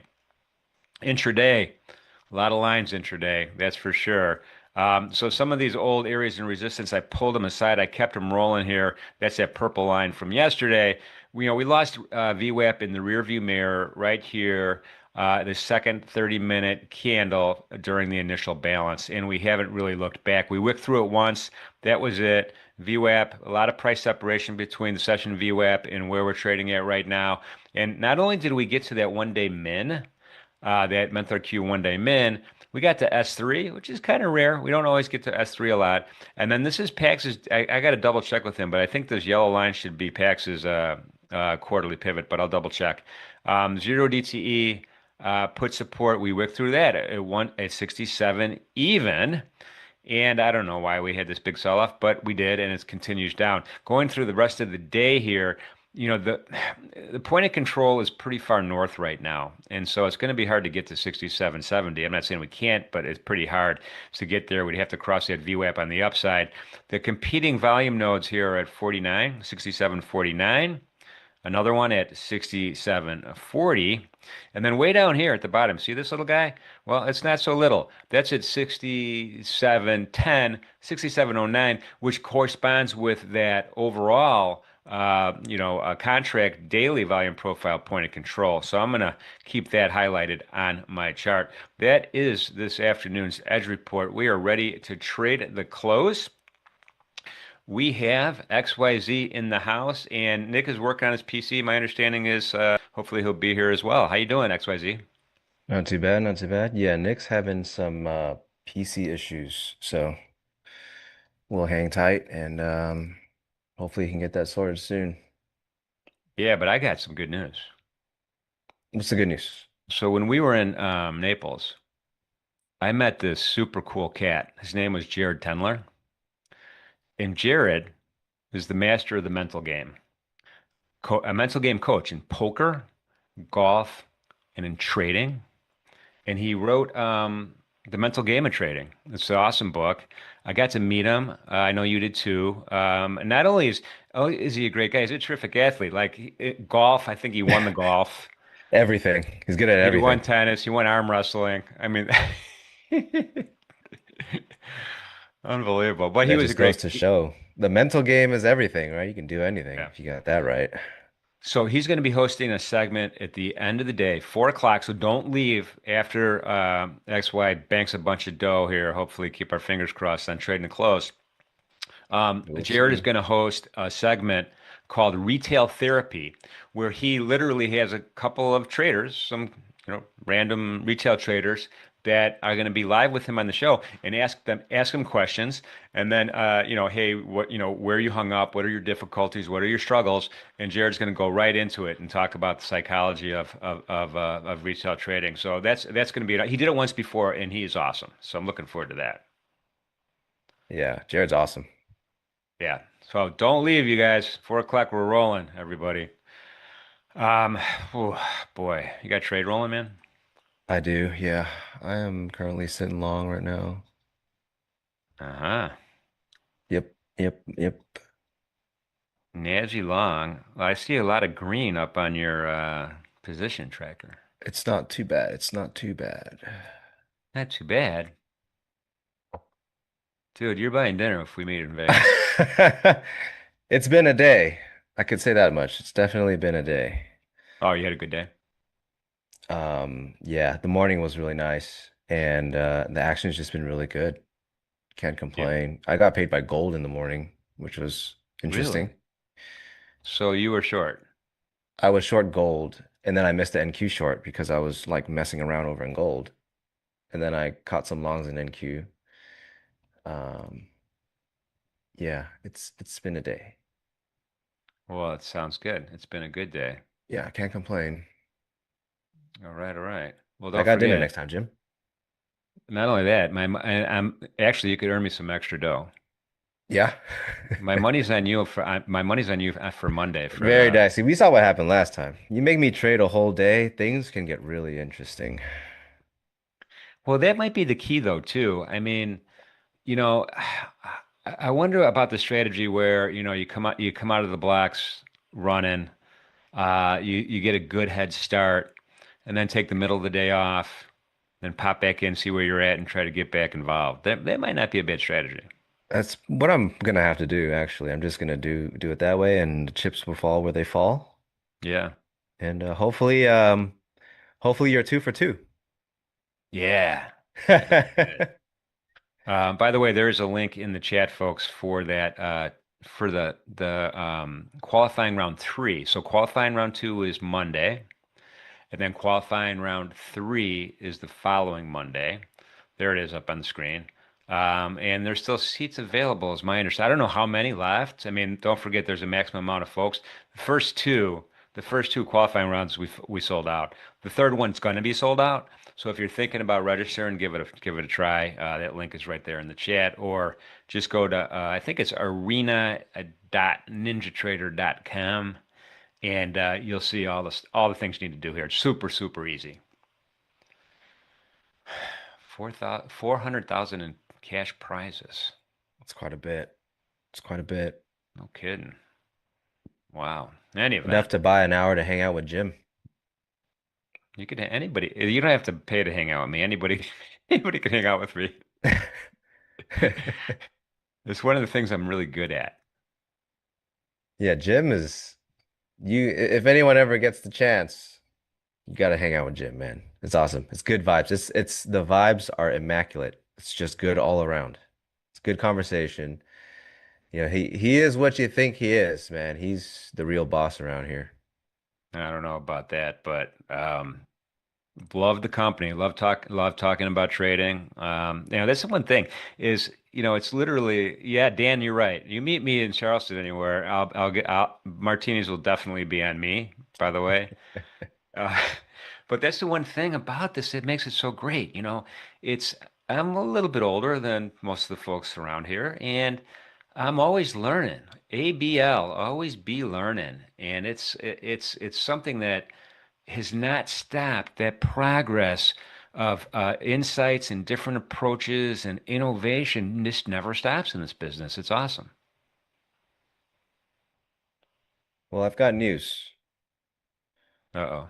I've got news. Breaking news You that have nobody enough. has but me. I'm the only guy with this news. Not even backstage has this news right now. You have another kid?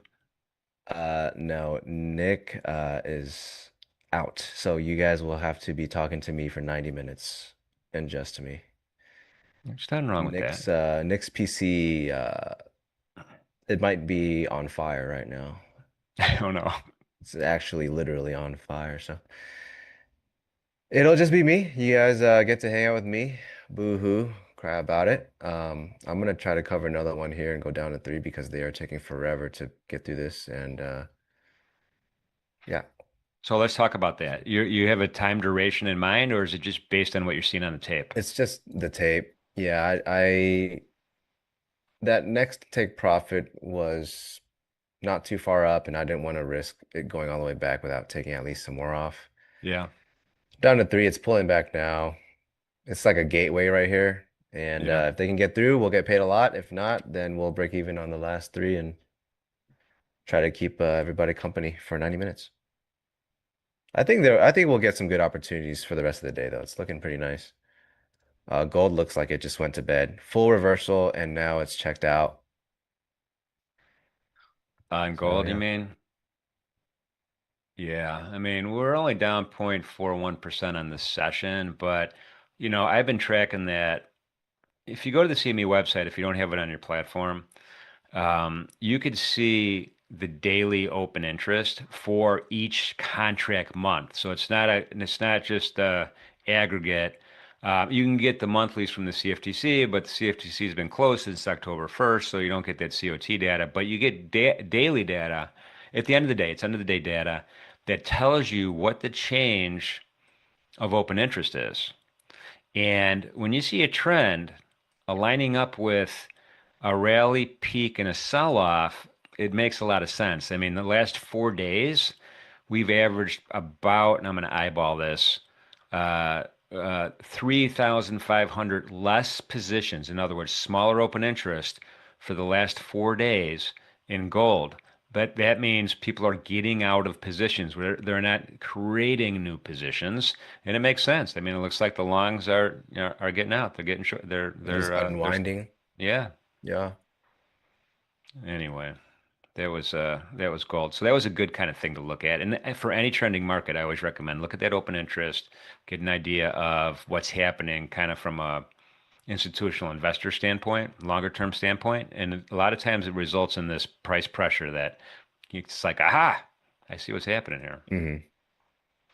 Yeah, Anyway, you can see it through all the volume too. It's just supply is like flooding the market now.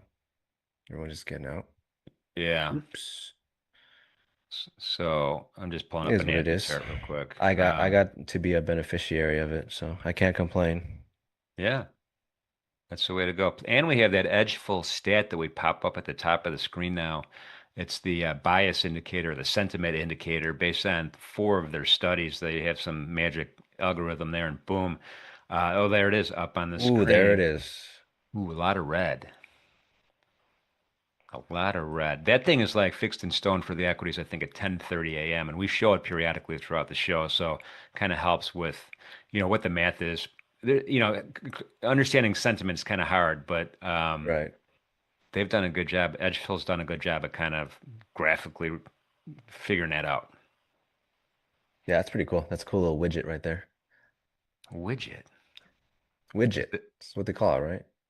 Is that a thing, a widget? It's a widget, yeah. Oh, they just killed my position. Yeah. Okay, well, that's what happens when you try to buy through something and it doesn't work. Yeah, the session volume profile in NASDAQ, I'm looking at the big contract, it's like a rectangle. It's like long and skinny. There's no, Mm-hmm. it's Yeah, bizarre. super thin. It's just all the way down. Yeah. It's kind of like that last liquidation tape we had 2 Fridays ago. Oh, this one right here, super thin. There's just Yeah. no bid that's like willing to just stay in front of price just yet.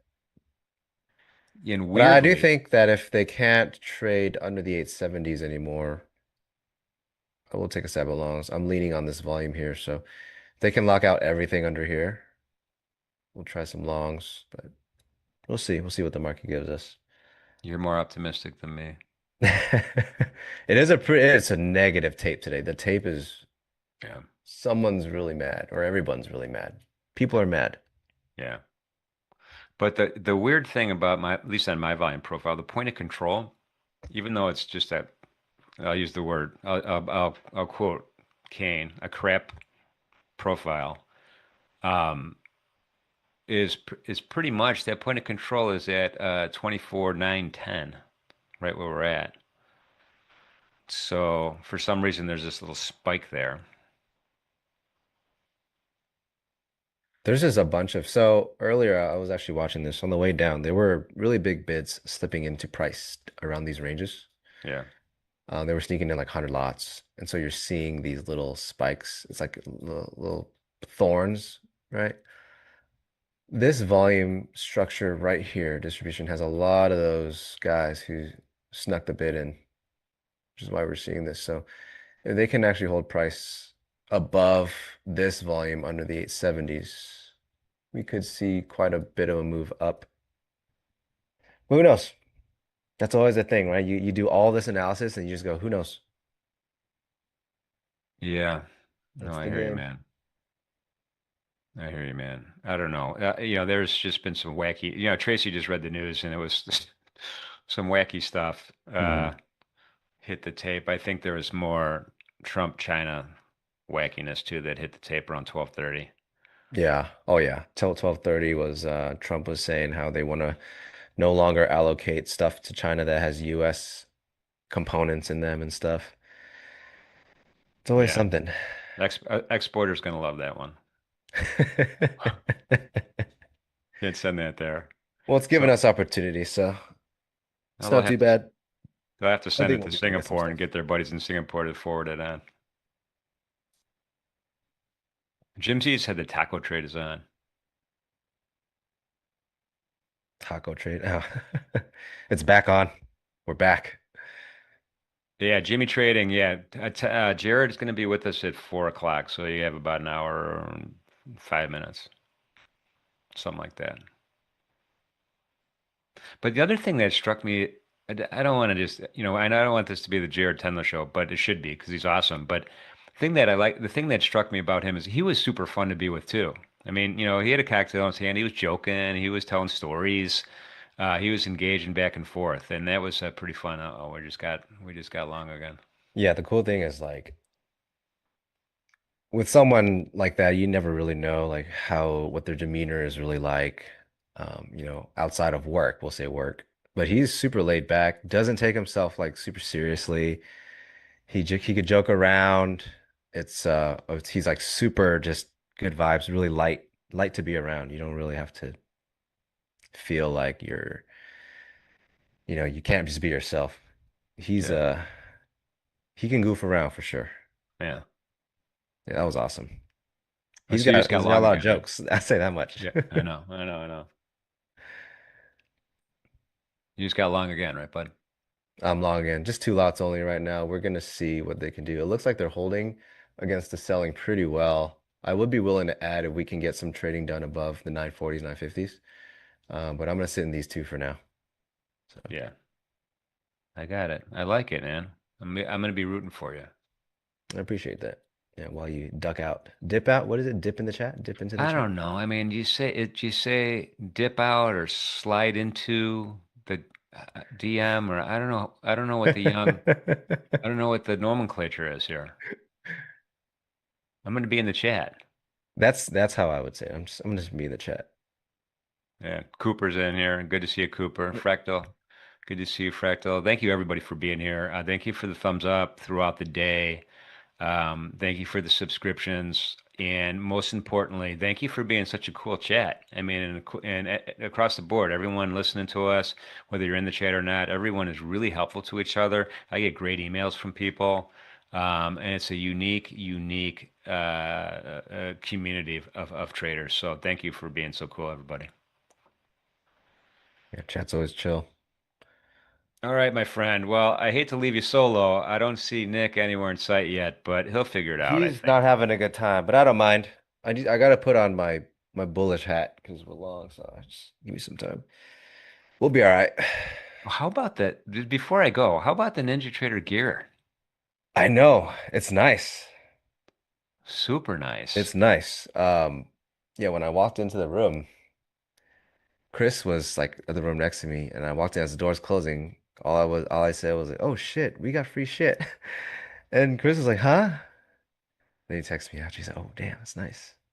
It is nice. It's nice stuff. Not gonna lie." How about the giant cookie? The Naples cookie. Do you know who Yeah. made those? No. They're elaborate. Yeah. They are very elaborate. Well, Shab behind the scenes, she did an awful lot of stuff to make this thing as awesome as it was, and Sav was right there with her. So Aramis, I appreciate that. I'm looking at this little widget. awesome. I appreciate it. Hopefully, we'll make some more money. No swag shop yet. Hopefully there'll be one soon. So in any event, XY, good catching up with you. Good talking to you. Thank you for doing double duty today.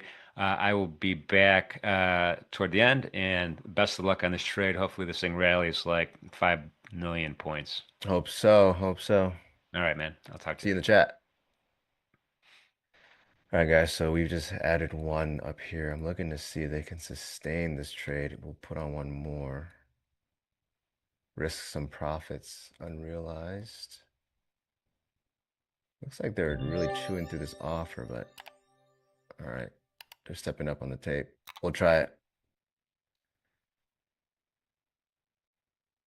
I'm not going to give this too much room. I want to see this thing just like take right off. We're going to tighten up the risk. This risk right now is before the idea is invalidated, but my idea is we move and we move now. If it comes to grab me, it means we're not moving now and I want out, and I'm totally fine with that. It's just the way I do things. We're seeing a lot of pressure bid side. They're trying to step up on this tape here. If they can get it going, we'll fly. There it is. Sorry, guys. I'm like staring at the tape right now. So if not, I want out. It's just the way I do it. So we're getting 100 lots refreshing at the 53s. Don't know if the market's willing to step up with that, but I'm going to leave my risk right here. Super tight, but I'm playing with momentum right now. If it tags me out, there's always another opportunity.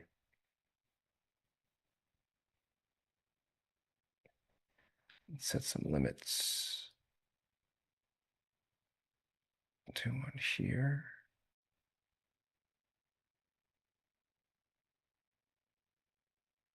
All right, we are going really nice on the 15-minute too, right here.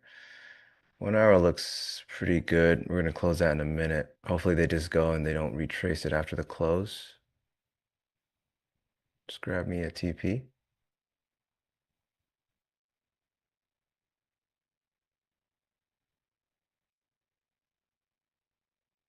Still a bit of offer on the tape here. So the bid's really happy right now. They're supportive. They're coming up to higher prices. So as long as this continues, we'll be holding on to this. I think if I see an offer that's pressing downwards, I'm going to start legging out. But until then, this is a really jumpy bid. Really, really jumpy. 43 lots. They're not chewing through it just yet. Holding tight. Not taking anything off yet. Okay, they tapered a little bit right there. I'm gonna grab one. If they'll fill me.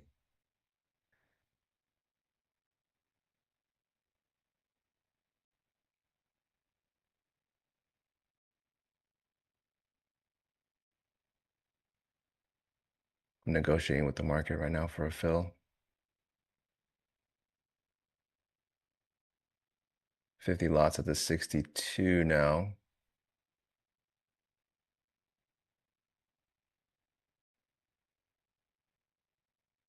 Yep. 30 lots there. Now they're chasing us. It came right in front of my fill. It's unfortunate, but pulled the 30.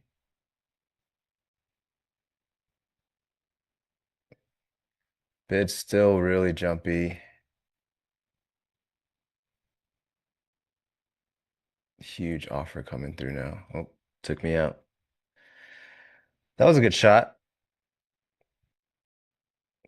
Yeah, they came came right in front of my TP. There's a chance that they're just gonna come back and push this through again, but that was our chance. They just did it in the worst way.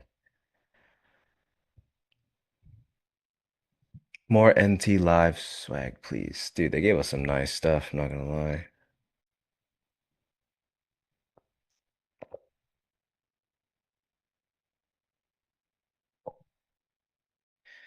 Rancid Cracker. A jumpy bid is when price is moving up the ladder, but they're willing to move up with it. To me, that's what jumpy is. Um, or if we're coming down on the ladder and there's a bid that's just refreshing the same prices over and over and over. News on the spike, maybe. I don't know. We were close. I think we were floating like 3K up there. It happens. Almost got some off. But the plan is for hires, so you gotta do what you gotta do. I might get some more in here.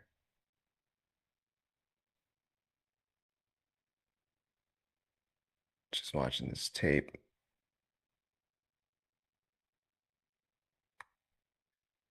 All right, we're gonna slowly leg into this thing. I'm gonna give this some room.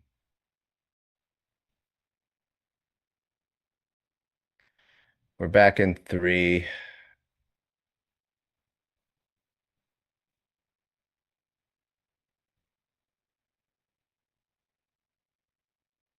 Short leash on this. If they start failing this here, I'm gonna take this right off wherever price is. So we've got a really good 1 hour candle. The candle retraced. I'm adding up to 4. Again, still super tight leash. Gonna tighten up the risk here. And see if now they want to stop messing around and move up. Sorry, chat. I'm gonna try to manage this trade for now and see what's up. Going for further targets because this should be a pretty good move back up and through things. But got my hotkeys ready in case I need to flatten something or take some size off. Just depending. So as long as the bid is willing to refresh in these 50s, I'm still holding it. So they're doing so right now. Tape is pretty good on the buy side. Volume's building higher, not lower. That little poke down that took out my stops break even was unfortunate, but you gotta live with it. It's good continuation everywhere. They're making it tough, honestly. This 1 hour looks really nice right here too. Hopefully we're right on the timing. I'm very confident it'll go up. Question is the timing on my trade here.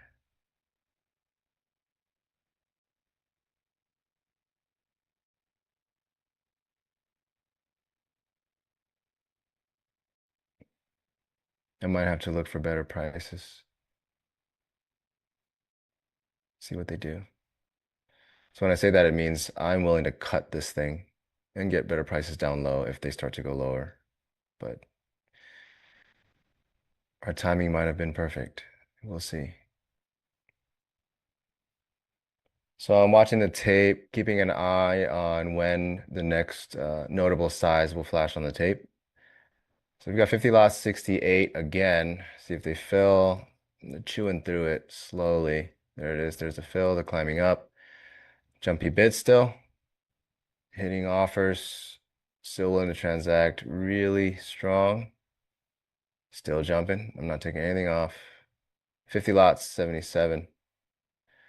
So offer appears. They move away. If they move up towards that, I'm going to take one off. So they're moving towards it now. Taking one off that 57, 77. Down to 3. I'm making sure I'm taking my profits this time. Still jumpy, 79, 50 lot. Same old, same old. What are they going to do?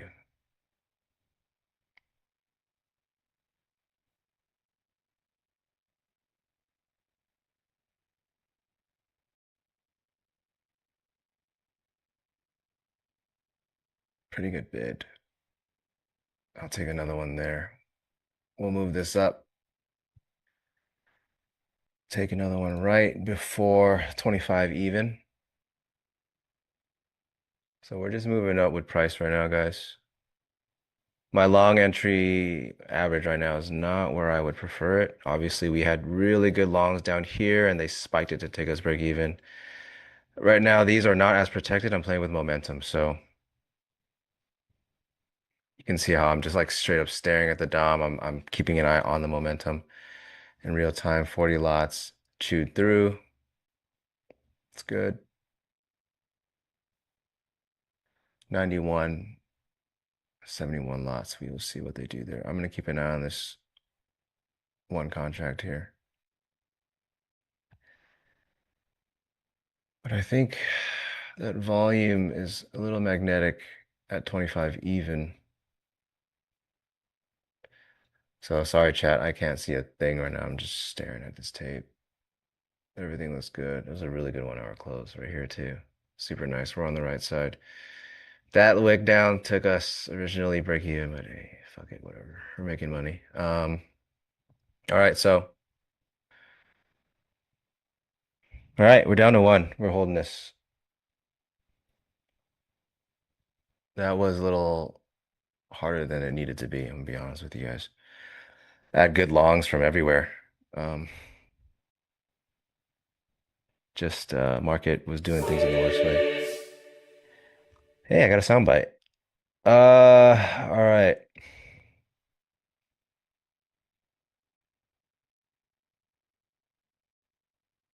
Ninja Trader Orange. Yeah, it's nice. Honestly, the gear we got is super nice.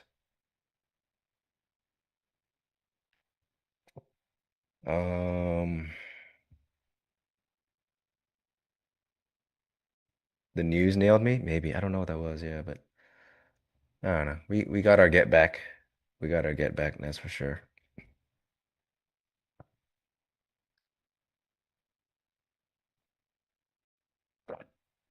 Did I take any other trades other than this after the morning? No. After the stream, I just turned everything off. I made plenty in the morning, so came back around 11, um, around here. Got this long, super nice. I was just adding through it, and then it got into this, and I was just like getting new longs, and they were just doing everything in the worst way. Break even, break even, break even, and finally getting some movement, break even again, and now we're trying it again, and it's yep. So it's a hell of a day. It's a done for the week kind of day. But I've got stream tomorrow, close, and Friday morning is always really, really action packed. So hopefully we can sit in this runner for a while, but you never know anymore. And the access isn't the greatest. I'd like to be tucked under here for sure. So in this volume, there was a lot of sneaky bids, and that to me makes it so that I think that if we're going to keep going up, this is going to be where it continuously holds. So I would like to be positioned in here, but the market had other plans for me. So hey Shab, good afternoon. Shab, you guys still in Naples? Where'd you guys go home? Appreciate it, chat. Average of 26. Oh, you're down low. Yeah, nice entry, man.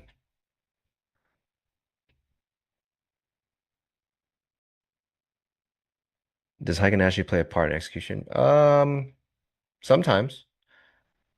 Not all the time. Sometimes. Yeah, like seeing it change colors could be an indication of something and because it's all momentum based, right? And the reason I have it is because it's clean. It doesn't just like give all kinds of candle patterns and this because it's just a 1 minute. And yeah, you can definitely use Hackenashi to your advantage, just like on a simple color change or like wicks, looking at the wicks, the bodies, um, how elongated a candle is after a consolidation, things related to price action in that way, you can get a lot. Damn, Shab, so you were there for like a week and a half ish? Cali weather's nice. As soon as I got back, I was like, ooh, it's nice and dry. I dig it. Yeah, Mike. So yeah, I've had one mentee, my first and only, where I had him practice because he did have an issue with timing and jumping the gun and FOMO trading and not sticking to his plan to hard code a system where he can only now enter if it's a different color, and it did well for him. So maybe for you it might help. Always do some testing, find out. Yeah, the vibes in Cali, the weather is super nice right now. Your second home is the worst to get to in Naples. Man, I hate it. How to analyze the large lots? So you mean passive orders sitting there? Yeah. I don't really I don't treat them as targets, really. I treat them as advertisements. When you're advertising X amount of size at a certain price, now I'm like, what does the market think about it? Like on the upside, right? If it's on the offer, is there enough demand to head towards it like a magnet? Because it's liquidity, right? You want liquidity. It's the market's one job. One job is to find liquidity so that both sides can trade.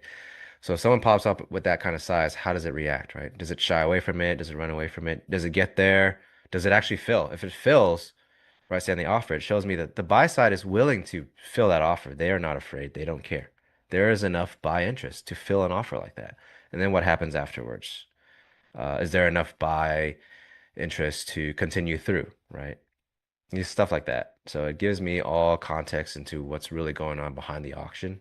Everything is an advertisement until it is filled.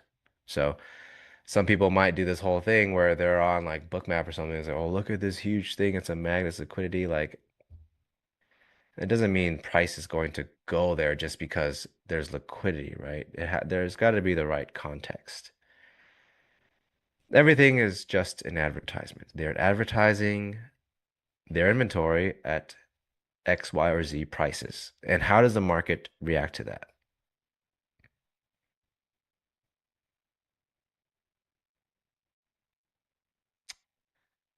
Humidity, yeah, humidity wasn't like too bad. It wasn't the worst. I've been to Miami twice, and the first time was insane. It was like Southeast Asia.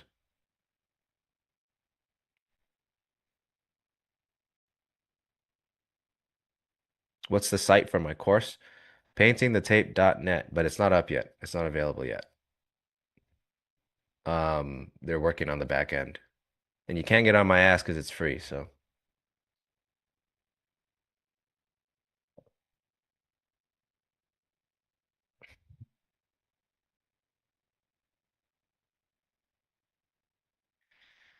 I will probably cut this around the view up.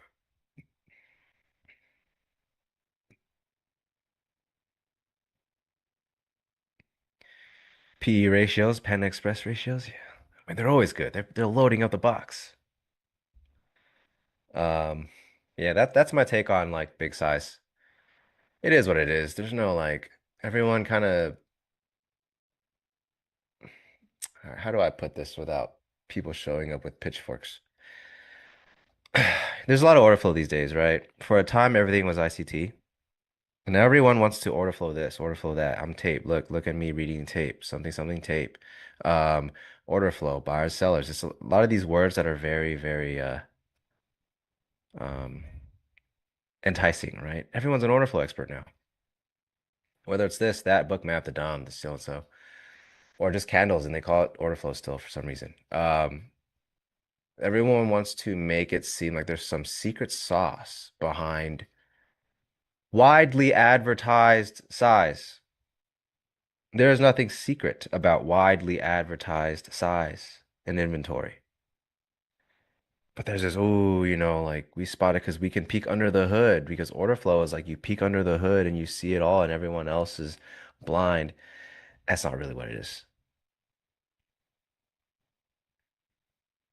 It's just liquidity, right? If the market sees liquidity, it doesn't mean that, okay, we have to transact here.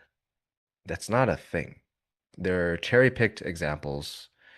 So you don't always have to lean on like big size as if there's something that people know that you don't. It's as simple as an institution got a call from a client says, "Hey, I need like 5,000 NQ filled today, sell side or something." And that's just their job. They got to fill the best prices that they can. They're going to do what they can. Um, Everything else is up to the market interest. Is there enough demand? Is there enough supply? So and so. The real size factor is when you see it filled, which is the order is not sitting there. The order is now filled, right? The order is now filled. That means there's no spoofing. Some people will say order flow is so useless because everyone spoofs everywhere. Well, then wait for the fill. Just because I see 100 lots doesn't mean I really care that much about it, unless price is getting closer to it. Now it might matter. Now are they going to fill? Are they going to pull it? Well, if they fill it, now you've got more information, right? And a lot of times they'll iceberg the order. They'll slip the size in slowly. They'll reload the offer, reload the bid, and next thing you know, there's like a built-up delta and stuff. That is something to pay attention to, not just some guy that's like sitting somewhere with 300 lots all day doing nothing with it. So it's important not to get caught up in that noise, especially if you see it on YouTube and some guy just nailed a trade because someone showed up on the book and it happened to work this time around. There's no magic genie in a lamp scenario like that, right? Um, so I would say be very careful what you see in terms of order flow experts. There's a lot of order flow experts these days. Um, the ones who weren't so in the past, all of a sudden it's like, oh, everything, yeah, of course, order flow this, order flow that. Um, a long-winded way to say just don't be baited into advertised liquidity, right? Pay attention to what the market's doing right now, right? Don't try to predict what the market's going to do because someone showed up somewhere. It's what it's doing right now. If you want to be an order flow trader, that's very important. You cannot outsmart the market by doing like quantitative math and super mega calculus just because someone put some size somewhere. Yeah, right there. Order flow has become a YouTube Furu buzzword. Yeah, because it's kind of like a validity, like a point of validity. Like, oh, you can trust me as a mentor in this because order flow. I know it, I understand it, and here is some order flow right now. And they'll hindsight the trades and be like, look, see, a lot of buyers, and that's why I bought, and that's why I'm the man because whatever. The fact is, order flow is super noisy. It's really difficult to navigate, and it has to be very matter of factly. That's how I approach it, at least. There's no secret, like, I don't know, backdoor trap card tricks with order flow that it just makes no sense. You try to make it really like, ooh, spooky, polarizing. Trust me, you need my education to navigate order flow. It's literally just an auction, right? Anyone that can give you here is my I'm going on a rant. I know. That's what I do though. A good indicator of someone's, we'll call it order flow related aptitude, is how good their grasp on auction market theory is. Because to really utilize order flow, you've got to have a strong grasp on auction market theory. If someone's showing you a bunch of order flow stuff and the trades they took because of look at this order flow, look at that order flow, but they can't truly explain auction market theory in a very simplistic way. They're just giving you hindsight stuff. And it's not really actionable, right? Auction market theory is what drives it. And auction market theory gives little care to who's got 500 lots sitting like 10 ATRs above a daily ATR, right?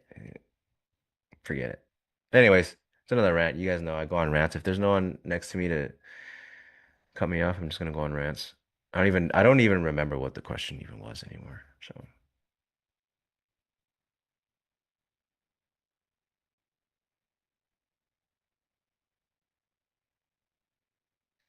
all right, so there's gonna be a link popping up in the chat right now. It's for Jared's coaching session. Make sure you guys click on it. They just let me know backstage. Keep your eyes peeled. It's in the chat right there. If anyone can see it. I highly advise you guys check it out also, by the way, and it's free. Things like this should not really be free, but Ninja Trader's got deep pockets, so you can take advantage of it.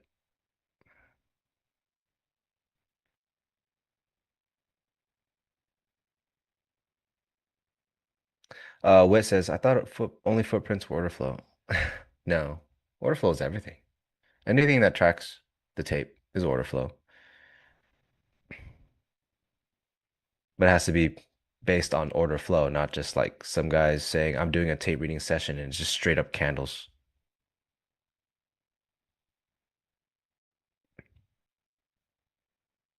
You can absolutely create edge with mass and quant stuff. Absolutely. That's why they make the big bucks. Yes.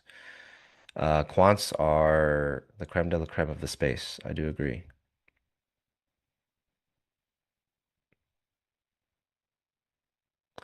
Discretionary traders versus quant? Maybe. I don't know. Honestly, I don't know everything about that space. There's a lot of LARPers on Twitter who might tell you that, but yeah, I think there will always be room for discretionary traders versus just quants and algos. Yeah, for sure. Brad says, love painting the tape. Great job, really awesome. Yeah, we're glad. I mean, it's really not easy to pump that content out, right? We're scheduling a time where we can all rant and we go on our talks, and then Stowe puts like a hell of an effort to really master it,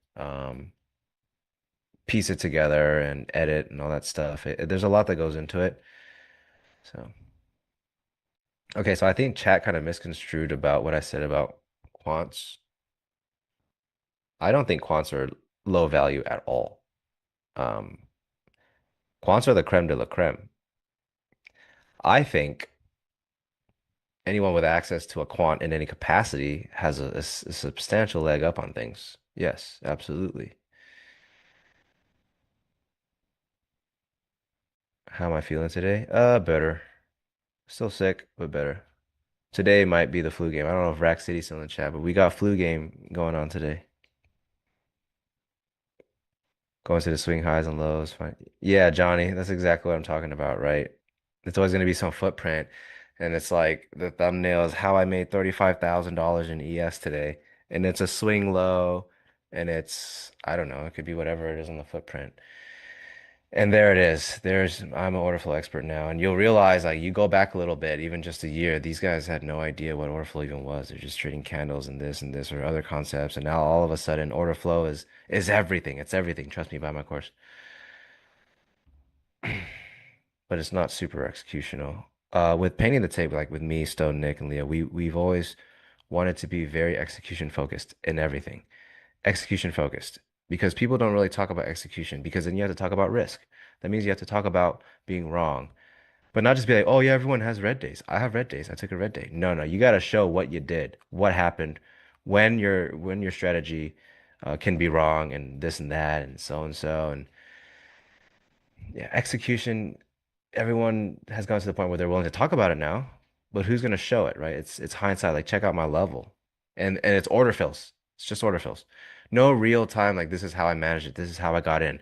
This is when I was going to peel it off, or this is when I messed up peeling it off, or I took a stop too early.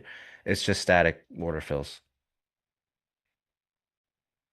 So yeah, I know I'm ranting again. It is what it is. Vibe traders rule, quant traders rule.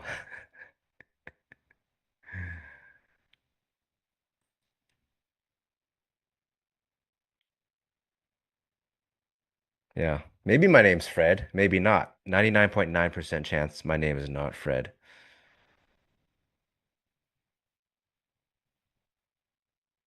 Yeah, Georgios, that's very true about quants, right? I mean, that's why they get paid the big bucks because they can always navigate around the market, make updates to the models, be more up to date. It's like that kind of stuff is crazy. It's so crazy. Aramis. Do I have a trade journal? No, not anymore. I was never good at journaling, even during the early days. I did journal. Don't get me wrong, you have to journal. But I was never like as good as some of these other people are. And I tapered off on my journaling a lot sooner than you should. And I will tell everyone I'm trying to give advice to. Journaling is a do as I say, not as I do thing. I'm not gonna sit here and lie to you and say, oh yeah, journaling's so important. That's why I do this and this and this. I'm pretty bad about it. Um, and it's you should do it, and just because I'm telling you to do it and I don't do it doesn't mean you shouldn't do it, right? Just don't do what I'm doing. But do as I say. Journaling's good. No chance at being a quant without journaling.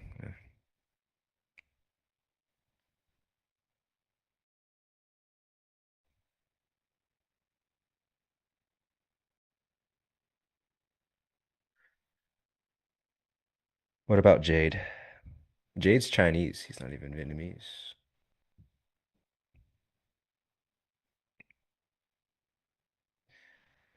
Your gold exit was still the bottom. I know. Honestly, what an exit, man. I wanted the overnight low, like right above it to front run it, but this is the swing low. So seeing them trade this, they built this, and as soon as they left it, they kind of like started trading above this attempt lower. I was like, this is good enough for me. It's a swing low. So the exit wasn't me being a crystal ball super genie knowing this was going to be the low. It was more of like, I'm so close to the target already. I might as well just take it because it is a swing low. And I got lucky.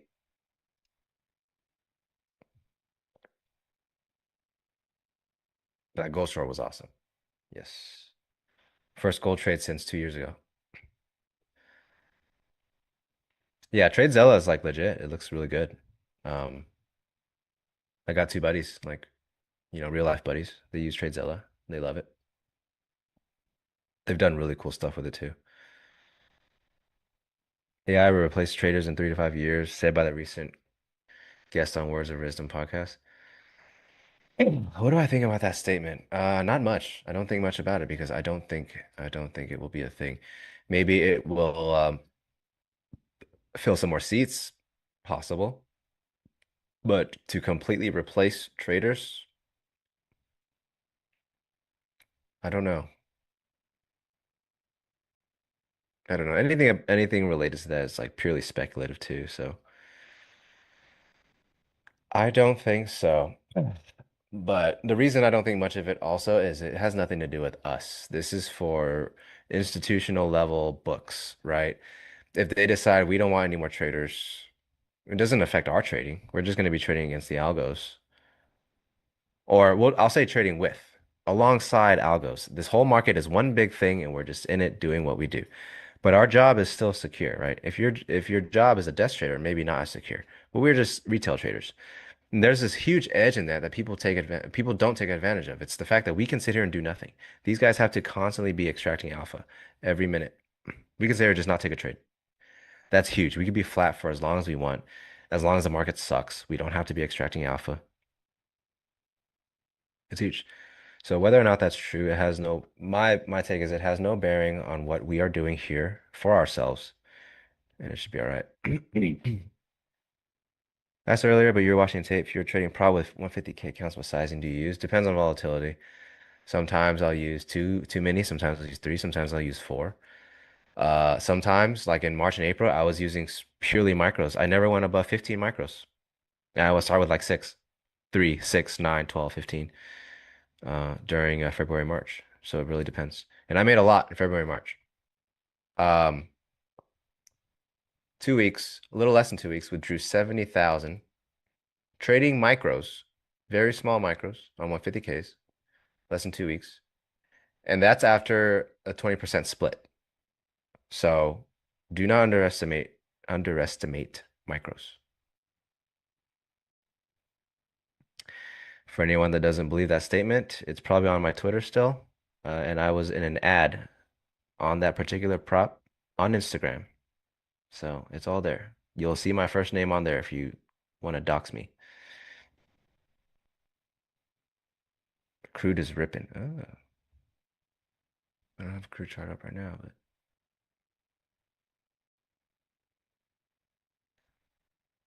70K with micros. Yep. On 150K accounts. Never more than 15 micros on a trade.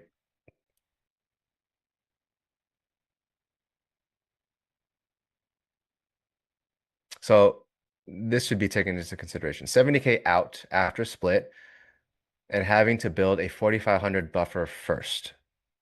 So all in total, I don't know what that P&L is, but it's 4,500 threshold. Everything above is able to be withdrawn at a 20% split, and then you end with 70. So whatever that math is that math. But it was all micros. So for anyone thinking micros is a waste of time, remember that.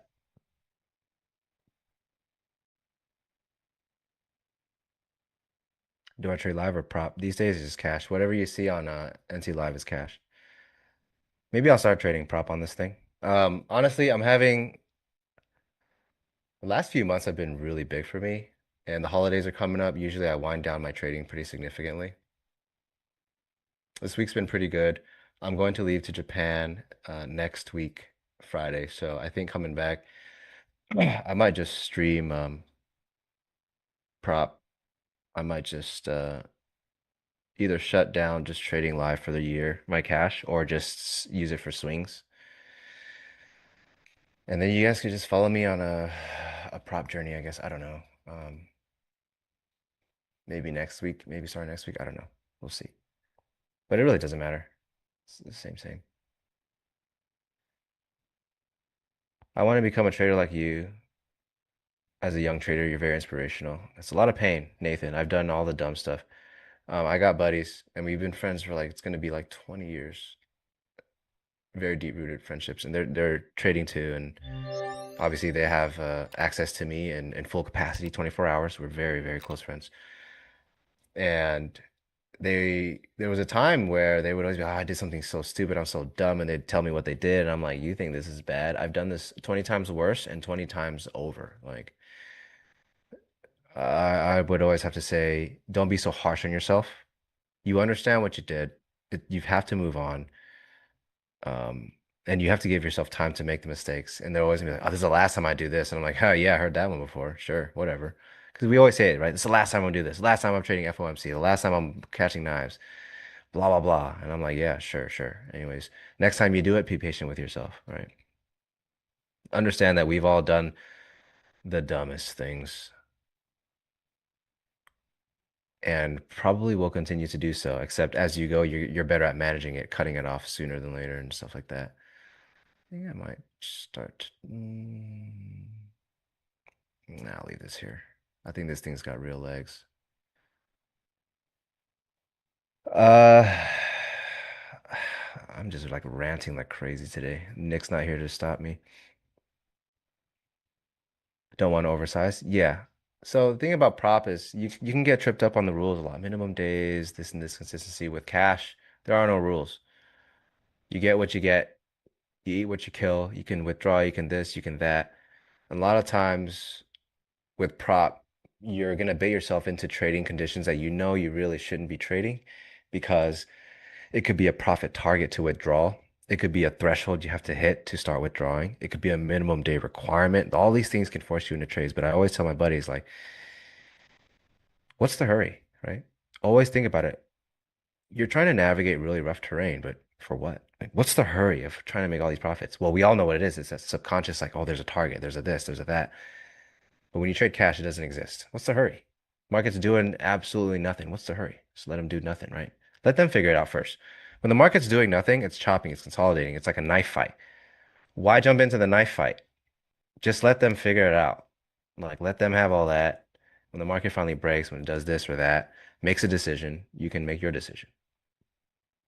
And there's a whole long thing. There's a section on that in the playbook, and I hope it resonates because it keeps me in line on sides and not offsides. How is my strategy different with micro versus mini? Nothing, nothing at all. I mean, in February and March, I was running like 30-point stops. At some point, it was like close to 40, right? So it's the same thing, just different ranges. And when the range is super wide, I mean, you'd be crazy to put like one lot mini on a 150K account, right? So is my NT8 lagging? No, it's not. Zolino, orderflowlabs.com for the free indicators. Bad habits are hard to break. Absolutely. In all aspects, not just trading. Yes. Custom. Yes, all custom. Some free, some not. Orderflowlabs.com. Get you sorted.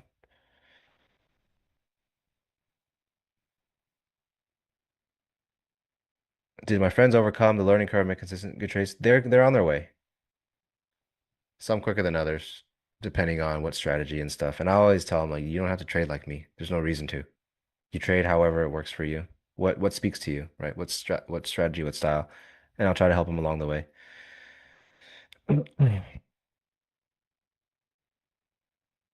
What size do I think is best on a 50?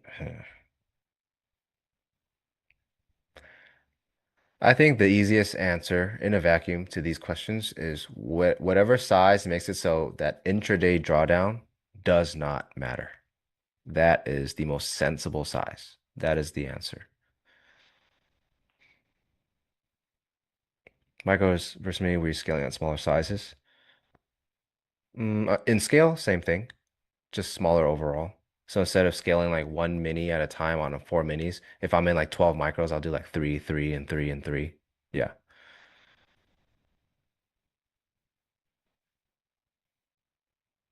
What am I seeing that has you long? Well, this down here, this failed attempt after a sweep and a pretty good bid, this said a lot. So I started trying to get long because now they're holding higher. They're kind of rounding out.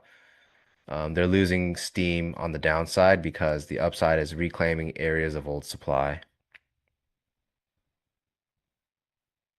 Auction market theory stuff too. So yeah. What size my stop right now? It's break even. My stop is at break even. Now it's at break even. Yeah, there's a lot of questions, which is cool because I'm not doing anything but sitting in a runner. That I'm going to trail very aggressively now. So I'm not trying to get back too much as I'm so close to a target. We're about 100 points in. Is there anything in order flow that I see that keeps me going? I'm not looking at the tape on this move up. I'm just looking at where the market isn't going anymore. And it's not going lower. As we're coming up, we're building new volume. There's no willingness to transact lower. Every time price moves lower, it's empty. So they're reclaiming all these old nodes where supply was. If you look at the move down, this is where supply hit the market to push it down. But now we're going through that supply. And as we're going to continue to go through the supply and not the other way around, no thanks.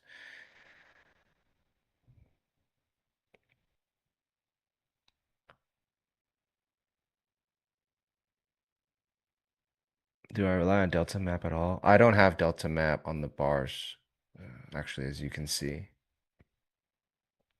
Um, I'm very like I know what I like to see on the tape, and I look at the tape my own way, and it's good enough for me. So this is likely gonna take me out right here on the runner, but we got what we wanted.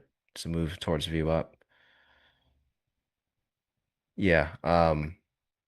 The thing about these alpha indicators is it helps you expedite the learning curve of your own tape reading for sure, because as you get used to like how certain tools are prone to start printing, you start to notice it on your DOM too, on your footprint. You're like, oh, this is probably going to fire off right now. And it's like a reverse engineering effect on your learning curve for order flow. Meaning stop loss size? Oh, I don't know. It varies. Today we got anywhere from, I think, 10 points to up to 12. At some point, I had a 17-point stop. That was a two lot trade. Yeah, it just depends. Depends on the range. 100 pointers left and right. Yeah, I mean the market's giving good range. I can't complain about that for sure. What's my trailing process? Leg to leg. But when it gets really close to where I'm going to take off anyway, it's going to be bar by bar. I'm going to trail the bases of each Heikin Ashi bar 1 minute.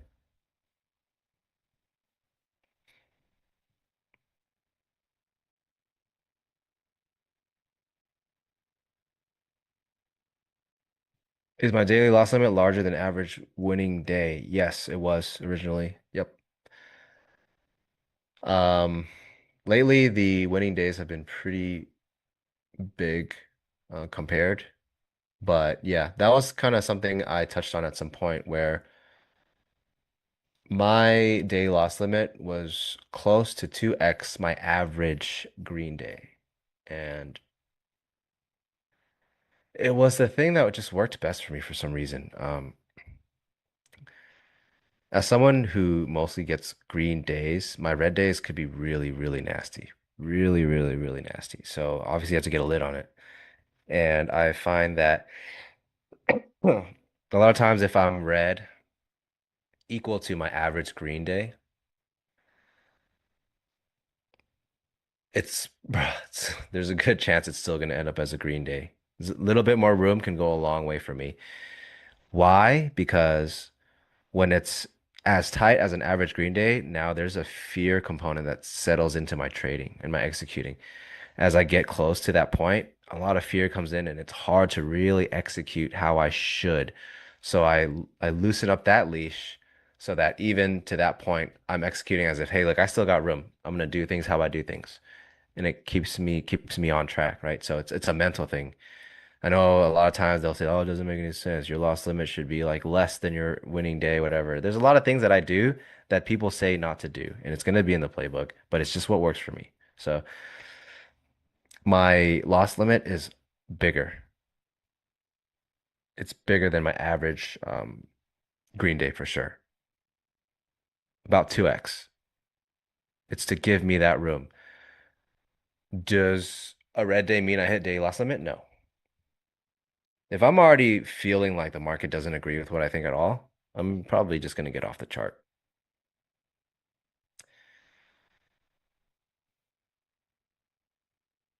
Hope that makes sense.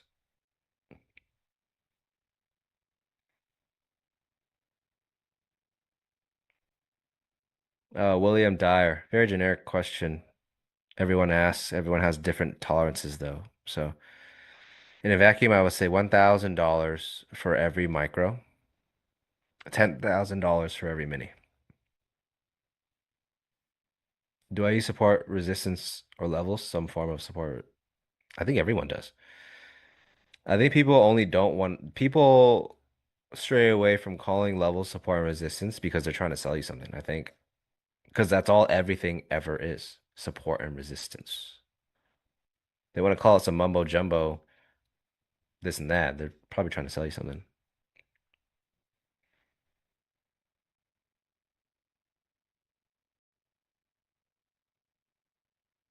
When you look to enter the trade long, what do you want to see in the chart to make the entry?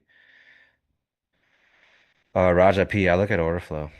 I'm looking at orders. So it's not really based on the candles on the chart. All that big bid size on ES left.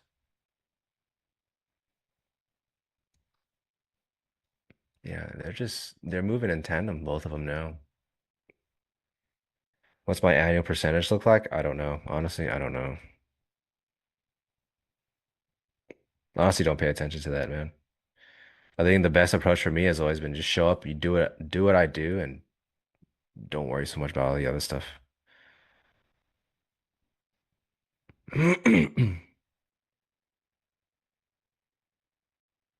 Currently my leg to leg is set for 50 points. 50-point rotation will reset it.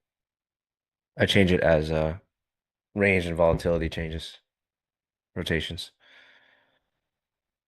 Can you register as an affiliate for my playbook? I don't know how you can get affiliate commissions for something that's free, but if you can figure that out, let me know.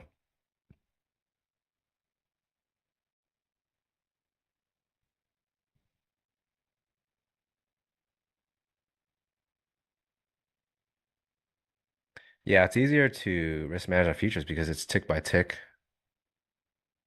no Greeks, stuff like that.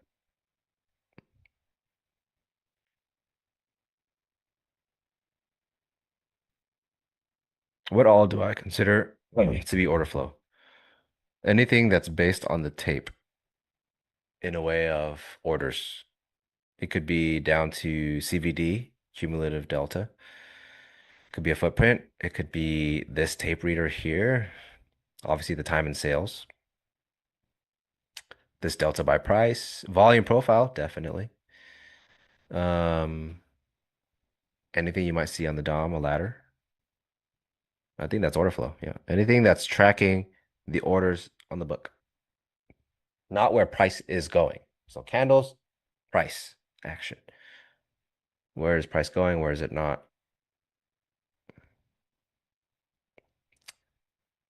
For anyone wondering about the playbook, I think the easiest solution is just follow me on X for now. If they can throw a link in there, just follow me on X. When the playbook is out, you will see where it is, what it is, when it is. So follow me and then follow painting the tape on X.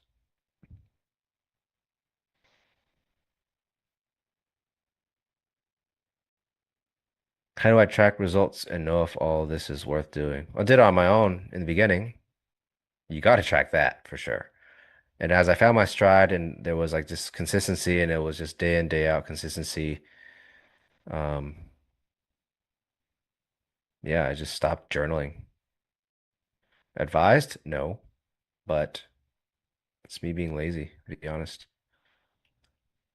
Um, so long as the outcome is income, we are good to go. And that is what it is. If I can only pick one thing to use in order flow, what would that be? Easily the volume profile. Easily. You see it everywhere. Here, high time frame, rolling and day by day. Look at the footprint in my playbook. You'll see volume profile there. Volume is everything for me. That's where I find the players. Do I put a good amount of weight on time and sales for entry decisions? Absolutely. But there are just so many ways to look at it now, right? You've got Delta, where you can use a tape reader, or on the DOM, I can see the orders too. So yeah, I do have a tape with the DOM time and sales. It is very important. I would say so. But there are a million ways to gauge order flow.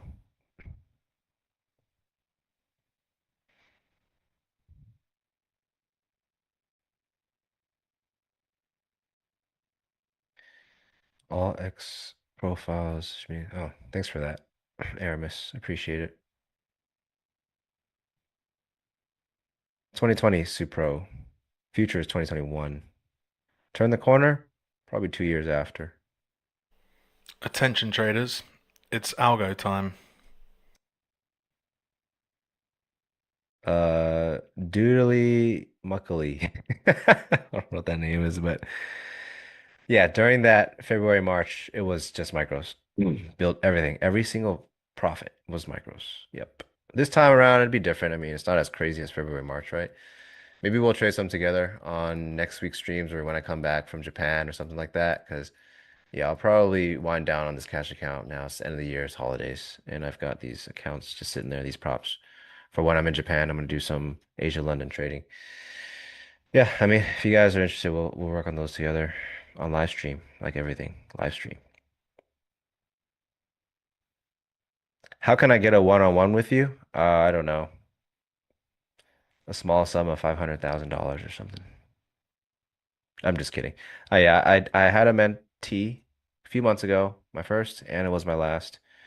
I found that it's very hard to put a price that someone is willing and able to pay, and that I deem worth it for the time that I'm going to put in to one-on-one mentorships and stuff like that. So it's a balance that's hard to get. Maybe one day I'll sell a Discord. Who knows?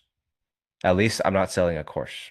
So you guys got that for free. An entire meltdown of my brain, all for you to see for free. So if I ever sell a Discord, don't get on my ass about it. Just don't buy it. XOZ, your YouTube videos are fire. Wish you had more. Yeah. What's out there right now is still out there. I'm making more, and I've made more, two more for painting the tape. We just haven't been able to put those out yet because of the website. But when my playbook is out, two recap videos will also be out in the same format that I make it on my YouTube. So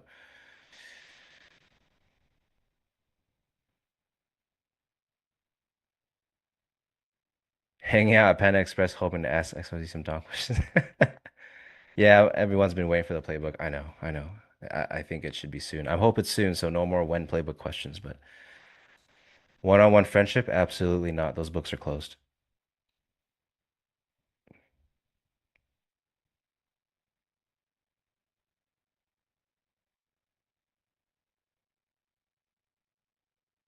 YouTube University. Yep, absolutely. So I'm getting mad tags from a Henry. I don't know why. Good afternoon, Henry.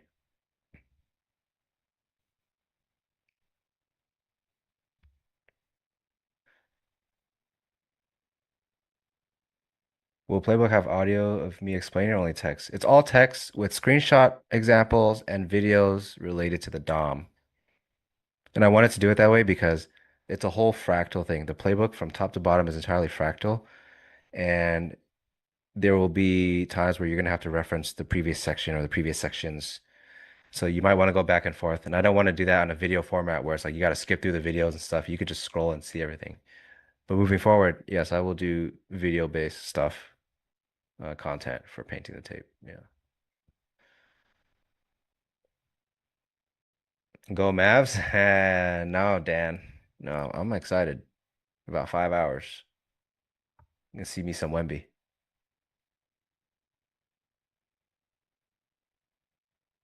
Anyways, thanks for hanging out with me. It was just me today. Nick's computer literally caught fire or something. At least we got some trades off, made some money.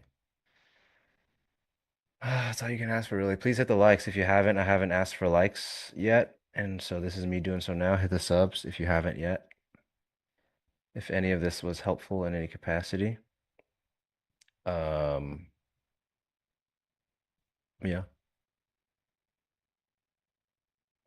And do stick around. You guys get free Jared Tendler. Should be pay-per-view, honestly, but I don't know. Ninja's got really deep pockets. They just giving away free shit these days.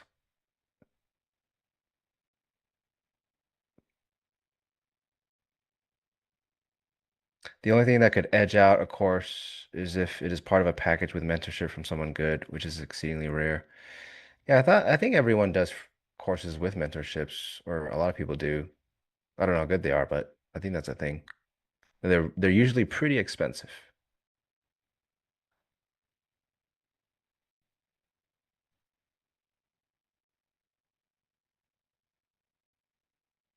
White noise. It varies. Today, as I was getting the longs from the DOM, I was staring at the DOM. I did not even see chat. If you rewind it to that moment, I'm just like, sorry, chat, I can't even look at you right now. I'm just watching the bid on the DOM and I'm making sure the bid's still jumpy. It's still jumpy before I'm taking anything off and stuff like that. I'm even adding on to the long. It really depends on what the trade is, the idea, the setup, how urgent things need to be. If I'm getting in with momentum, it's got to happen or I'm going to get out, right? That matters. If I'm getting in on a place where it's holding and I have another target and it's just not based off of immediate momentum, then you could be a little more lax about it. Jumpy as they're lifting the offer and they're refilling the bids at the same spot at the same time. They're willing to step up on the ladder with price, as opposed to, hey, I only want to fill out these prices. And they're not willing to push the market. To me, that's a jumpy bid.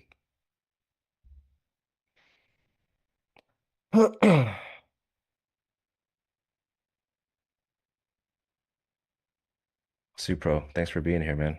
Yeah, hit the likes, guys. If you haven't, please do. It helps everybody out.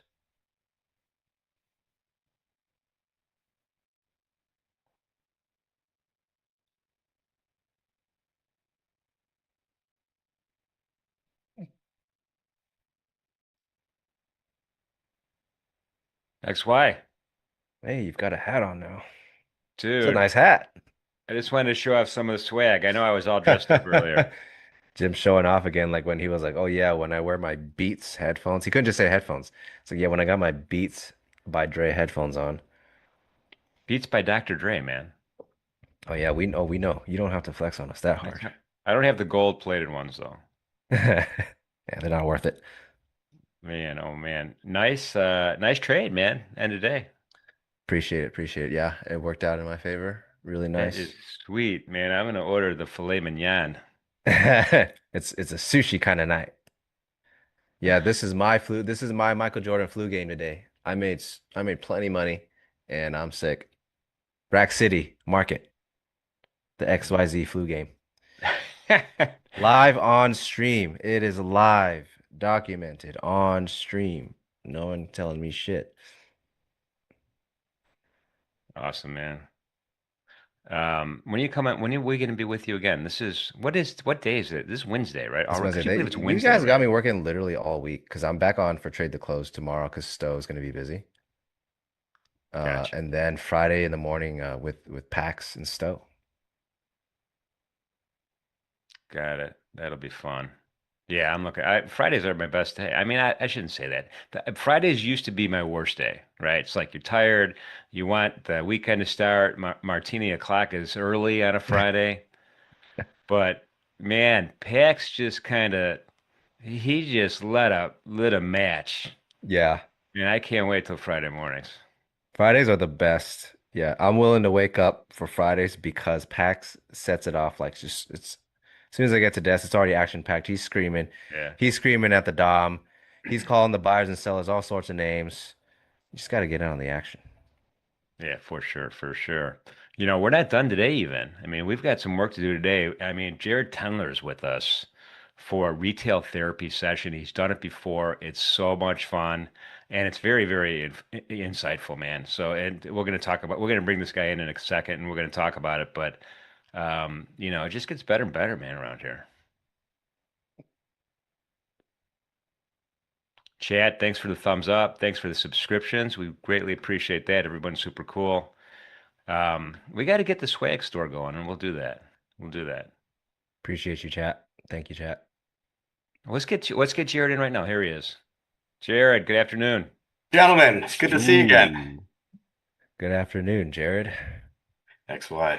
How you doing, buddy? Good to see you, man. It feels so tantalizingly close to seeing you like we were over the weekend, man. I know. Oh, it was too much fun. Yeah, and then you were telling me how too. you're Yeah, I'm wearing some swag. I got Giants some fan. swag. I'm just kind of sporting the institutional trader look today. Maybe I'll do. Nah, no, I won't. No, I'm gonna wear a robe. Dude, you were But you guys, were check rocking what this you were out. wearing last time. Check this out. In Naples, I was like, yeah, I'm an Eagles fan. He's like, I'm a Giants fan. Both are painful right now. Yeah, Naples was awesome. It was really good meeting you, honestly. Oh yeah, heck yeah, man, absolutely. It was a great time. Special people, special group. Really, really, really. a lot of fun. it was great meeting you. I was a little nervous meeting you at first because I thought you were going to be What, like just psychoanalyze you? no, super academic. I'm like, all right, this is our academic in the group, and you're the opposite, man. You were fun, you were partying, you were killing it on the golf course. It was great.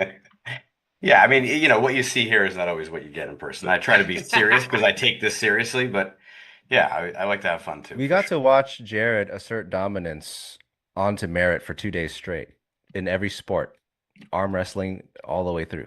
Well, the arm wrestling, yeah, he was almost Merritt's like, bro, D1 stop. tennis player, so he's got me there. But the arm wrestling, I didn't know Merritt was on.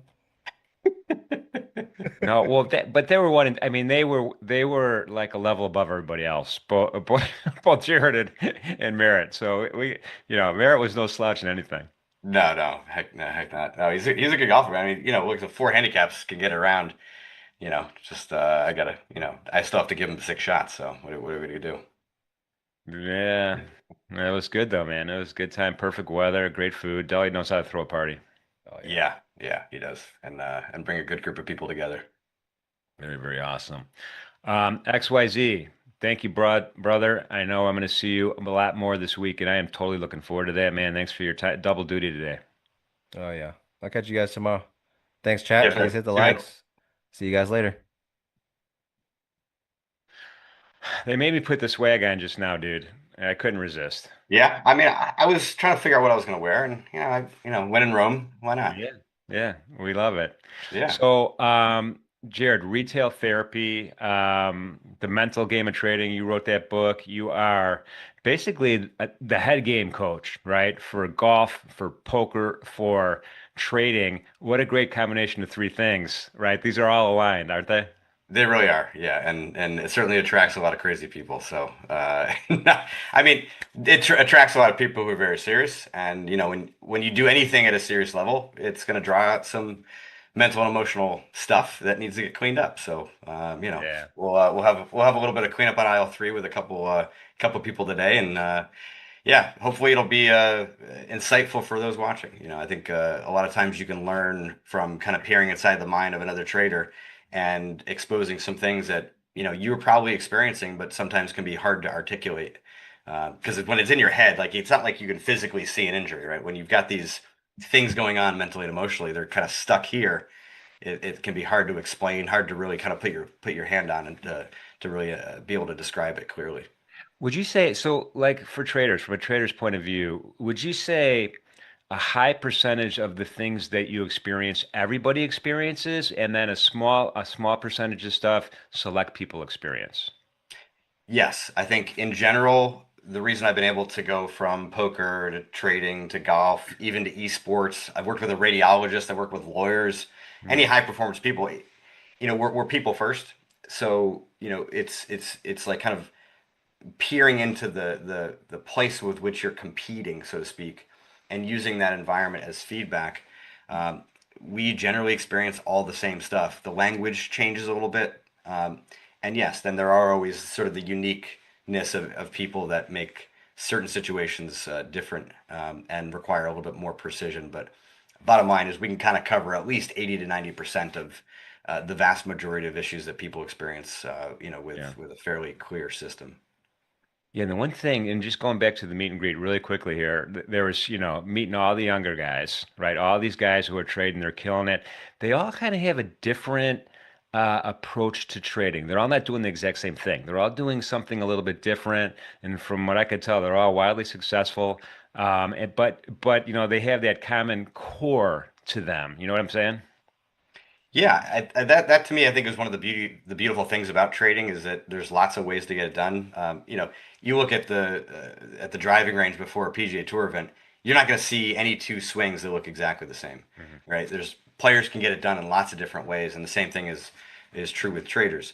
But then at the end of the day, like there are some essential characteristics of what makes people successful, right? An insatiable curiosity, a love and passion for what you do, Yeah. right? If you have that, then you're going to be doing the little things, kind of before the market opens. You're going to get there a little bit earlier, not because you have to, not because you're supposed to, because you just want to. You just kind of can't wait to get there and dive into the markets to see what's going on today. And then the same with your strategy, right? There's this constant refinement. There's this like kind of thirst and hunger to be better and to find ways to continue to improve and level yourself up. And yeah, I think those are traits that are ubiquitous, and we certainly see it with the group of people that are here at Ninja Trader. Yeah, for sure. Awesome. All right. So before I let you go, just the format, you're gonna talk a little bit, and you have actual some real life traders behind the scenes that are gonna pop on, ask you questions, and you're gonna chat. Yeah, exactly. Yeah. So, for today, I've got two. One is profitable, one is not, but kind of knocking on the door. But chat like stick around because you all can All get right. questions answered as well. So at any point, post your questions in the chat, and I'll be reviewing them. There's a little bit of time between segments, and then certainly the last 10 to 15 minutes of our session today, I'll get to them. So yeah, post your questions. We'll get to them there, and yeah, this is kind of an unscripted look at what a Yeah. coaching session looks like, and Awesome. you get a chance to really peer behind the scenes here. All right, man. I'm looking forward to it. I'm gonna dip into the chat, and the mic is yours, and I'll be listening the whole time. Awesome. Thanks so much. All right. Well, first off, if you want to join me for the next retail therapy session, I saw a few have filled out already. Right, fill out the survey that is going to be posted in the chat. I'll be reviewing those in detail, and I'll bring you up here perhaps next time. And our first guest here today, Les, was one who filled out his survey questionnaire. So Les, good to see you, man. How are you? Good, good. Good to see you, Jared. How are you Awesome. doing? I'm doing great, thanks. Yeah. Listen, I know we had a brief little chat here last week just to kind of understand what exactly you want to work on, but we got to bring everybody else into the fold here. So, if you could just kind of very briefly share a bit about your trading background and specifically what you're looking to work on today. Sure. So I started trading back in 2019 futures. I went to a trading academy and I learned about futures and started trading. And by 2020, I blew that account up. I mean, it just did. I did pretty good for a while, and then I went back to just micros, trading micros, because micros came out about that time. So I went to micros because I got taken out due to they rose the margin, so I couldn't trade. I'd lost too much money, and so micros I started trading, and I did that for several years. Built the company. At 23, I went full time again to trade full time. That's when I found your book and I read your book, and I did Mapped Fear, FOMO, Discipline, Focus. I did a lot better. I did that for a couple of weeks. I learned a lot about myself and my process. I read it multiple times, but the 2024, my daughter asked me to teach her some trading, so I started showing her what I knew, and then that's when I realized my process was missing, some areas I was missing. Took some more training, did some more education on the internet with different groups, and got myself into profitable. Got a couple prop firm qualifications. Made some money. Had a pretty good year, 1 year, but I'm giving back my money. So, like right now, I'll make the money and then I'm giving back like 75% of it. I'm still making some money, but I'm giving back a large chunks of my profit by trading the wrong time or the wrong entry, or sometimes I move my stop or whatever, and think I'm right and end up being wrong. And it's more of a trade management deal. Like I enter and then I need to be concentrated on other things, and I kind of forget a little bit sometimes on what the different things that you got to look at, because you got to change criteria once you enter. Your criteria for entering is a little different than when you're managing, and you got to switch your mindset. And sometimes I get like locked up there. I can't. I don't know. I just mismanage. If I could get the management right and let the trade work, you know, um, I would do a lot better. That's kind of the problem I'm having is giving back my profits. I'm making the money. I'm just not keeping it. Yep. Not all of it. That's the biggest problem. Yeah, certainly a common one. I want to say at the outset, just for the chat and everybody watching right now, what Wes mentioned about having to kind of describe your trading strategy to your daughter. That's exactly what I was talking about earlier, about how kind of sometimes what the stuff kind of ends up kind of stuck in your mind, whether it's mental and emotional or whether it's aspects of your strategy. When you're forced to say things out loud, it kind of changes the nature of it a little bit. I know for myself, when I was writing the mental game of poker back in 2011, which took me a couple years to do, my ability as a coach skyrocketed quickly because I was forced to take what I was kind of doing intuitively, instinctively, kind of very unconsciously, and put it into a package that other people could follow. So, like, if you're struggling with your trading strategy, I don't mean necessarily you, Les, but others, force yourself to kind of write it down. Do kind of the 30-second elevator pitch, right? How do you make money? Can you explain it very simply? If you can't, then maybe come back and try to retool a little bit, because it might help to expose some of those weak points. And I would argue, sometimes it is not a mental and emotional issue. Sometimes it is actually kind of holes in your strategy. But for you, Les, right now, it sounds like you're at a point where strategy's been cleaned up, and some of the execution, that kind of shift in mentality when you're in trades, the mismanagement that's occurring, is kind of spotlighted by some mental emotional stuff. So what do you think is kind of in there? Is there some FOMO, some greed, some overconfidence? Do you think it's a pure lack of discipline problem? Do you think it's some frustration or tilt? What do you think is in there that's causing that mismanagement? Well, I do think that patience. I know that patience is something that I don't really have. I've never really had very well, most of my life. So I know that that's something that I got to pay attention to. The discipline aspect of just waiting for my setup, because the market has a way of drawing you in sometimes, and it just sucks you in, and And you're like, you don't know, dude, why did I do that? But I'm getting good at that. I just go right back at it. The trade, it's still there. The conditions are still there. You're just a little early or a little late. Um, like, like that's another thing right there. Like being late, just that's 5 points, 10 points late is late. And so then you're going to get stopped, in the next candle. And so it's getting that entry where sometimes I'm just not quick enough I don't process that information quick enough to enter because I'm entering live. I'm not, I got a kind of an idea I have an idea of my levels that I'm trading, but then I'm waiting for confirmation, with acceptance, rejection, or a close, certain things I'm looking for, and then I might miss it, and then I chase it, and I But get is stopped that out. what's causing those, those kind of big drops in profit, or is that just more of like kind of a precision thing that's, maybe would take your profitability a bit higher, but is not necessarily causing kind of the back end kind of bigger problems? Yeah, it's over. Like I'll give back my profits trading. Like for instance, I'll talk about today. So today I shorted at 71.50, and it broke down. I was good. I'm in the trade. I moved to break even. It came back. It stopped me at 72. When it came back to 72.50, took me out. So then I didn't make any money on that trade. So then later on, I joined that short again, and I made that one. But then I stopped out in gold, and then I took a stop on a long in the afternoon and gave back my profit. So I was up good on 3 trades, stopped out on 2 and broke even. So that's kind of for today. That's what happened. I took 2 bad trades. I was just wrong on them. And So the question is why? What was going on mentally, emotionally that would have kind of seduced you or allowed you to get into those trades? just going for the money, I guess. I just took the trade. I'm trying to one of the things is so as I'm back down, I'm trading micros. See, so like I'm trying to maintain the discipline to trade the micros exactly the way I'm going to trade the minis. And the mini, and so this is what because I'm trying to go to minis. I don't want to load my account for minis. If I can't manage micros, I don't need to load minis. So I'm trading. Hush.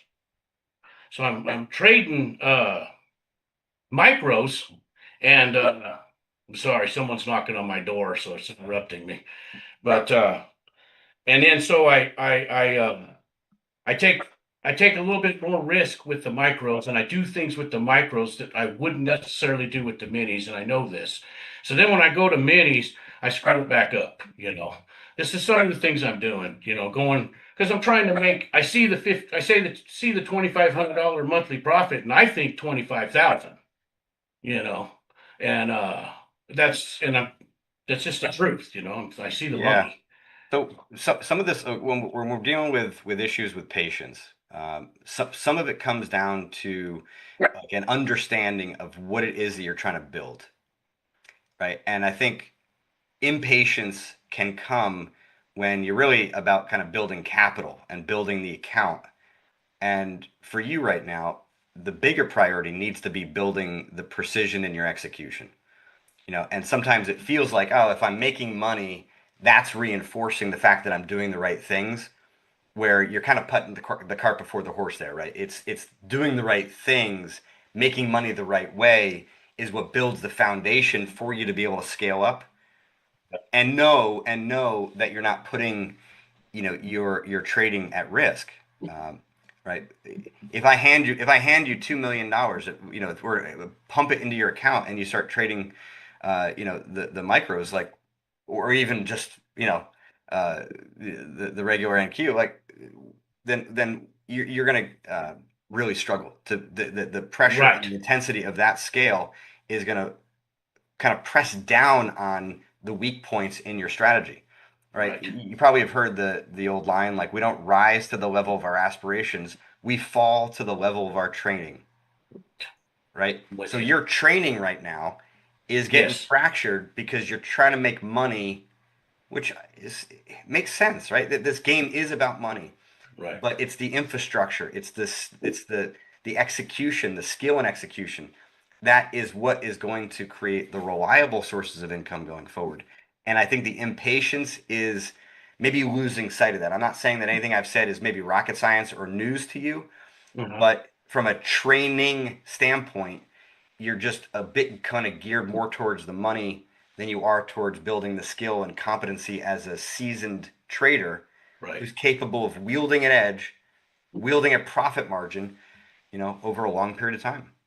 Right. Yeah. And I go like, I don't know, a month, maybe two, real consistent, making good trades, good profit. And then, I got it. I got it figured out. I don't know how many times I've said I figured it out.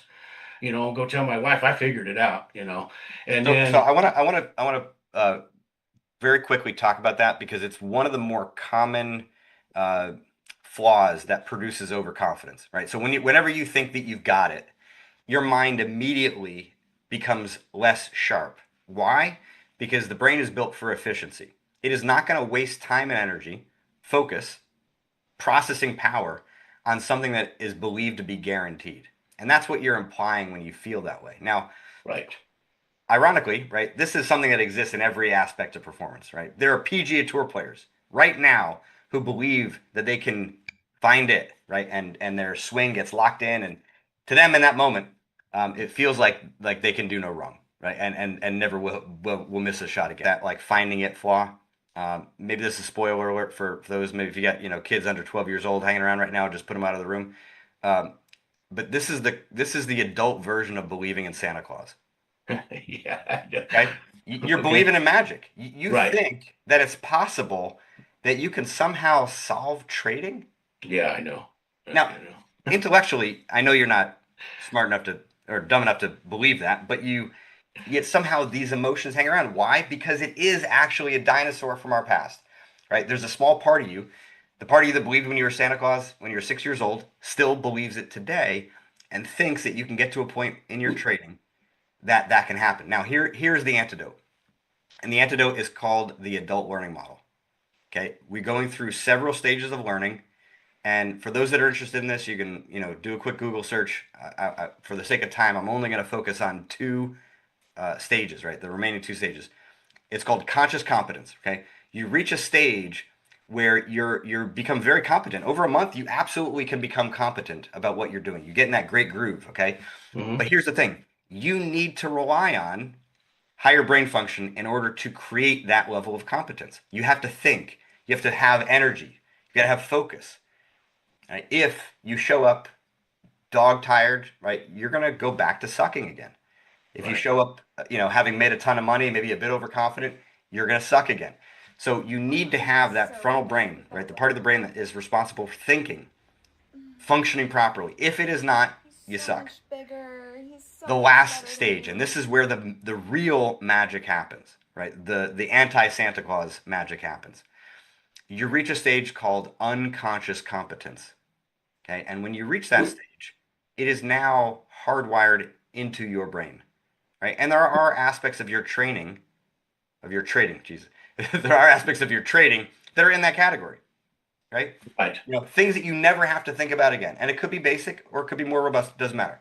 But reaching that level is where you have turned the ideas into hardwired training skills that cannot go away. Okay, and this is ultimately what you're after, and you cannot achieve that in 30 days. You can, make a long stride towards it, but I would argue that for where you're at right now, working through this sort of Santa Claus flaw, that you're going to take like 3 to 6 months of real, focused, disciplined, dedicated trading in order to train yourself well enough so that you can't revert to these, kind of more undisciplined styles of trading. Yes. Yeah. I 100%. That's what I'm planning on doing. Yeah. So as soon as you start to feel like, like you figured it out, call out the Santa Claus flaw. Like, nope, you haven't. It's too soon. And here's the thing. This is where you go to work harder on adhering, because now you've got a part of your brain that's kind of, seducing you into thinking, come on, Les, like you can take this trade. Like, no, like you got to like really burrow down, fight against it, call it out. and get the right reps, right? And to me, that's kind of like being at the gym, right? Kind of pushing those through those last few reps where your muscles are burning and you want to just kind of give in and give up. But that's where the biggest value comes, is pushing through those moments. You push through to get to 5 weeks, 6 weeks, 10 weeks. All of a sudden now you're working through day after day, burning, this sort of style into your brain more deeply. And that's where the real magic happens. Okay, nice. Awesome. Good stuff, Wes. Well, appreciate you coming on, and yeah, keep me posted. I want to hear how you. I really appreciate your time, and thank you. Absolutely, you're very welcome. All right, buddy. All right, chat. Let's see what you got. Any questions that have come in here so far? Yeah, Reginald York, unconscious competence. Yeah, another word for it is called procedural memory. If you want to do a quick Google search on it. I don't see any questions here directly, so let me actually kind of talk about the first two. Stage one is called unconscious incompetence. You don't even know what you're bad at, right? Then you become aware of it, and to some degree, we could say that for Les here today, right? Then the next stage is called conscious incompetence, and this is one of the more dangerous stages too, right? When you reach conscious incompetence, you're now aware of what you're bad at, but you still suck. Okay, so sometimes that awareness can make you think that you're skilled, right? There's a kind of a quick pivot of like, well, now I know what I should or should not do. Well, that means that I'm done, right? And that couldn't be farther from the truth. So it is super, super important, right, that you are aware of kind of what stage you are in the learning process and continually gearing yourself towards reaching that unconscious competence where you become a master of that aspect of your trading. Now, when I say mastery, right, I'm not saying you become masterful of trading, because that's the whole point of what we were just talking about. No, what I'm saying is that you become masterful about certain elements of it, certain basics, certain pieces. And here's the thing, when you do that, you actually free up your mind to now take on new things, right? If your mind is so consumed with a lot of knowledge, right? If you're that person who is knowledgeable about a lot of things, but masterful about very little, your mind is consumed with so much information that it becomes very, very difficult for you to continue to improve, right? And many traders kind of plateau as a result of this. So I see a quick question from Phoenix. Hey, Jared, why am I able to hold losers forever, but cut winners so quickly? Well, common issue, a lot of reasons where it could be. I'd say the more common one is if you close a losing trade, you are realizing that loss. Oftentimes traders hold on to losers because there's still hope that it can turn around. And that hope is incredibly dangerous, right? There is no room in trading for hope. Hope is the emotion connected to things that are outside of your control. And everything about your trading needs to be in your control. That doesn't mean short-term results. It means process and execution. And you cut winners quickly because, look, you've got some unrealized P&L that you want to grab hold of immediately. And if you don't do that, well, then you're going to very quickly risk it getting eviscerated. But look, if you have a business that relies on a certain profit margin and you're willing to sell those products for a steep discount every time somebody comes in and says, hey, I've got money, I want that, I mean, you're going to go out of business. Right, so your business as a trader, right, relies on sustaining that profit margin. All right, one more quick question, and then we're going to get to our next guest. How can a person with ADHD deal with overtrading or having a need to focus on multiple instruments trades instead of focusing on one trade? So ADHD makes it harder, just not impossible. And yes, we could argue that there are some benefits that come with ADHD, right? There's a certain element of creativity that we often find with people with ADHD, but there's a certain element of training, just like I was talking about with Les, that is required to kind of push yourself to adhere to your style and strategy, and maybe that means having more breaks throughout the day where you've got windows of time where you're resetting yourself. So you're kind of going in, like for you, maybe you can only bench press let's say 3 times because the weight is so high. Whereas for other people, right, the weight isn't as high, so they can stick around a lot longer. Meaning like the rep cycles of people that don't have ADHD, like they could trade for do 3, 4 hours at a time without any issues. Whereas for you, maybe you need to take breaks like every 15 minutes, every half hour, and depending on the candle size that you're trading on, like might as well just give yourself the opportunity to take a quick little break. So, all right, with that, let's bring up our next guest, Steve, and see what we can do for you, my friend. Steve, good to see you again. How are you? Good, thank you. Excellent. Well, if you can kind of bring everybody else into the fold here in terms of what it is that you're looking to work on today, and including just maybe kind of quick background on your trading style and strategy. Sure. I started trading over 20 years ago, mostly stocks, then moved into options, and a few years later found futures. And I was not terribly profitable with options, so moved to futures and did that for quite a few years and got laid off in 2008 and had been successful with my trading, so decided to become a full-time trader. And did that for a couple of years till I ran out of money and failed at being a full-time trader. Went back to work, kind of ignored the markets for a few years, but the bug never went away and started trading futures again and found NASDAQ rather than the S&P, and it kind of I felt it suited me a little bit better. So nowadays, I've been profitable for quite a while. What made me profitable, I think, was concentrating on one market and just a couple of setups and just trading those over and over and over again. And I also learned a heck of a lot about myself in the trading journey with the help of your book too. I learned that I'm a very competitive person, so I need to win. So I trade in a style that lets me win most of the time. The drawback to that is it's extremely hard for me to accept losses. And I go on long daily winning streaks. I'll win 3.5 weeks in a row and get overconfident and think I can make any trade and win when that's not necessarily the case. Okay. Uh, so the need to win, the hatred of losing, how does that specifically show up in your day-to-day trading? So I am a scalper. Trading the NASDAQ, I usually go for 5 to 10 points. With the crazy volatility the last couple of weeks, I've increased my target, increased my stops, and decreased the number of contracts I'm trading. And I've still been profitable and successful, but it takes those small wins, even though my losses are bigger than my wins. My winning percentage is high, which fits with my psyche.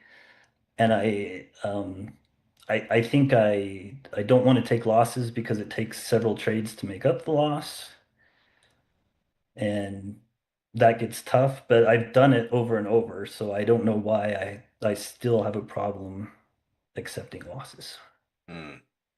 Generally speaking, when there's a lack of acceptance at this stage, early on it can be because of just a bit of lack of knowledge about the differences between trading and, many aspects of life and how much control you really have. But at this stage of the game for you, what that tells me is that there's some underlying flaw, bias, wish, illusion that's kind of running in the background that's not allowing that knowledge to kind of click into place and for the acceptance to be kind of implicit. You're kind of having to force that acceptance. And as a scalper, you don't have time, right? It's things are moving way too fast. So for you more than most, certainly swing traders, right, you do not have the luxury of that injecting logic tactic that I talk about in the book about my work, where we're kind of consciously applying corrections. You really do have to kind of front load the corrections ahead of time, and maybe applying that regularly throughout the day in order to kind of inoculate yourself more frequently. But my guess is we need to do a little bit of examination to figure out exactly what that flaw, bias, wish, illusion is. And for those that aren't that familiar with my strategy, those that are watching now, any of the issues that you experience on the surface, whether it's a hatred of losing, whether it's FOMO, revenge trading, overconfidence, lack of confidence, any of those issues, right? They're signals of underlying issues, right? That are ultimately producing that. The way I kind of think about it is like a weed, right? If you want to get rid of this problem, if you don't get the roots, the sucker is going to grow back, and that's sounds like what's happening here for you, Steve. So let's try to examine a little bit more closely why it is that there's a part of you that's still kind of rejecting the inherent nature of trading and the reality that losses are going to be kind of part of that. When I kind of frame it that way to you right now, what comes to mind? What do you think is kind of in there that in terms of why it would make sense to you that you would hate losing and not accept it quite yet? I still see it as I see a loss as a failure rather than an inherent part of trading. I have had some days where I don't lose trades at all, but they're very rare. So I know on the surface that losing is a part of trading and it's something that I need to accept and work on, deal with, but I think I see a loss as a failure, and that's my biggest problem. I haven't really ever failed in my life, so it's tough. I've kind of accomplished everything I've set out to do with my career and family and all that kind of stuff. So it's hard for me to fail when I'm taking a loss. Right. And does the idea of failure like remind you anything kind of growing up or in your professional life before trading? Like, was there, maybe we'll say kind of an extreme aversion to failure, one that was maybe a bit impractical in understanding how failure can sometimes be helpful? I actually think it was a trading thing. Hmm. Um, I had I had really good success when I switched to futures and kind of settled down a little bit, and I doubled my account in about 5 or 6 months, and then I had one losing day that wiped out all of that gain because I couldn't believe that the market was going down. I thought it needed to go up, and I just fought it and fought it and fought it. And I kind of think it all relates back to that. That was a massive failure, and I still think about it to this day, and it kind of messed with my trading psyche. Even the next day after that, I lost another like $9,000 or $10,000. So it was brutal. Right. So we're maybe talking about some trading scar tissue here that I is hanging think that's around. probably what it is. Yeah. Yeah. I mean, it's a pretty common thing. I mean, I had clients in many respects who've had some big missed opportunities in their career. And I think anytime that you're continually thinking about a failure or a mistake, it to me says that there's something to learn from, right? There's a reason why you're kind of hanging on to it. And for a lot of people, it is because they won't forgive themselves. Um, and I'm not saying that it's just about saying like, I forgive you. It's not as simple as that, right? It's, I think, extracting the learnings and the lessons.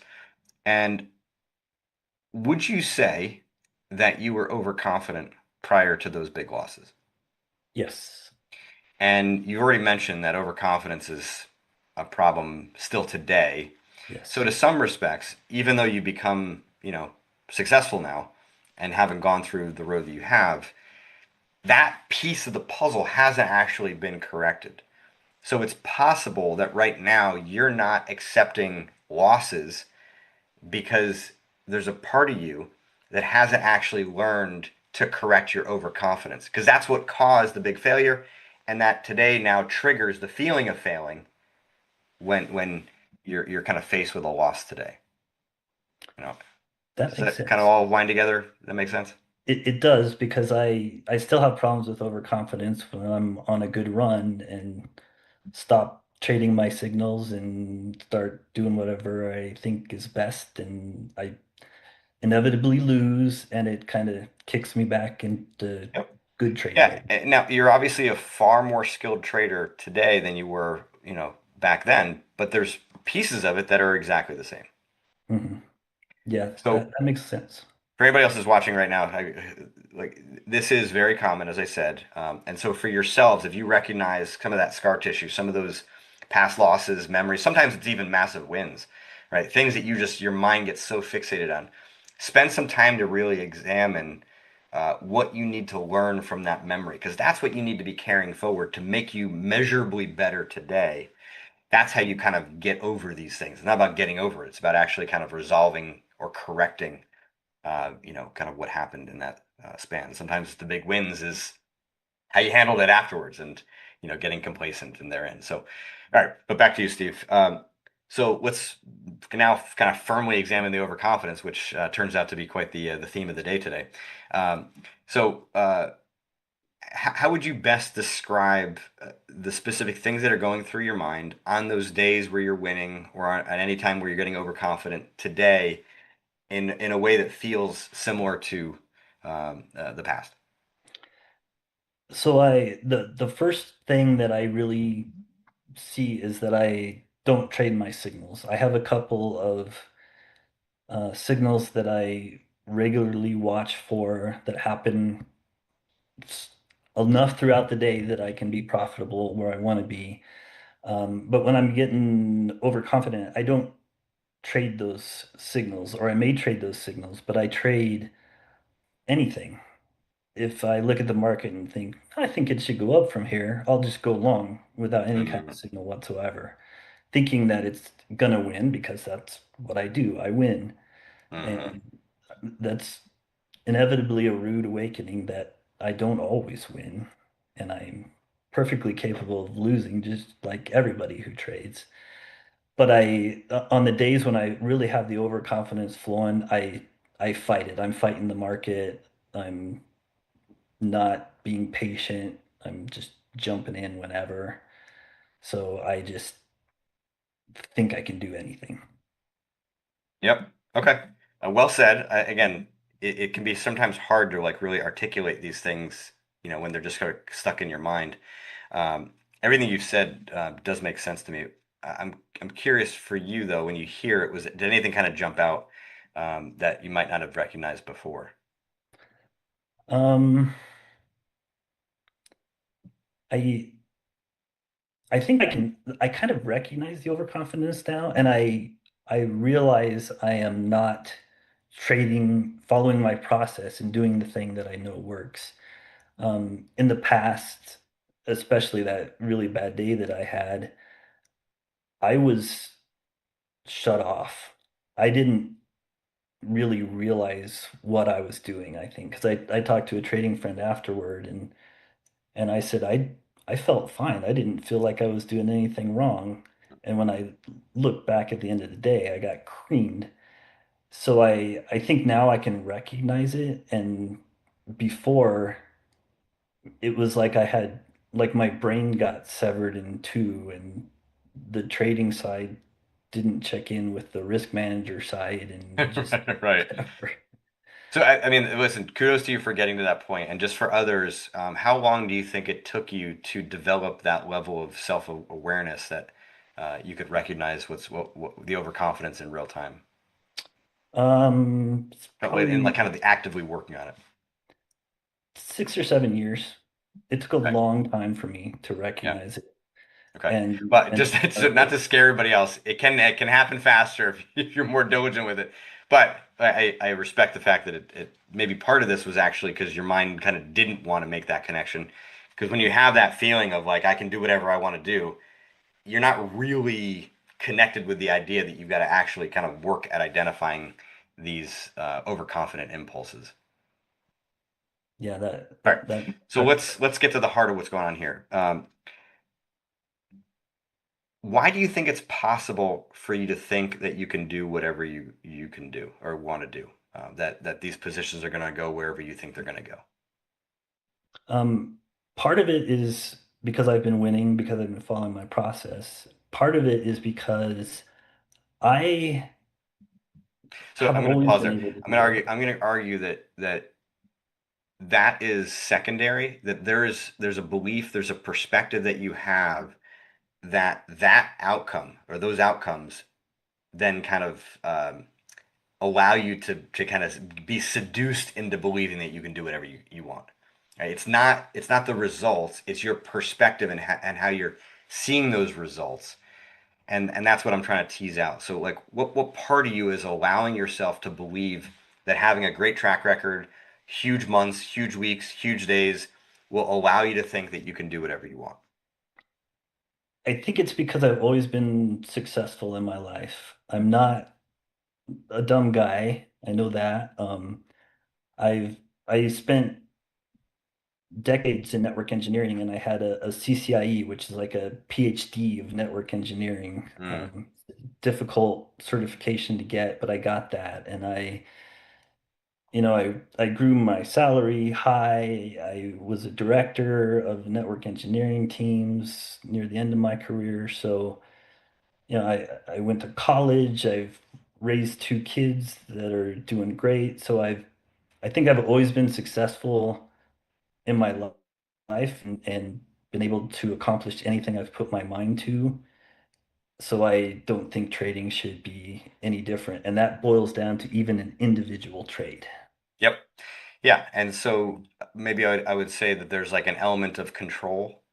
So in a lot of the things that you do, there is far more control over short-term outcomes um, than there is in trading. And maybe it plus trading has allowed you to believe that you're just in more control than you actually are. And again, not entirely flawed, right? It's that it's incredibly flawed in this environment where short-term results are not in your control. So you're sort of believing that you're in control of your results today or the results of this trade because the totality of your experience says that you are, when really it's no, you have much more control over your longer term results, the what's going to happen over the next month, quarter or year, not what's going to happen in this one individual trade. Yeah, I can totally see that. I've always Okay. had control of where I'm going. Okay. So look, some of this probably isn't again like a big news flash here, but I think a lot of the improvement for you is going to come from front loading the correction. Okay. And reminding yourself like with a drum beat of repetition before the trading day starts, after you close positions. If you have moments, obviously during them, go for it, but they move too fast, right? So the bigger one's going to come, after you get out of a position, reminding yourself to get ready for the next one with the right perspective, which is, I do not have firm control over what happens, in this next trade. I have firm control over my execution, the trades that I'm taking, the way that I'm managing them, and I'm attempting to gain more control of my ability to handle the losses by understanding that I'm not in control of what happens in this trade. I cannot and never have that kind of predictive power. I'm not a psychic, right? If you were, we wouldn't be talking, right? You wouldn't be trading because you might as well at that point just sports bet because that's a heck of a lot easier. But anyway, so again, I think it's the application on a high frequency basis, because unlike other traders, you don't have the luxury of the real time in the moment injecting logic. It's got to be, kind of front loaded and then reminded afterwards so that you're then kind of preparing for the next trade and just getting lots and lots of repetition throughout the trading day. So I can control myself and what I do in the trades, but I cannot control the market.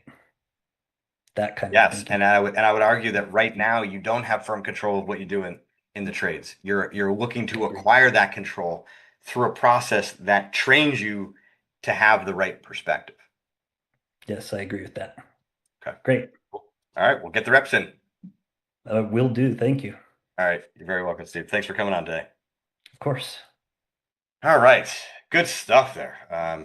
Appreciate both Les and Steve coming on today. And again, those of you who want to become a future guest on retail therapy, fill out that survey. We'll drop the link for you again below. And now we've got 14 minutes left here, so let's have at it with some of your questions.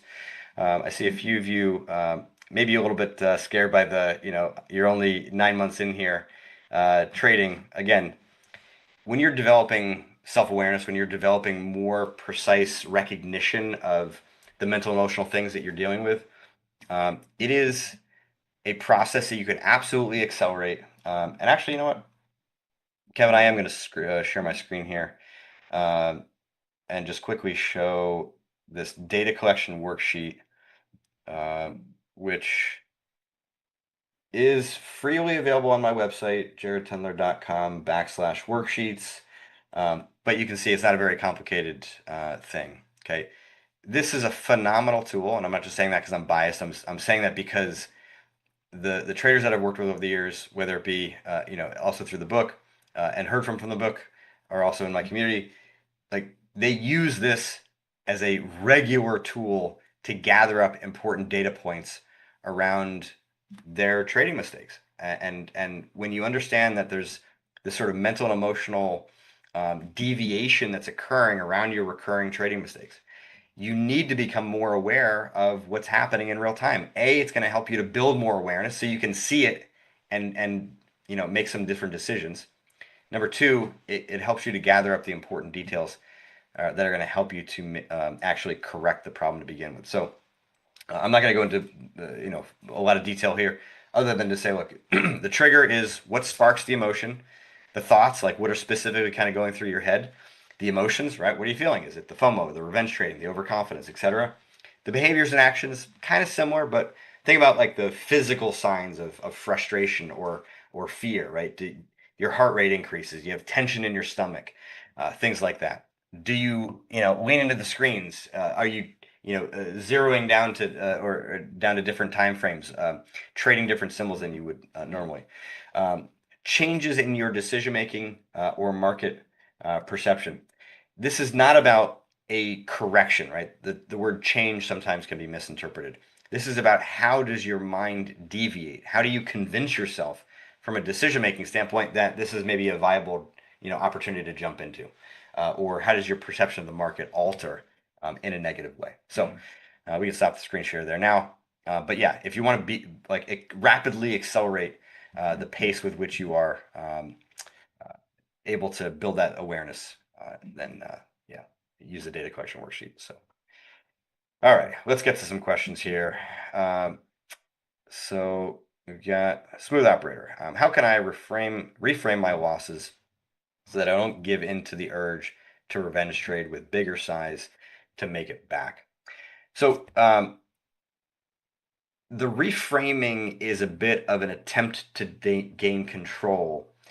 But to me, in order to do that properly, we need to understand the flaw, the bias, the wish, the illusion that's kind of running around in the background. Now, revenge trading has two components to it, okay? There is, number one, the anger, okay? The anger caused by a hatred of losing, a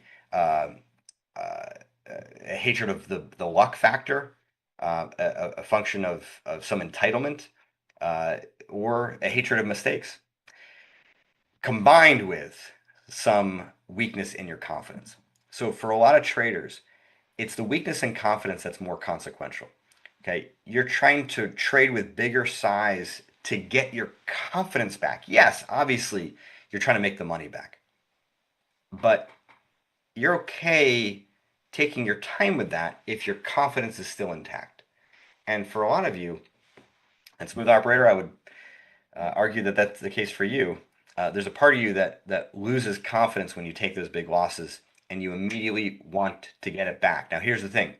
If you gamble, right, which is obviously trading with bigger size is gambling. If you're gambling to get money back, your confidence is going to be weaker afterwards, even if you're successful. Why? Because you've done it the wrong way. You've traded outside your system. You've traded in a way that is not reliable long term. So how can that build the right kind of confidence? No.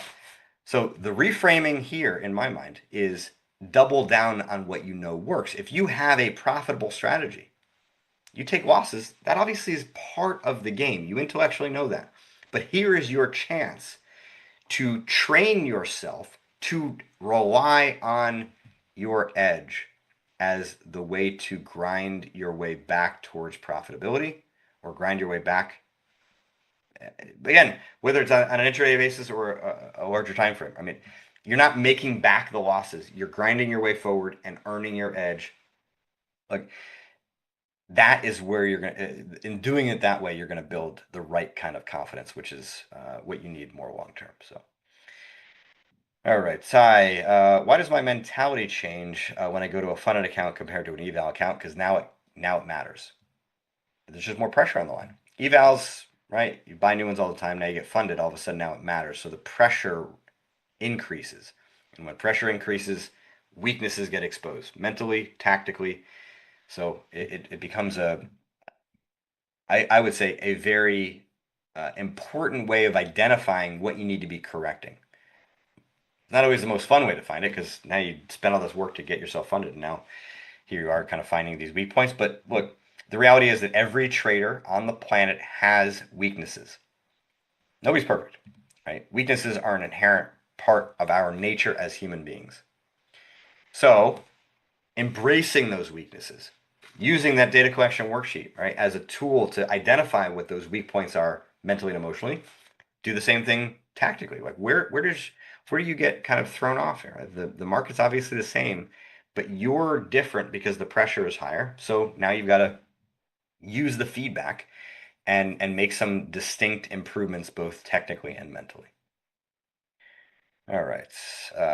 Norseman, in a previous segment, I think we brushed over this, but how or what would you recommend to a trader to include in their journal? Great question. I did a big blog on this one, and I want to post it real quickly, um, called Effective Journaling. I'll throw it into the chat here for you.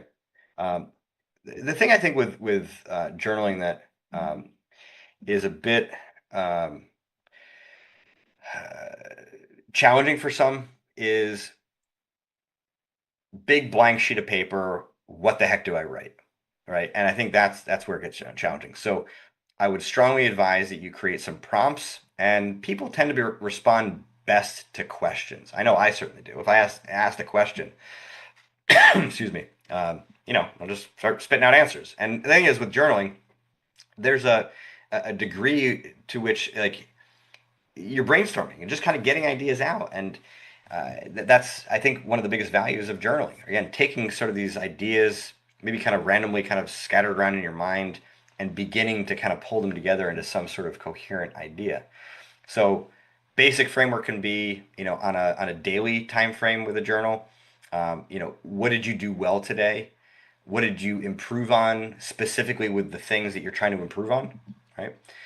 What did you learn, right? If you made some mistakes, like why, what was going on, what can you do better tomorrow, right? There you go. 3, 4, 5 questions that you can be asking yourself becomes an easy way to journal afterwards. And I would strongly advise that when you're building this habit, you keep the expectation of something that's reasonable. If you basically say, "Oh, I'm going to journal for 30 minutes every single day," you do it 2 days and then not do it for a week, and then you do it for 3 days again and then not for another week. Like you're kind of missing the bigger opportunity, which is the regularity with which you're doing it. So do it for 3 to 5 minutes, something that's reasonable that you can reliably be doing every single day after you get done with trading. And one of the things you'll read in that blog, which I think is one of the most kind of undervalued components to journaling, is the ability to dump out of your mind all of this information. Okay. When you are writing, you're doing 2 things simultaneously. Number 1, you are indicating to your brain what's important and you're capturing it, which allows it to relax, right? You fill up a backpack with a ton of stuff throughout the day, right? You want to be able to take it off and just relax. That's what writing does, right? It takes all the important stuff, puts it down on paper, and allows your mind to relax. Number 2, it simultaneously tells your mind what does not matter, and you can just chuck it out. So you get some reinforcement of things that are valuable, and you get to chuck out the rest. And yeah, you throw the baby out with the bathwater, you're going to find it again in the future, right? There's going to be some important things that you'll recognize in the future. Again, it will pop back up, but both of which become a real significant way for the mind to relax. And recovery is so important for you as traders, right? You have to think about this endeavor from a performance mentality, right? You're athletes, so to speak, right? And recovery is essential for athletes because you need to come back tomorrow stronger and more capable. But what happens, right? As the week goes on, right? Thursday, Friday, some of you are limping into the weekends, right? And maybe that's where some of the more mistakes occur, in part because you just are not getting great rest. There's more and more information just building up in your mind, and that like actually does impair your ability to make clear and sophisticated decisions. So, all right, good question. All right, Mark, what kind of journaling would you want me to correct my stop size and number of stops is adjusted? Yeah, look, I'm not big in terms of determining the exact trading tactics for journaling tactics for the trading side of things. So I would encourage you to ask that question of the other phenomenal traders that are here. All right, Steve, I developed an absolutely horrible habit trading on prop accounts where I'm so worried about stop losses that I've been setting my stops too close, and I get wicked out, and then the trade goes the way that I was expecting. What do you recommend to get over this mental hurdle? This is a tough one, Steve. If you can post a little bit more. You said you're trading 2 micros, can't size down much further. But I guess my question for you though is why do you think you're so worried about those stop losses? I need a little bit more information about that. And again, so from a data collection standpoint, like this is more of kind of what you'd want to be teasing out, right? So you recognize that this is the problem, right? This is the mistake that you're making, but there's more information that's needed to really kind of dissect the issue. Again, it's not to say that you don't have a starting point here, but this is what we need a little bit more. So post more in the chat. We still got a couple minutes left here. I'll get to another question while you're writing down more about why you're worried about it. All right, Christoph, is there a certain kind of people or behavior mindset that would make it impossible to become a profitable trader? Look, I mean, if you have severe, addiction problems, I would say that could make it nearly impossible to become a profitable trader. Now, look, to some degree, some traders think of themselves as addicted to trading, but they're actually incredibly skilled traders.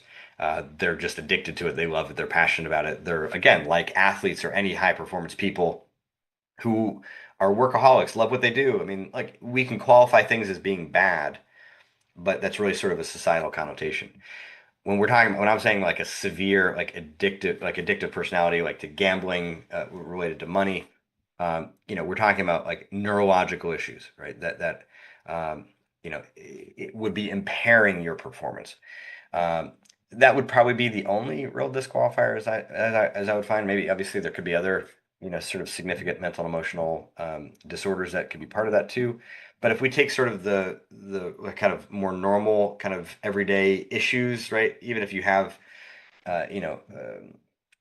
things that are requiring some, work with a clinician, a therapist, or a psychiatrist, um, I generally think that if you are a procrastinator, if you tend to be lazy, if you're generally unmotivated, it is going to be really, really hard for you to become profitable. This is not a game for the faint of heart, right? It's a skill-based endeavor. You can make money quickly, but that does not make you skilled, right? Profitability is the moniker of a highly skilled trader, right? And or it should be the moniker of a highly skilled trader, not just somebody who has made money. Those are two very, very different things. And if you really struggle to have consistent motivation, you're going to really struggle to be able to be successful here. All right, Steve, let's back to you real quick. Maybe last thing to wrap up here, because you've blown so many eval accounts, you're sick of blowing up accounts, and I know you can do this. I see the trade going the right way. All right, look, you're hung up on the past, much like the scar tissue I was mentioning earlier with Steve, right?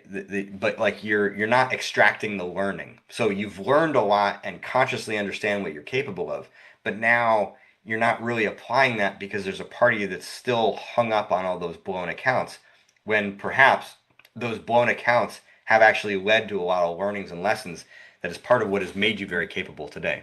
So I would recommend going back into your past, right, and thinking around these blown accounts. What are you still hung up on? Because the pain associated with them is so great that you're now protecting yourself from that pain, but you're now protecting yourself from success, and that's an equation that is not going to serve you well long term. All right, great questions, everybody. Thanks again to Wes and Steve for coming on today. And again, if you want to come on a future episode of Retail Trading, fill out that survey. I'll be reviewing every single one, and we'll select a couple for our next episode. Again, thanks to Ninja Trader Live here. Happy to be here again. Been a great episode here for me. Always enjoy answering your questions. Lots of great questions from you, chat. Really appreciate it. Great to be here as always. Until next time, wish you all well.